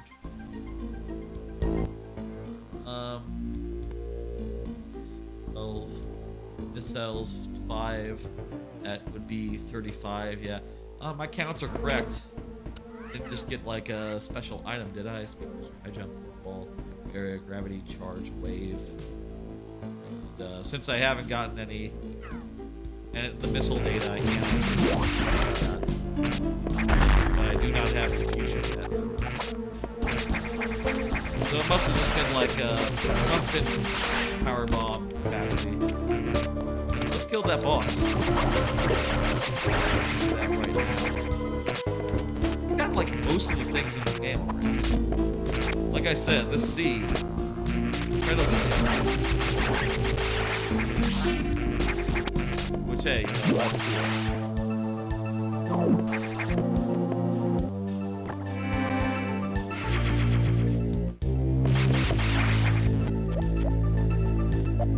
Well, I will say I think that the part of the game later on where you have to go to, where you have to take a passageway to the water area is a little harder to do if you don't know which sector to go from. I do think that maybe having the random sectors makes it a little more interesting as far as like doing things in a non-vanilla order.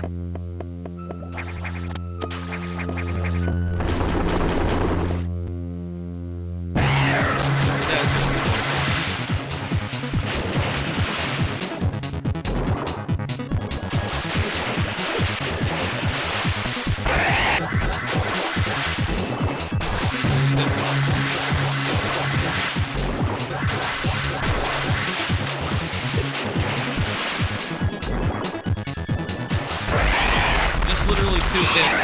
He's down for the count. That's super misses for you. Strong.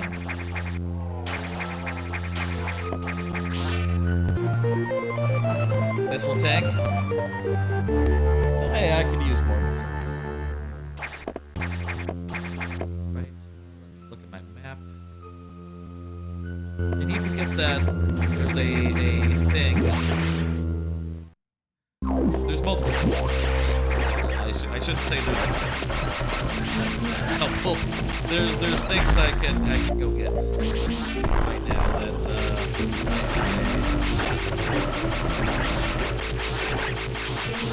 hidden rooms.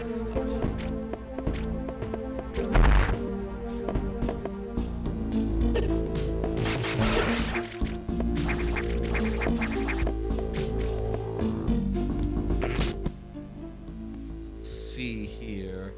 Can I get down there yet? Oh, I think like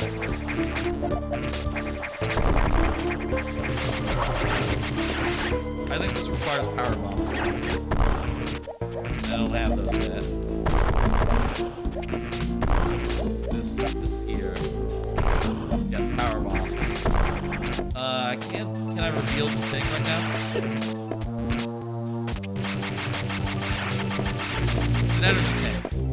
Okay, at least it's nothing essential.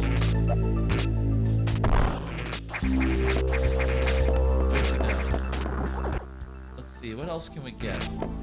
With the speed boost, we can go into this area down here.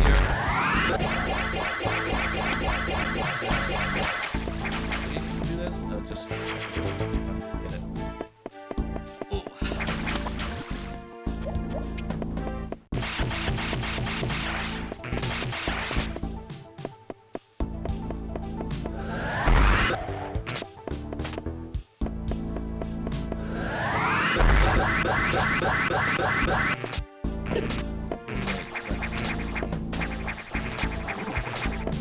I guess lowering the water level doesn't actually matter that much. It lets me get to an area that otherwise would be inaccessible, or rather, in the base game, it lets you get back out. But since I already have the space jump, it doesn't actually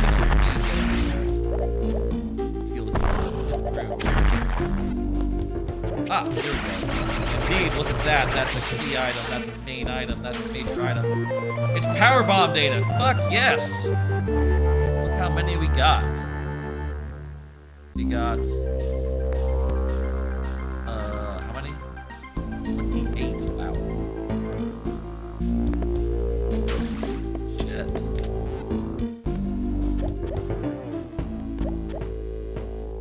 We just need... The things that we don't have right now are mostly beams. We don't have the plasma, the ice beam, or the spread beam? Wide beam. I would call it a wide beam. I think it is set as S on the tracker for spread.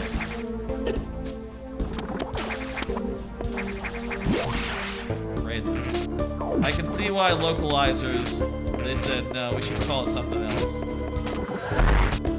Hey, look at this. Now that we got the power bombs, totally get this item right here.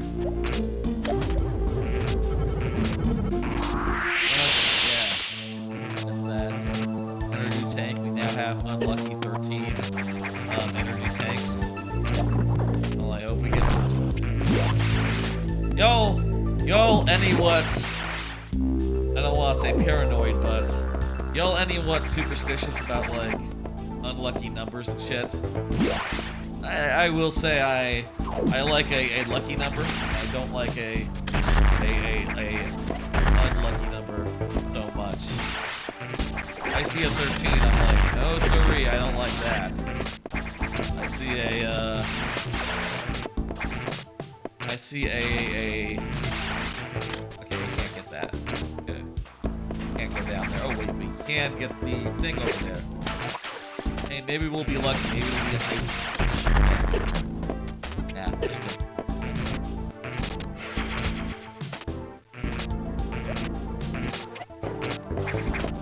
diffusion beam or the ice beam would let us go through these areas.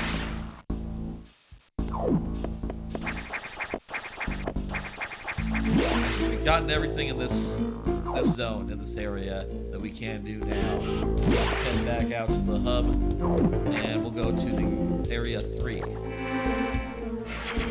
Yeah, I do think the chaos by randomizing the sectors does give you a little more extra chaos, which is good. While I'm traveling between sectors, why don't I pull up another card? I have been watching Hot D, and it's good. House of the Dragons. House of the Dragon. It's really fucking good. You like to see it. Every time, in one of the Discords I'm in, which is the Discord of PGOT family of podcasts, post Game of Thrones. Every time the episode is good, I like to post in that Discord. I like to post the battle is over and we have won, because one guy from there was posting a GIF of that of the guy from Game of Thrones saying that in season 2, because that is a very funny thing to say after. In triumph, to say like, oh shit, it's good. The show is good, and everyone likes it. The battle is over. We have won. The show is good. That to me is a funny bit, and I will say that every episode until it is over. To deal with that. I'm not sure what that is for, but whatever.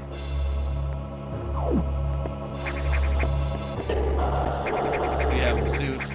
All this fire is, nothing to us.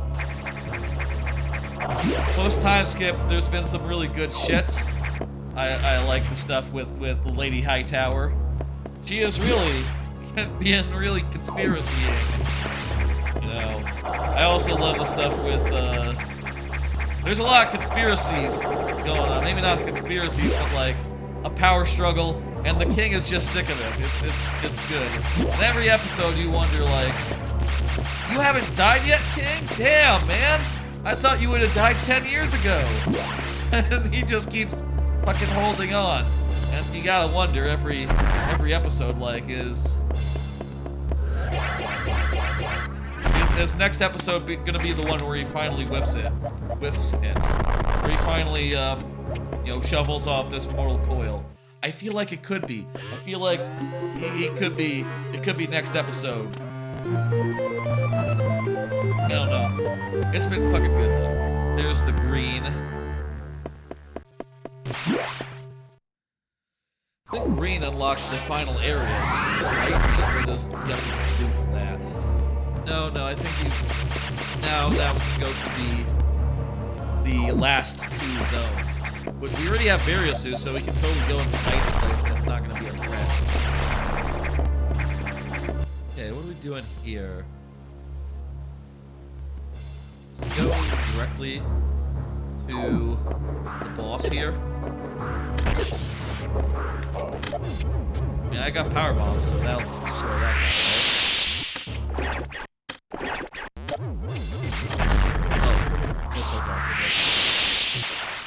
Silly. There's a save room. Let's just go ahead and make use of it. Even though this guy is not going to be that much of a threat.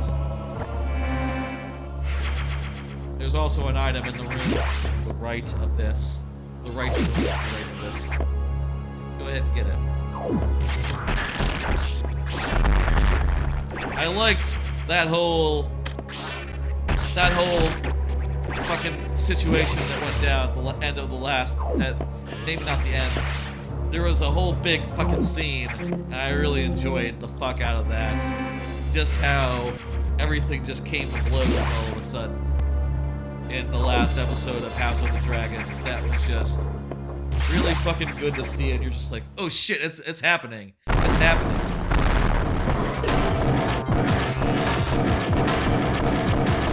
Really good casting, really good acting. Everyone's just doing a great job. I'm pleased with how that show turned out. And also, it is funny, like, some folks were like a shitstorm because like, the casting, the other Valerian house in the books, they weren't black, right? But it makes the show better that they're black because that makes it so that like when there is some infidelity going on and some bastards, you can tell instantly that like, those kids are white and you're black. What the fuck happened there? It's just like, okay, well, it's kind of an open secret, isn't it, at this point? Everyone can tell. Everyone knows what happened there. And it's just a really good change.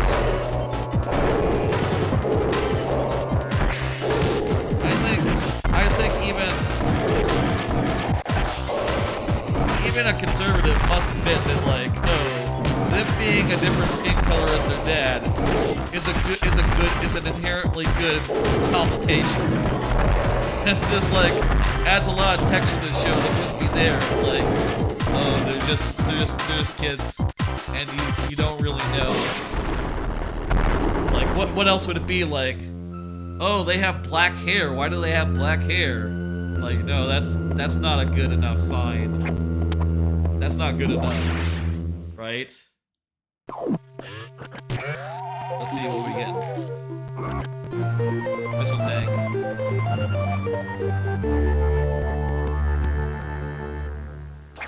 Let's see. There's, I think, a couple more things we can.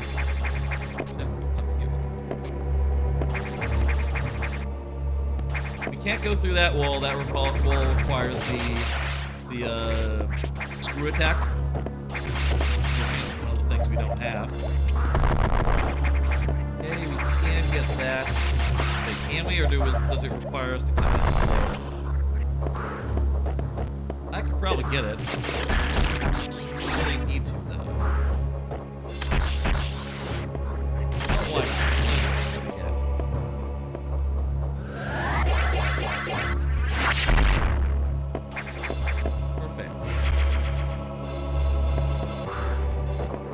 Easy as shit.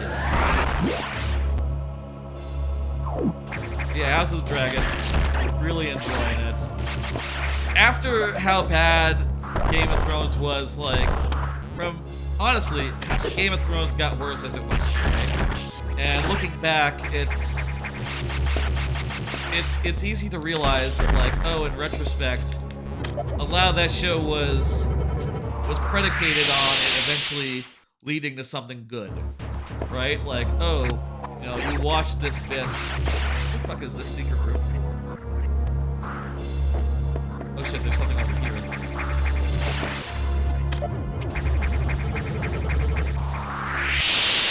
Totally other item through here. Power bomb tank.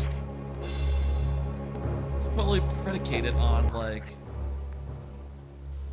on like the idea that it would eventually lead to something good, right? Like, Arya is spending a lot of time becoming a masked man.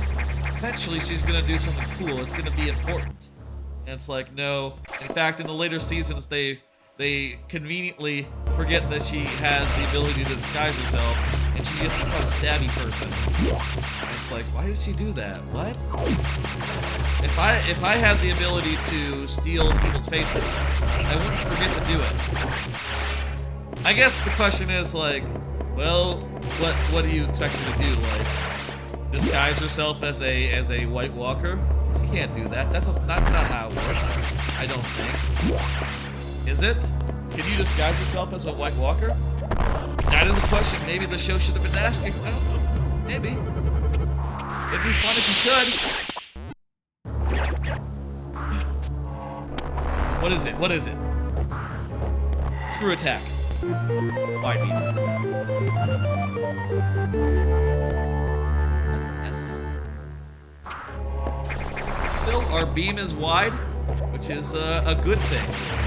We like our beams to be wide. Is there anything up here as well? There's one thing through here. Okay,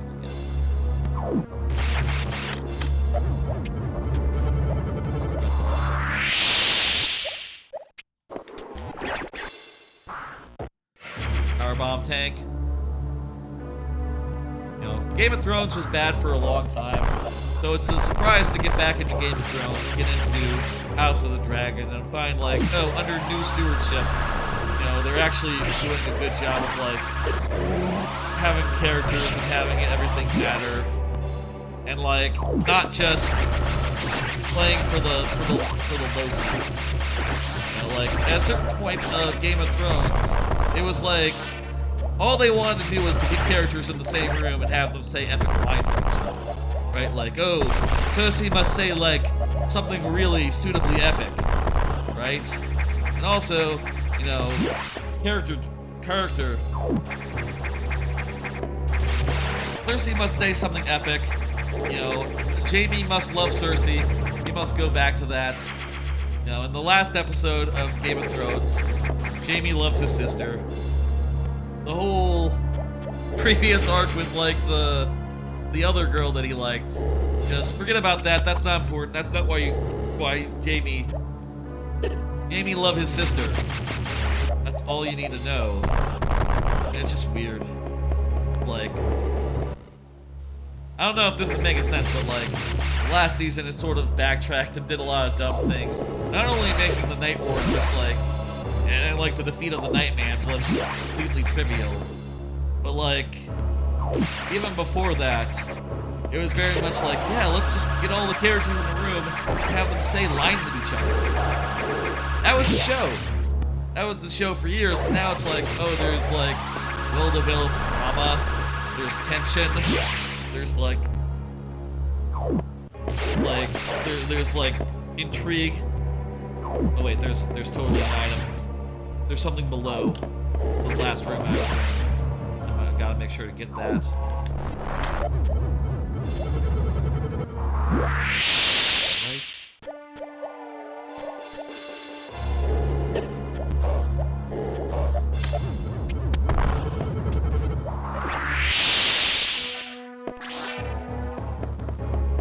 Not sure the way through this maze, but I'll figure it out.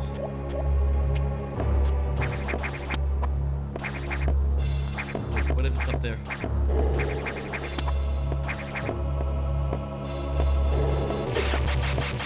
It's good. And I'm looking forward to like seeing how it ends, and also, as I say how it ends, how the season ends. And, you know, seeing more seasons of it come down the line. Honestly, like, you know, in the hands of different showrunners, I guess now we're all on the hook for like a lot more Game of Thrones spin-offs, and like a year ago, if you would have asked me, I would have said like, no, fuck that, who cares? It's done. But now it's like, oh shit, they brought it back. They did a good job, and they didn't have the old guys do it. So it turned out good this time. I'll say like, for like shows that directly follow up the events of the end of the show, I guess I'm a little less optimistic, right? Like, I don't really want to see like Captain Arya going off on adventures. That seems like really a half thought out idea, right? Like that seems like a little half baked to me. But like, conversely,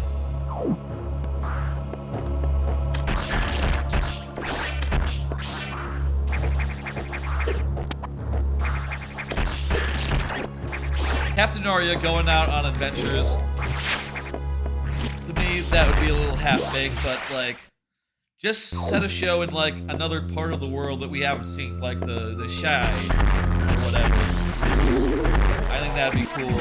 I like how that he disguised himself as a scientist. The Shy are, like, the African rainforest part of the world of Westeros.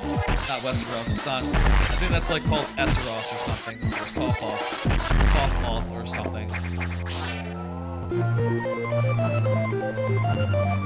We went all that way for a missile tank, folks. Well, it happened. I guess it makes sense this area is so like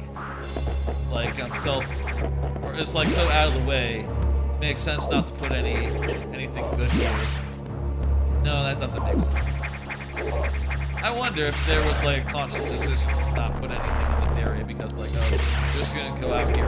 It's a little far from anything else. When you're backtracking at the end of the game, you probably won't want to come all the way out here just for like one measly little energy tank or whatever. It's funny though, not put anything there. I wonder if that's like the biggest like stretch of rooms without a single non-boss related item. Wonder. Wouldn't be surprised if that was the case. I mean, even the laboratory, the restricted zone has an item in it. So the restricted zone is gone in this randomizer. It's not there, so presumably that item is like not logic. It'd be weird if it was. Pretty sure it can't be. Unless you can get there before it falls off the station or something. In which case, I guess you could. There's another room to the left of the. We're about done here. As far as I can see, we've gotten everything we can. Yeah.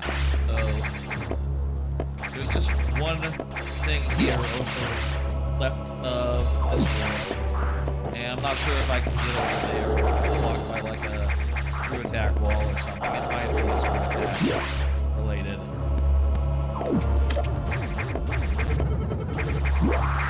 Power bomb related. Okay, hey. One more item here. Just gotta do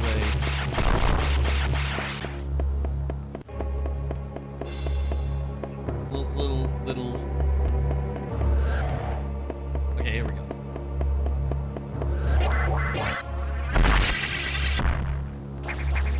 That's key item 2. Screw attack! Let's fucking go!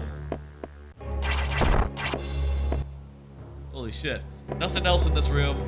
That's gonna open up a ton of places, like, even down here. This is totally a...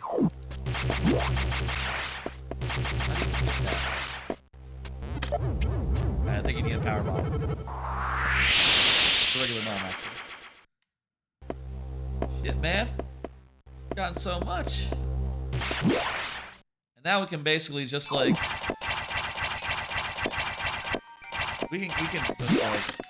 really just navigate the whole game out of order. We can just drop into...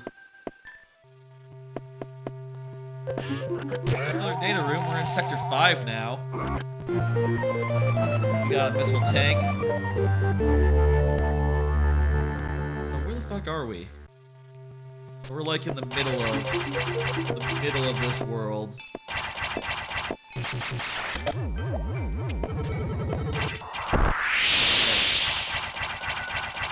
Totally another. There's another item in the ceiling. Oops.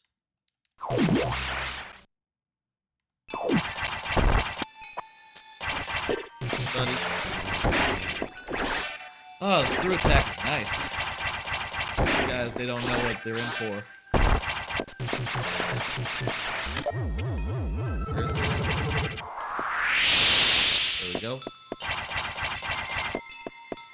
Beautiful. Another power bomb tank. You know, power bomb tanks, I'll say, I don't know they're really all that useful. I mean, it's not like you're gonna be... Unless you specifically have a seed where you need to use power bombs instead of regular bombs. You know, like for everything. It's not really gonna be used all that often, and you can just recharge them to leave an area. Let's go get the yellow doors open. Let's do this area.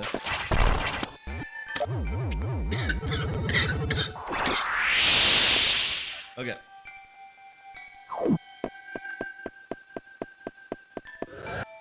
Just a missile.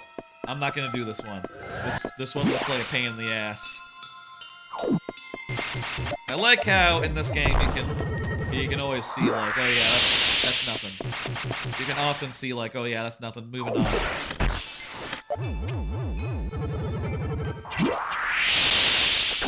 And also you get more missiles from the red guys, which you get often. Okay, the yellow doors, yellow security room. It's not funny. It wasn't marked on the map by default. The map I was using for reference. So I actually did a bunch of edits in order to make it so that I can note where it is. I guess I could also take like notes, that are like, oh, this one requires these moves, or what logic involved in each of the things. But I feel like I'd be able to care as far as like my reference map is concerned. I'll say like I don't have any time to play through Minish Cap Fusion Randomizer outside of stuff like this and the big old randomizer feature I'm planning. Right? Like I really enjoy playing through it. But I don't know like if I'll play through it like 100 times or if just like 3 or 4 times is more than enough for my taste, right? Certainly with like Paper Mario Randomizer, I've done it like over a dozen times. And it's still fun. And I enjoy it. And I enjoy setting it up so that like, oh, it's a perfect podcast game. Even if you're not streaming it, just like to put on a podcast and just like mindlessly plow through Paper Mario in a completely random and completely new order. That's fun and that's satisfying. Like a Sunday afternoon, a lazy Sunday afternoon. That was a missile, right? Also, I'm totally off on my missile count.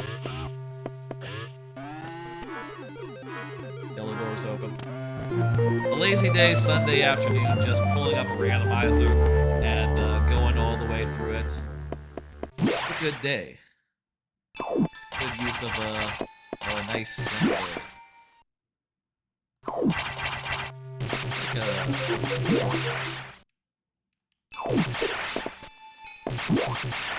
There's something in the ceiling up here. Get it?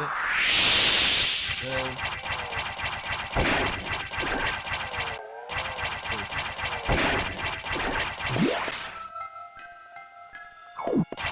Missiles. Right. Okay, next I'm going to go to the area to the right. We're going to head towards the... I can just spin and jump through. Head over to the right now.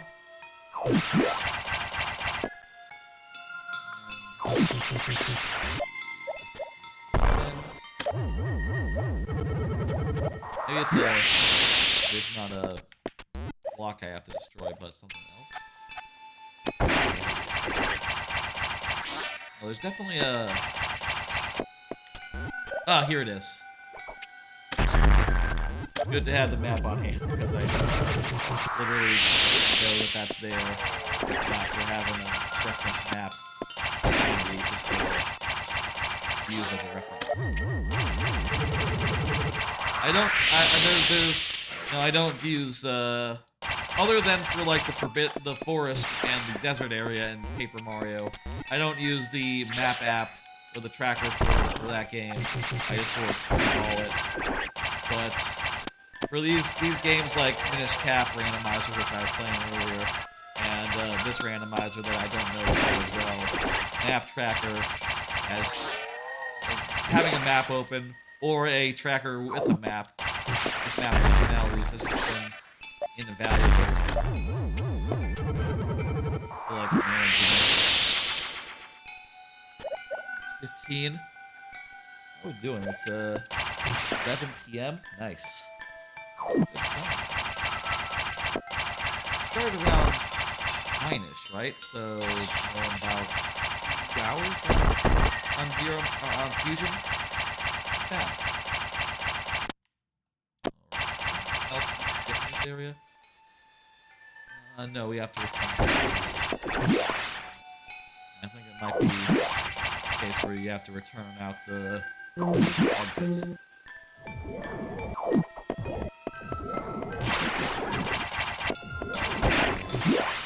Right.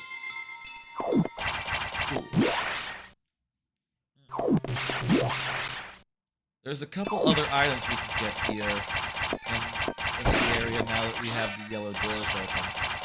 One other thing I think about the doors, which is a little weird, is that most of them, are just very much in the same area as where you unlock them. So, they don't really affect anything outside of like a couple of specific areas. I do think they lock you down in ways that are, I do think, a little weird. I think in a Metroidvania, the most interesting, like, the basic premise flow of a Metroidvania, right, is the keys open doors, right? But I think it is much more interesting when the keys that open doors are like, oh, I get a fun laser sword. Bad example. There's I get like screw attack, right? That's a fun key that opens the door and also has a combat application and a lot of interesting gameplay. Literally having you find a literal key, I think, is a little more, a little less interesting. A little more like, oh, yeah, it just is literally a key. You literally get a key that literally opens the door. It's kind of funny. There's a acid tank. Now, y'all might wonder what we need right now. We've gotten fucking near everything. To finish the game, we need the plasma beam. And to do that, we need to get to the... We also need to, get to the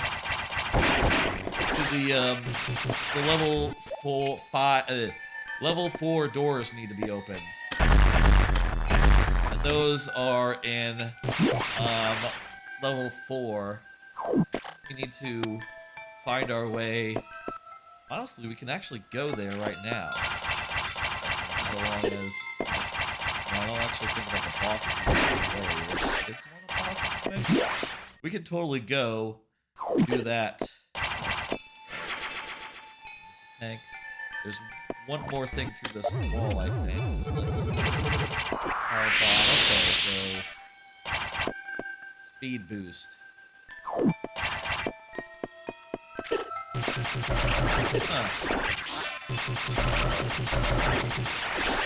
This destruction enables the speed boost. Enables you to get inside of it, huh?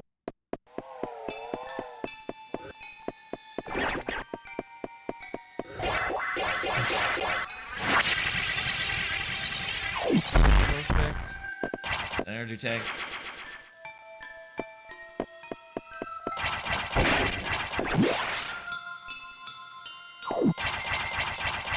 All right.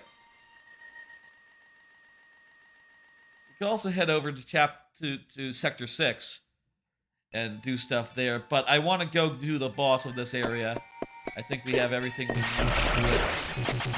And also, because we have the screw attack, strangely enough, we will be... And we also have gravity suits, so we will be immune to all the gravity stuff that he does. And also, strangely, when you have the screw attack going, he actually can't hurt you. Not sure what's up with that interaction, but it's how it works.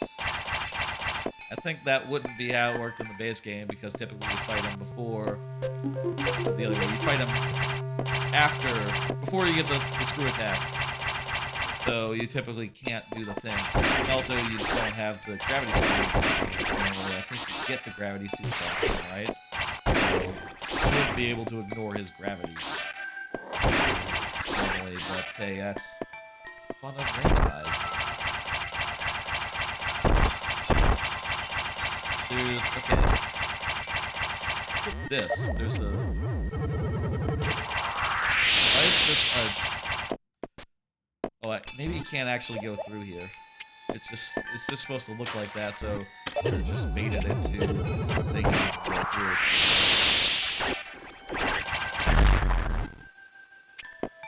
I'll leave it. That doesn't matter.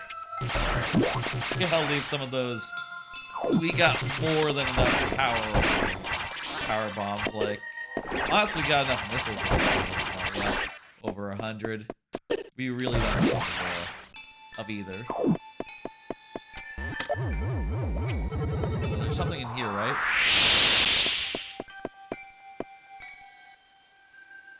This is how you get to Chapter 4, so we will have to do this. But let's go fight the boss first. Let's clear out this area, and then we'll head over to the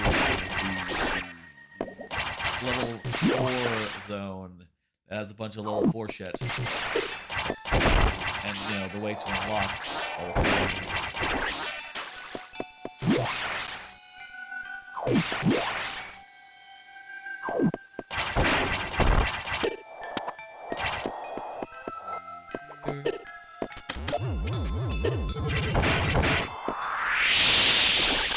Oh, why not get it? It's right there. 40 would be a fair number to land on. No, nice and even. I like a nice and even number.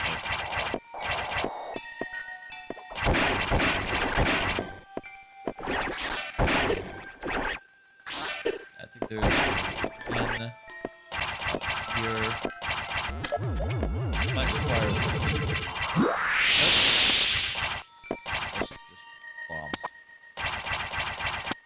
Unusual.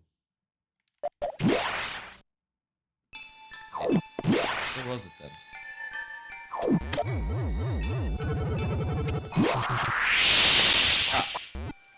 Well, 40, like I said. Let's get us up to 40. That's a nice round number.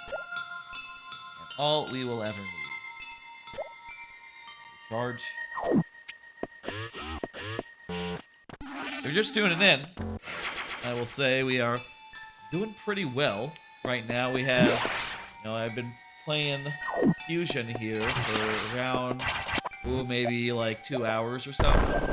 And I've gotten most of the fucking items, most of the main items. I've gotten Fusion Randomizer.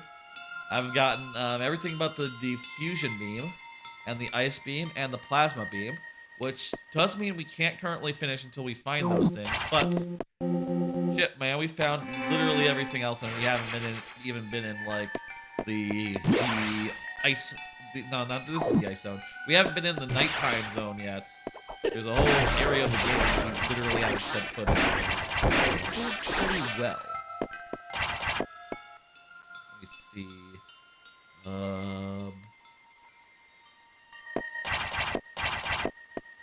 Let's fight this boss. That's a dead end. We've also fought like a bunch of bosses. You know what? I have fought the scientist. Let me put that guy there. That guy there.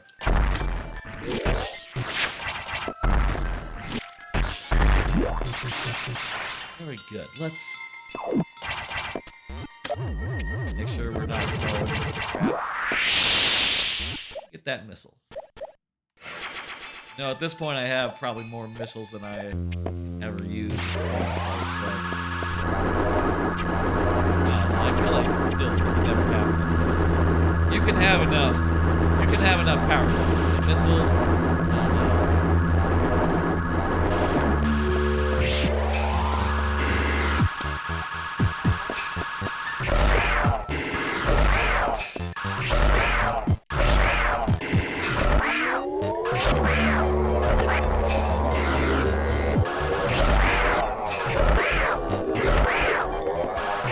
Gravity effect. But if I do fire the missiles, they will fall.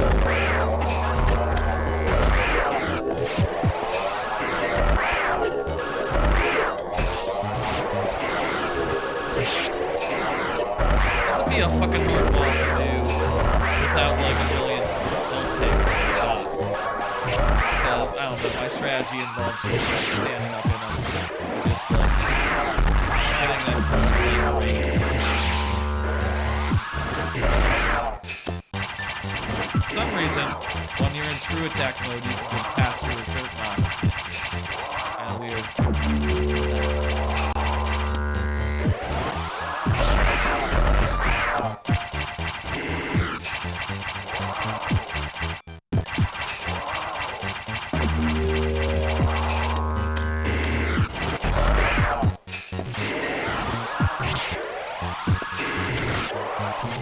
Can't hit that.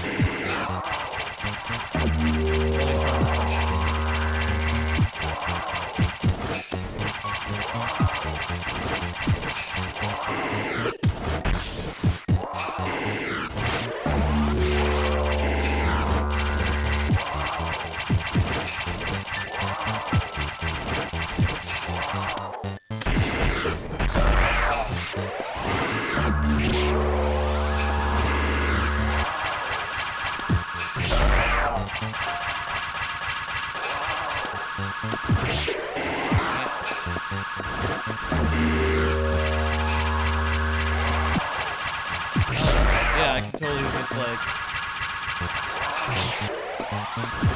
get some attacks out while I'm perfect. I can totally get an attack out while screw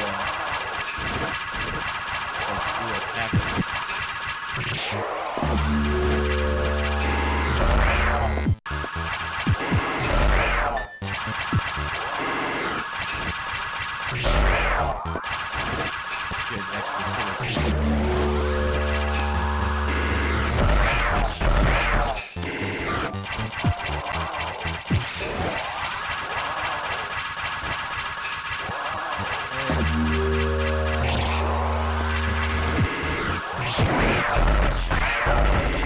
Is it? Ah! There we go. Clean fight.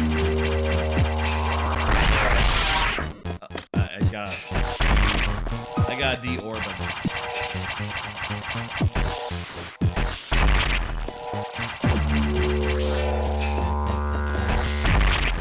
These X-cores, it's a cool idea. Fusion may be a game that has a lot of weird structural issues, but the ideas and of running around being the one thing that can kill and absorb these X, it's a very cool idea, a very cool concept, and they did a lot with it in this game and also in Dread.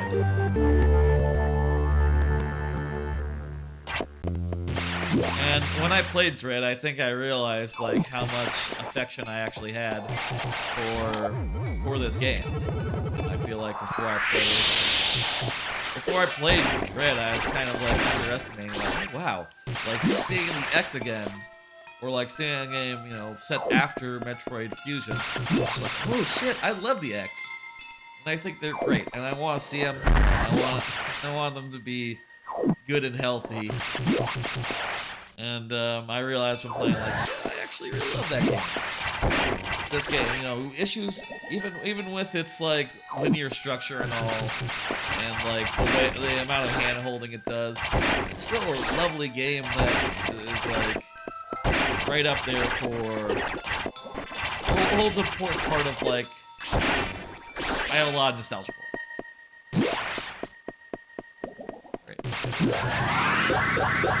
We just need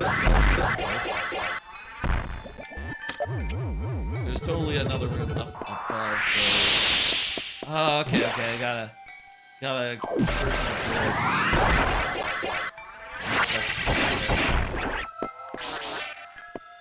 Go through the door, stop, and then giant spark up. What am I stuck in?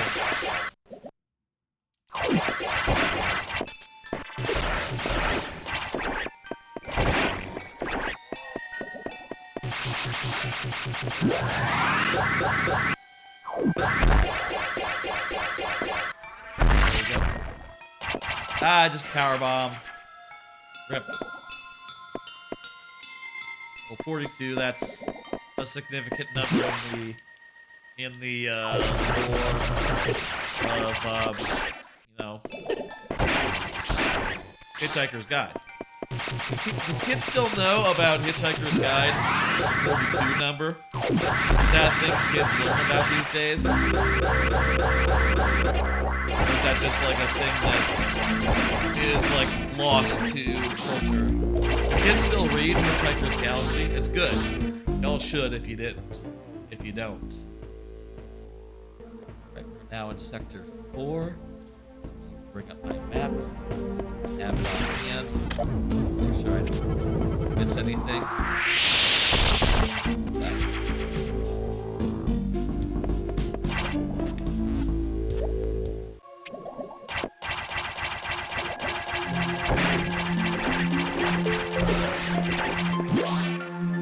Let's save. Let's save the game.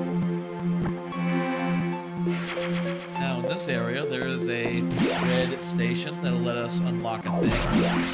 And if we just had the plasma, we could then go end. We could just go end. That is one of the few items that we haven't gotten yet. I wonder... I don't think I've actually gotten to the end before without getting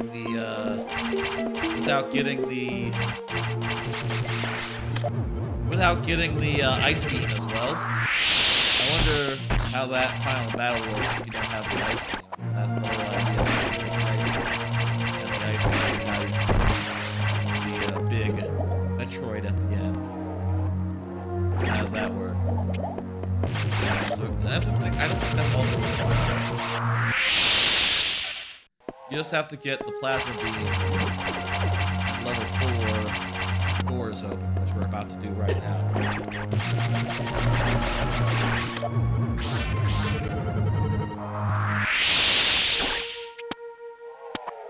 Here. Here. Over there.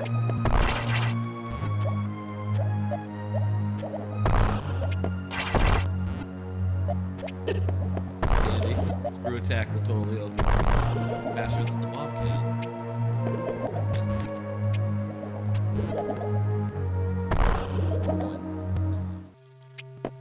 Security room. That gets us the last thing. We'll also need that guy.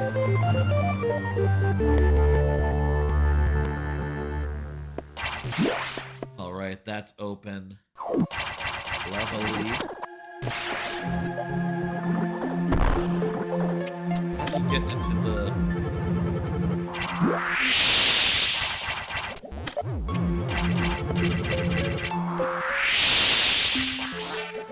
There's a hidden room to the left, right here. Yeah, hidden thing. Ah, there we go. Some of these are just hidden so well where, like, you know, literally you can't even see it.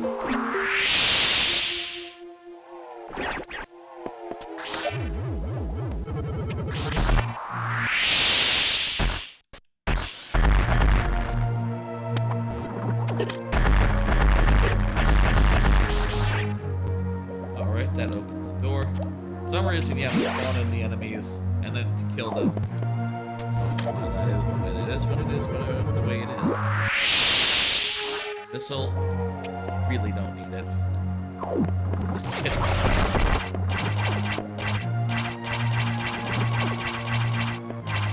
Yeah, I think it's better to have all the locations be available for items. I did try once with the major and minor item splits. But it does make things a little too predictable because, like, you know, the only place that will be where the items are, the major items are, or they're included in that is also energy tanks. So you just have to also go where the energy tanks are, and everything else you can just safely ignore, which I think does defeat the point a little bit. It's better to just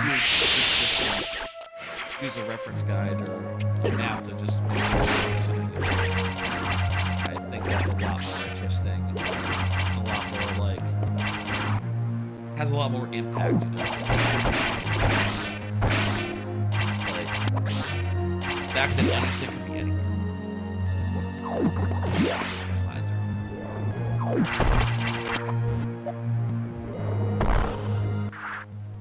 Oh, we totally missed the room back there.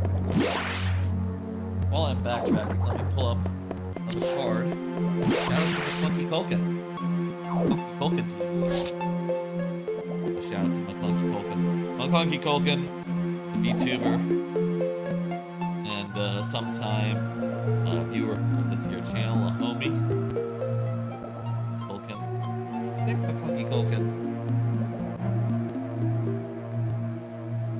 Oh, the alert still isn't working. I need to look up what's going on with that. McClunky Culkin TV. Check them out. Fantastic channel. They are a VTuber. A PNG tuber, actually. Not strictly speaking. PNG. Their avatar is a cat.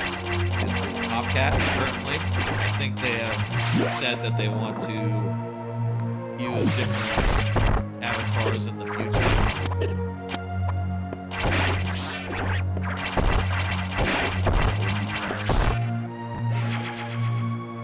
This whole tank. No, that hasn't exactly together yet. I still don't know what's going on with those shout-outs. Shout-out alerts. Just not working. I'll have to figure out what's going on with that off stream. Let's see, like, if I restart OBS, will that help? If I, redo the sources, will that help? Maybe there's just a problem with OBS right now. I don't know if, like, not OBS, Stream Elements. I don't know if, like, big Stream Element, there's a Stream Elements glitch going on. All alerts are fucked up. You know, you can manually test them. Hang on, though, but hang on. The alerts are messed up right now, but there was a follow that didn't go off as well. But there was a sub notification that did properly go off, so not everything. So what's going on there? I don't know. I can't think of a difference between. I guess I could think of a difference. I'm not sure what the difference is between that, the notifications that are working, and the notifications that are working. What exactly is the difference. And I wonder if it's working all cases. Like I said, I literally ran a test of a follow, and it worked. And so, like, what the fuck, right?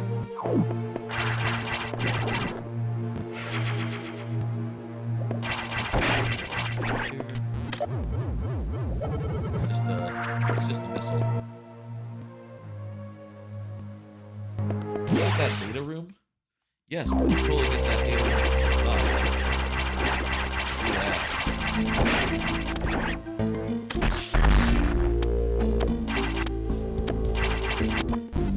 room. Wait, is this gonna lock me in here?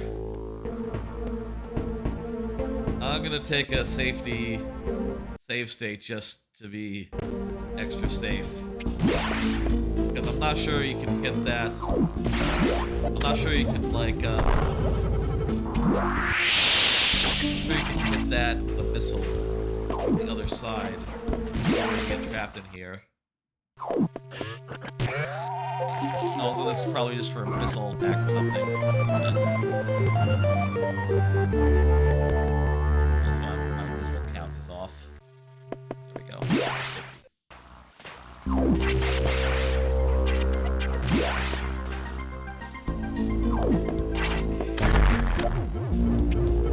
Still don't have diffusion missile.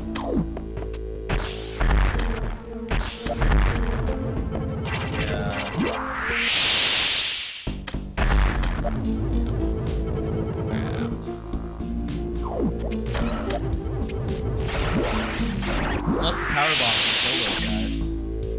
You think the power bomb can kill those guys?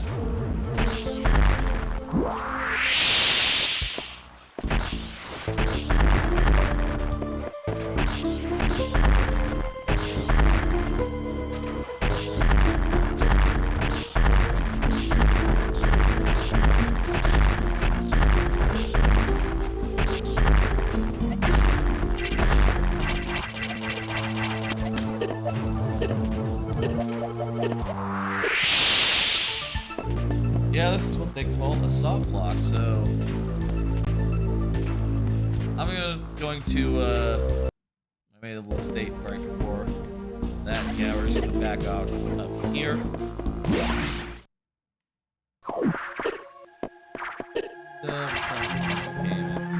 That means that we are, what, 2 missiles down, 1 missile down? 1 missile pack down. Back to 145. We just have to leave here, by the way. Or actually, totally another path out of here.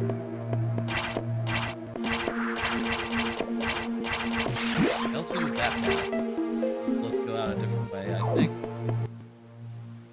We've gotten everything we can in this area, and we've checked the places that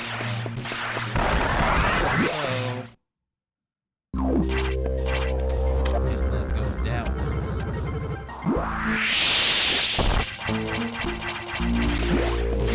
To Zone 2.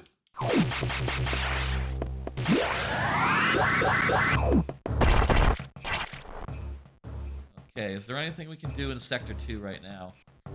Look at the map real fast. See if there's anything we haven't actually gotten. Yes, there was something we needed the screw attack for in the boss room. So we should probably head down and check that out. Honestly, though, maybe that should be... We'll do that, but after that, we should probably head to the nighttime zone, because we literally haven't spent any time in the nighttime zone, so there's a billion things to check there, whereas just 2 things to check here. 2 or so, I think. There's 4 places to check, actually. One of which was... We'll get that. Okay. Down.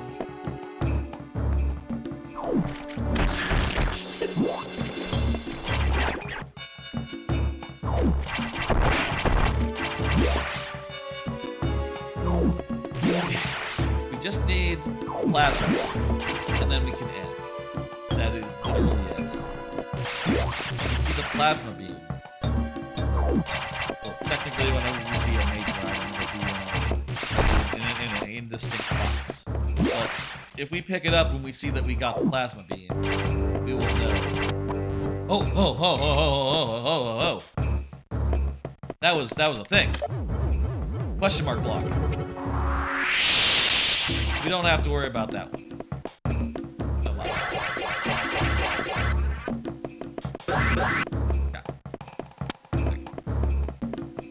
That's dry.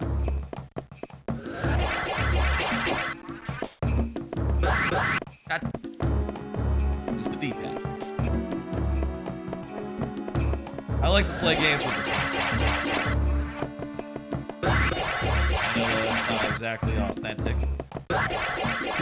My preference. I do. I'm just sticking with it.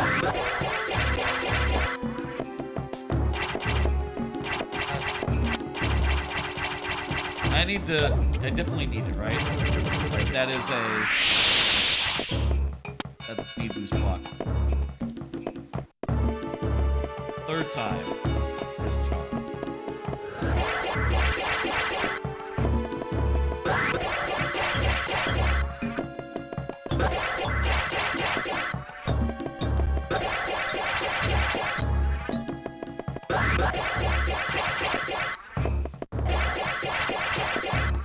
There we go. Plasma beam! That is, folks, that's all we need. We didn't even enter one of the sectors. We've gotten the last thing that we need to actually go and beat the final boss of this game. I know we didn't get the ice beam, but I guess I think that's literally not needed. Maybe if you don't have it, they give it to you during the final escape. I am not sure. Let's finish this. Let's finish this. We're in the mode of go.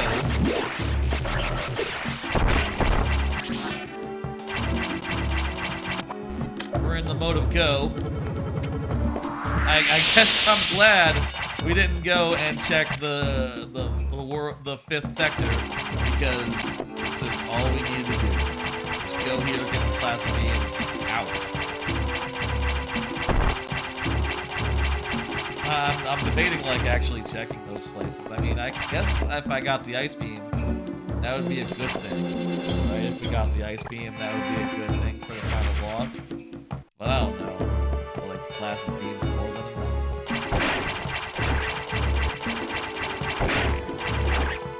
I don't know why actually the plasma beam is why. Well, why exactly they have that set as a requirement. Maybe it's just that you can't damage the final boss.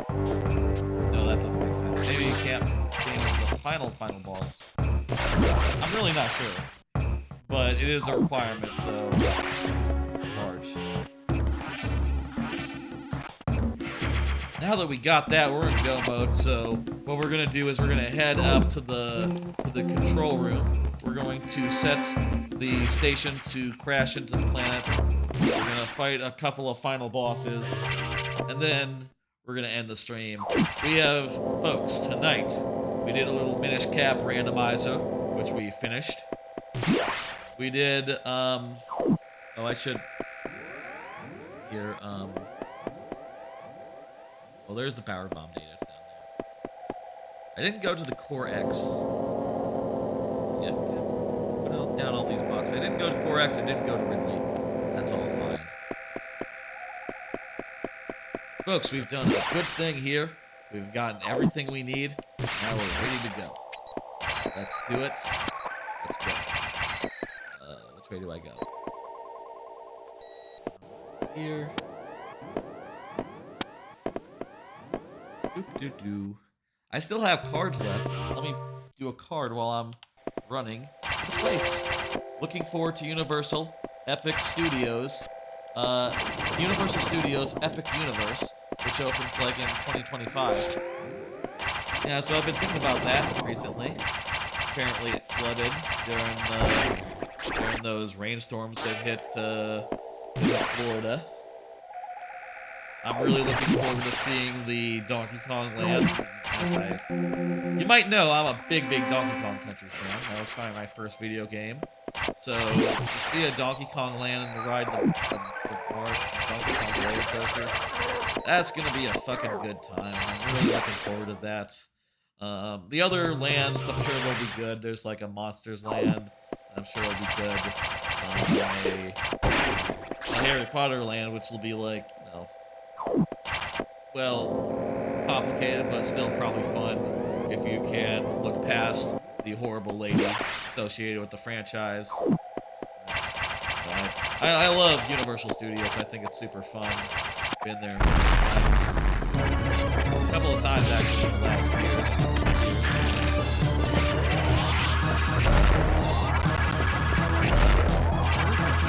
You don't have the X because you're not. You can use the card. Actually, that's not the case.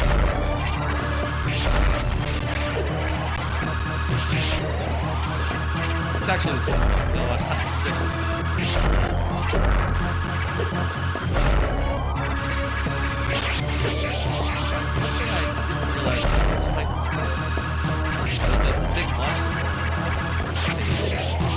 don't think I really internalized this big monster form is fucking easy. It doesn't actually have anything attacks. It just dies after you shoot it twice.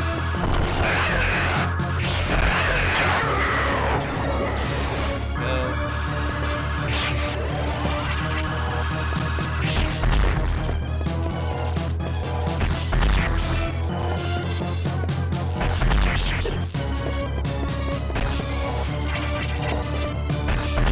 Anyway, yeah, Universal Studios. Really looking forward to seeing what they do with that. Once that's open, I'm out there. Yeah, do those, all those attractions. And, you know, I love riding say I really like Haggers. Haggers is great. I love the Mummy. Last time I was there, the Mummy wasn't open, unfortunately, but I love the Mummy. Next time I go there, absolutely. The Hulk's pretty good. All the roller coasters are just top. Well, all they're not kidding.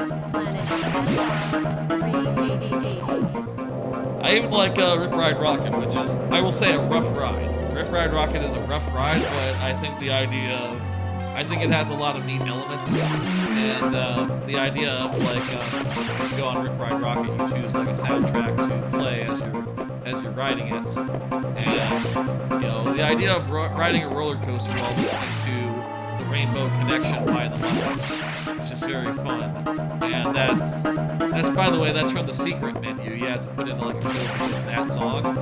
That I think is my favorite song to play on that roller coaster. Just a really good fit. Alright, here we are. At the very end. Gotten everything we need. And we're just gonna get into the ship and go. Huh, no one here. Uh-oh. Can't actually harm her. She. But our friend the evil X is gonna show up. And, you know, some damage. Destination.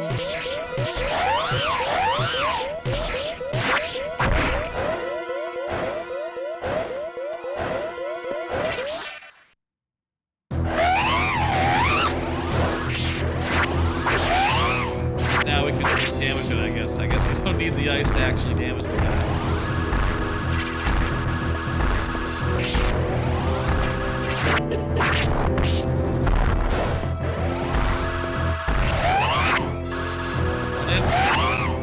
Attack it. Leave. Leave. Go.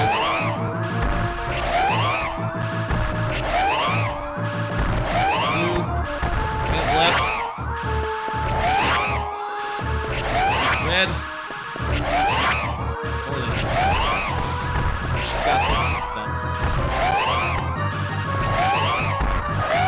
There we go. You know what we didn't do? Oh my god, I just realized something. Yo, we did not save the animals. I totally would have went to save the animals if I had thought about it. Next time I'm playing Fusion, you remind me, save the animals, I'll totally do it. If anyone were to remind me ever, I would absolutely do it. Sorry, animals. We saved the frames there.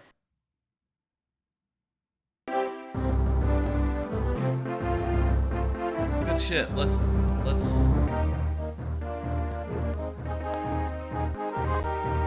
That is Metroid Fusion Randomizer. God damn, we got through in good time. Nice. That was what, like less than 3 hours? I think it's gonna tell us that it was like 2 hours and a half. Let's see what the time it gives us after these credits. In the meantime, I think I still have one card left. Y'all ever been to Nara, Japan? Actually, I have multiple cards left. Nara, Japan. Last time I was in Japan, I went out to Nara.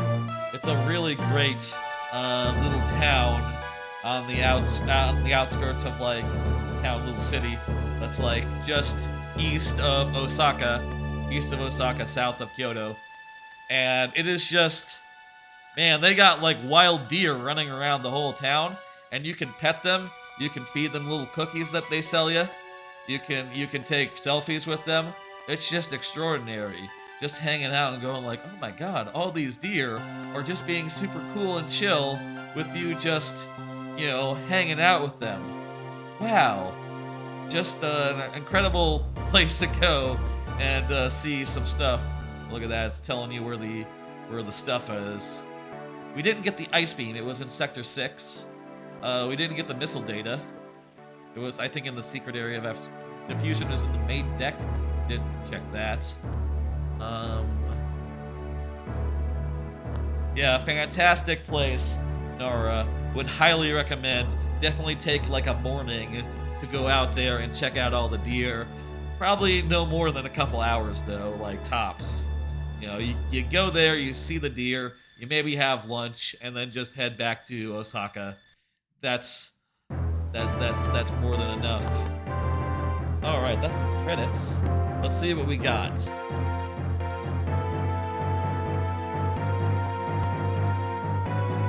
Highly recommended. Dark. Deer Force.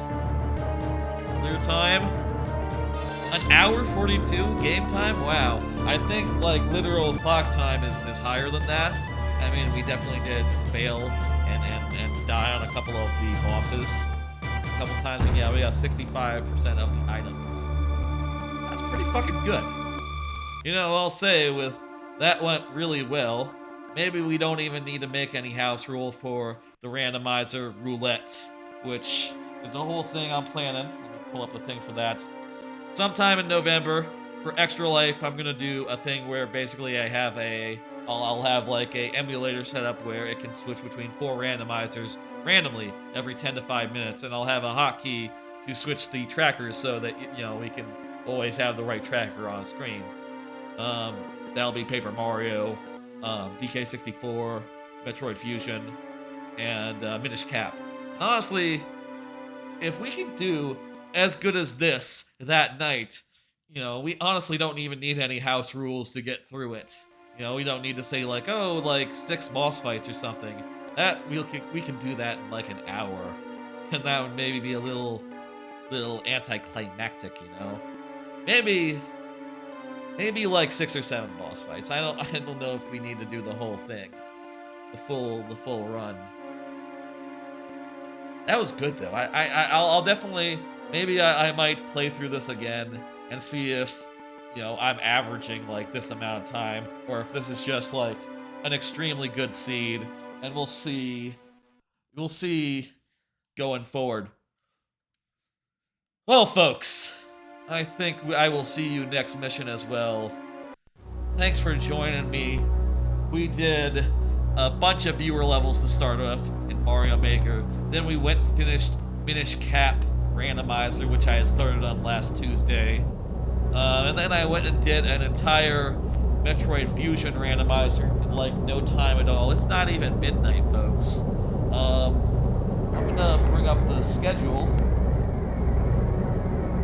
Here's the schedule. Next week, I'm doing Monday. I'll be back on Monday at 8 p.m. Central, new earlier time, for Mario Maker viewer levels, followed by Grab by the Ghouls, playing through that since it's spooky month. Thursday, I don't have a plan yet for next Thursday, but I'll have a stream then as well. And then next Friday will be viewer levels as usual. It'll just be viewer levels next week at 6 p.m. Probably nothing as elaborate as this. This is just a rare occasion where I want to do more on a Friday. Let me see who's streaming, who I can send you to. Let's see. Key Squared is doing some stuff. I haven't done a Key Squared raid in a bit. Yeah, that's who we're gonna raid. You go ahead and do the raid right now. Raid Key Squared.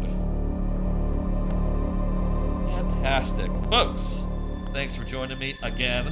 I will be back on Monday at 8 p.m. Central Time. I will see you again. Y'all have a fantastic weekend. Good night. I'm now just getting up the stream so I can see the raid go in. He is playing... Oh, I think he's playing Fortnite right now, actually. He hasn't changed his game. We will tell him to do that. Alright. Bye, folks. And good night.